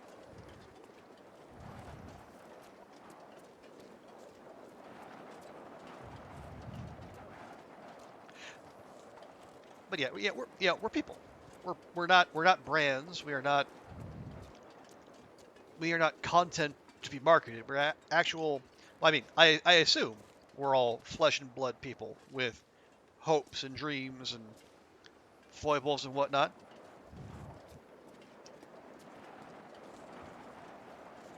I mean, like the New Yorker taught us, lo those many years ago.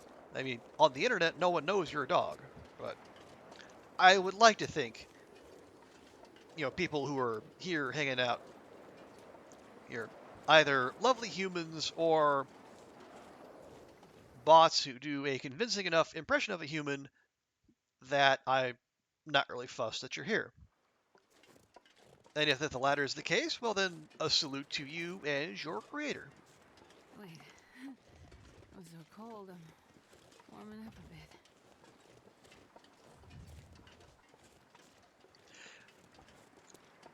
You were an active chatter in one streamer's chat for months, and when one of the mods found out you streamed, they screamed it in chat. Well, it's yeah, well, that's community. It's like it's like I mean, Cal. Jeng or Jung, yeah, Jinger and Tarante.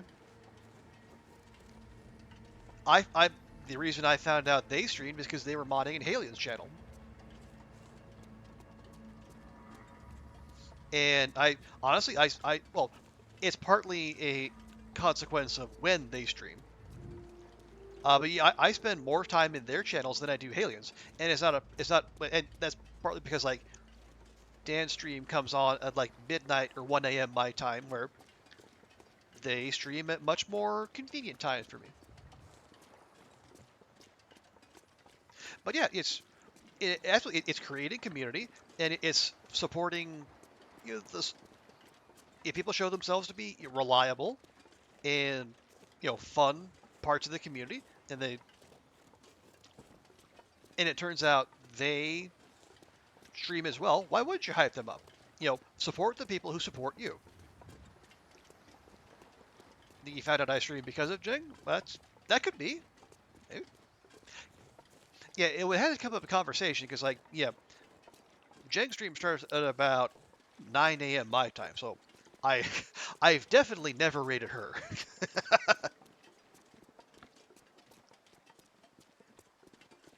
But no, that's great. And yeah, and the fact you being an active chatter and then modding, or no, you're active chatter and then the mods recognizing that and then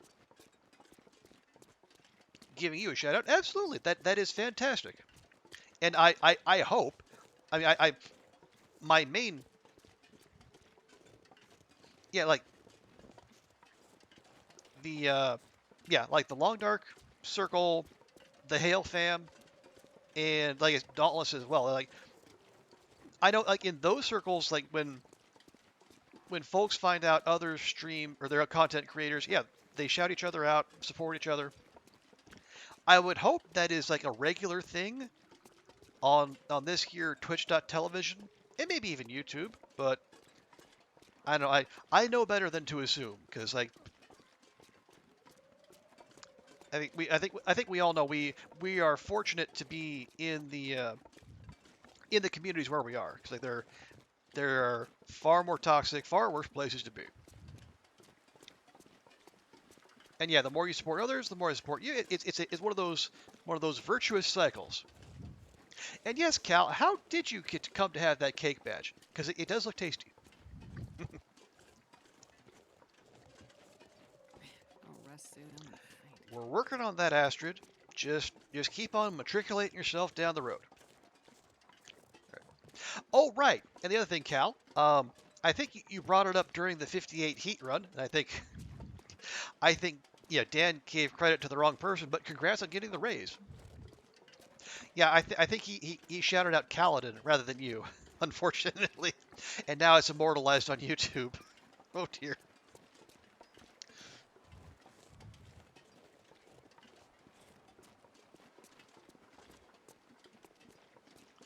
Yeah. Okay. Well. Okay. It only feels like -38. It's nothing. Besides, we're practically there. But yeah, we're just out here giving Astrid a nice little walk before sunset, get her nice and tired, and we'll also grinding the Blizzard Walker feet as we do. Because we only have 3 feats left to get, and we're definitely not getting the trapping feat anytime soon. I think you gotta trap 100 bun buns, and we have exactly 1. You think you're lurking at streamer chat? Oh, lurking at streamer chat when they're doing a r/place Reddit event, and then you got it. But okay, well that's that's as good a reason as any, I suppose.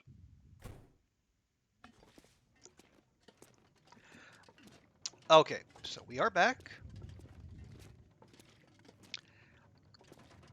We have made it here safely.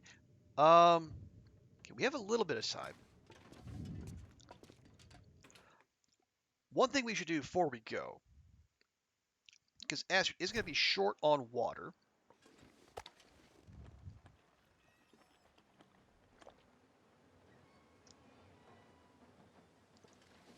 Let me grab. What's the heftiest? Yeah, we got. This pack is getting kind of heavy. Yeah, we got bear meat. That'll do. Like Astrid hasn't already had her fill of bear meat for the day.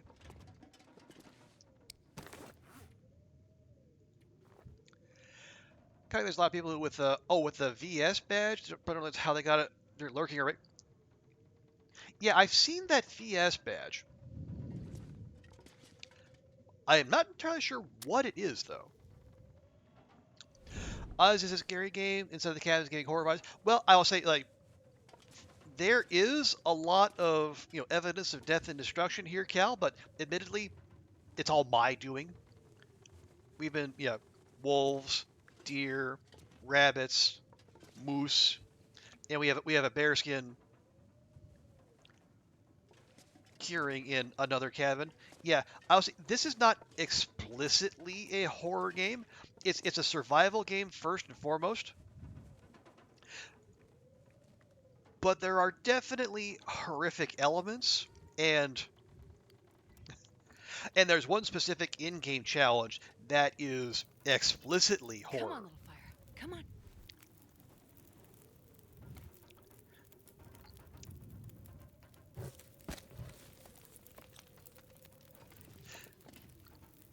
Okay, we're gonna cook that meat real quick, like. Actually, now that we have our full complement of cooking utensils.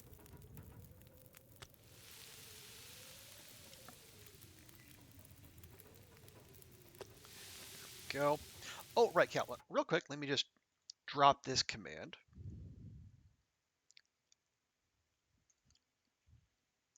Yeah, that right there is the game we're playing. The monster game.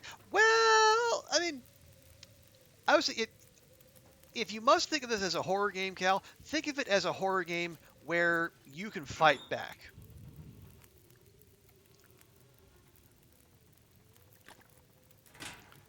Yeah, basically, the idea is like there's a geomagnetic disaster that basically wiped out the global economy, and this is the post-apocalypse, and you're on a plane that crash lands in the wilderness of northern Canada, and your job, especially here in survival mode, is just survive as long as you can. There's also an episodic story mode that it does you like a lot of the plot, gives you more lore.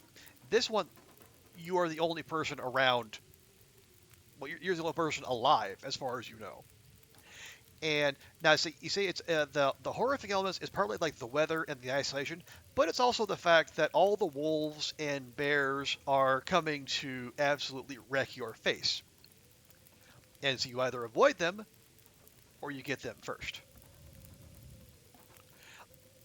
There's also there's also the moose, but for the most part, we just let the moose be because they're big mean.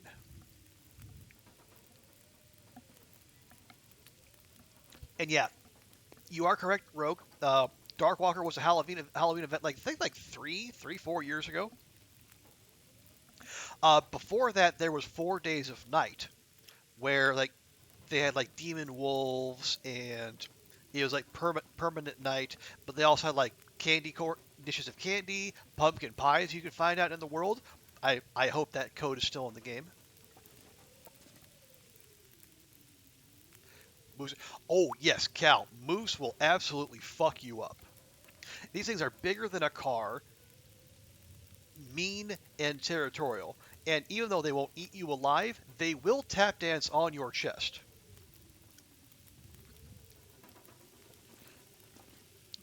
It's like so you have like basically like a ton of moose putting all its weight on two hooves that are landing right on top of you.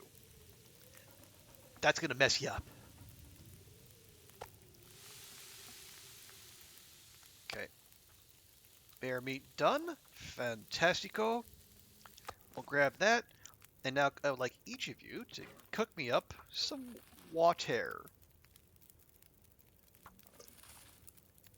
But yeah, I would say Cal, this is like my if I have a main game, this is it.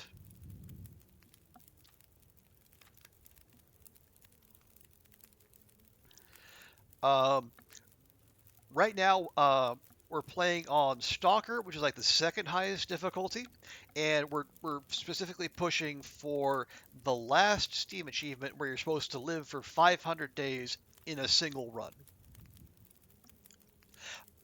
I have another run going on Interloper, which is the hardest level.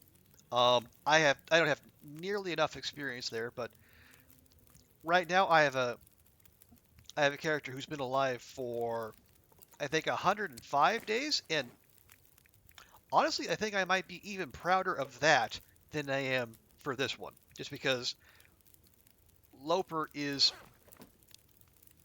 way harder, and like a lot of the loot just never spawns at all, and any tools you find, you pretty much have to make yourself.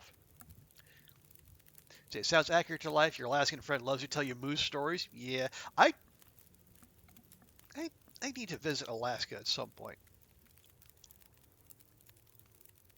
It does seem like a neat place.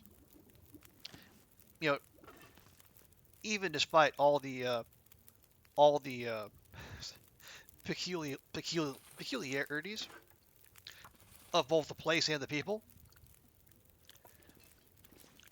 I think I had like one person tells me like dating in Alaska is like particularly challenging. Where they said like one of the stock phrases like for their dating in Alaska is like the odds are good that the goods are odd.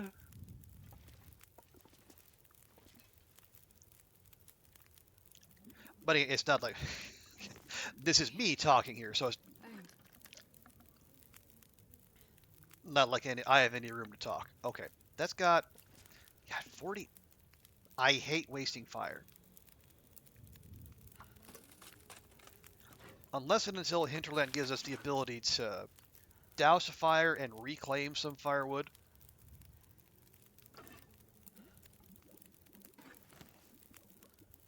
If you've got fire, we might as well use it. Okay, we'll take a couple torches, and then we'll put Astrid to bed and let her rest up for her big trip to Mystery Lake tomorrow to get our potatoes. I'm not sure I can carry much more. No potato left behind, friends.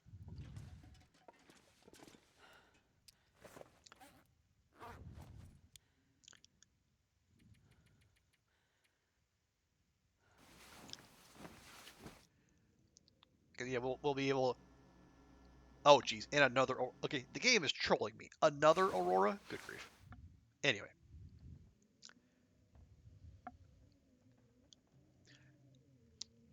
Okay, yeah, we do have. Okay, we got there. Let me just let's get Astrid fully rested, and then we'll call it.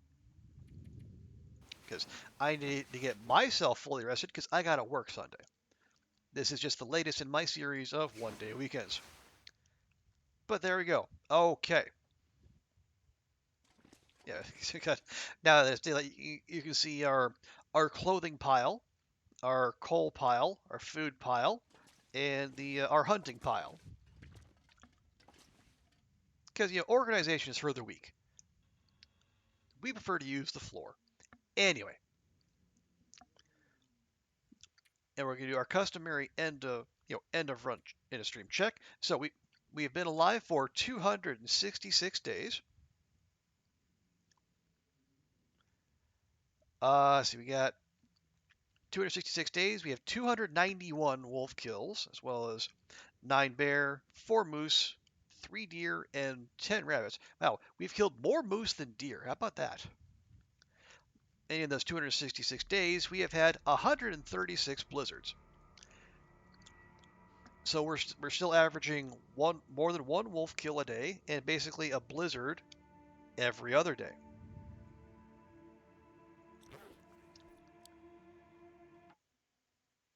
Good stuff as far as I'm concerned.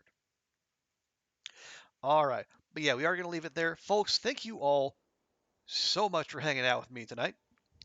It's been fun. It's been harrowing at times. That honestly, I'm gonna go back and clip that Aurora bear because that was that was an experience. But thanks to all of you. Let's see. Let me first a big thanks to Sweet for the gifty to Mel. Also, thank you to Ice Rogue and uh, TDDUZ. I hope I'm saying that right. They didn't say. But yeah, thank you to both of you for the follow. And also thanks to all you lurkers out there. Also, thanks to chatties. Bash, Mel, Cal, Ice Rogue, Sweet, Cats, Will. And we had Q in here earlier, and Zert. Yeah, a lot of the regulars. And I said, like all the lurkers as well. I know not everyone's in a mood to chat, and you certainly don't have to. We're happy to have people hang out in whatever form they choose. But as we always do here, right at the end, let's go find someone to raid, and we can pass the love on to someone else.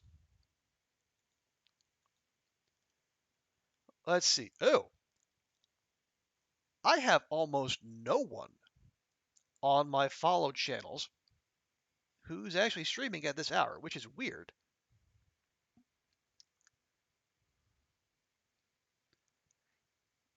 Yeah, I have all of 4. And I don't, or unless Twitch is being twitchy again. And honestly, that could very well be it. I think it was like earlier this week to where things just refused to load at all.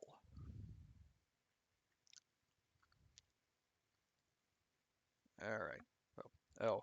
Oh, hey. Sick Advantage is actually having a 12-hour stream is celebrating 500 followers. Well, heck, there we go. Okay, well, that was easy.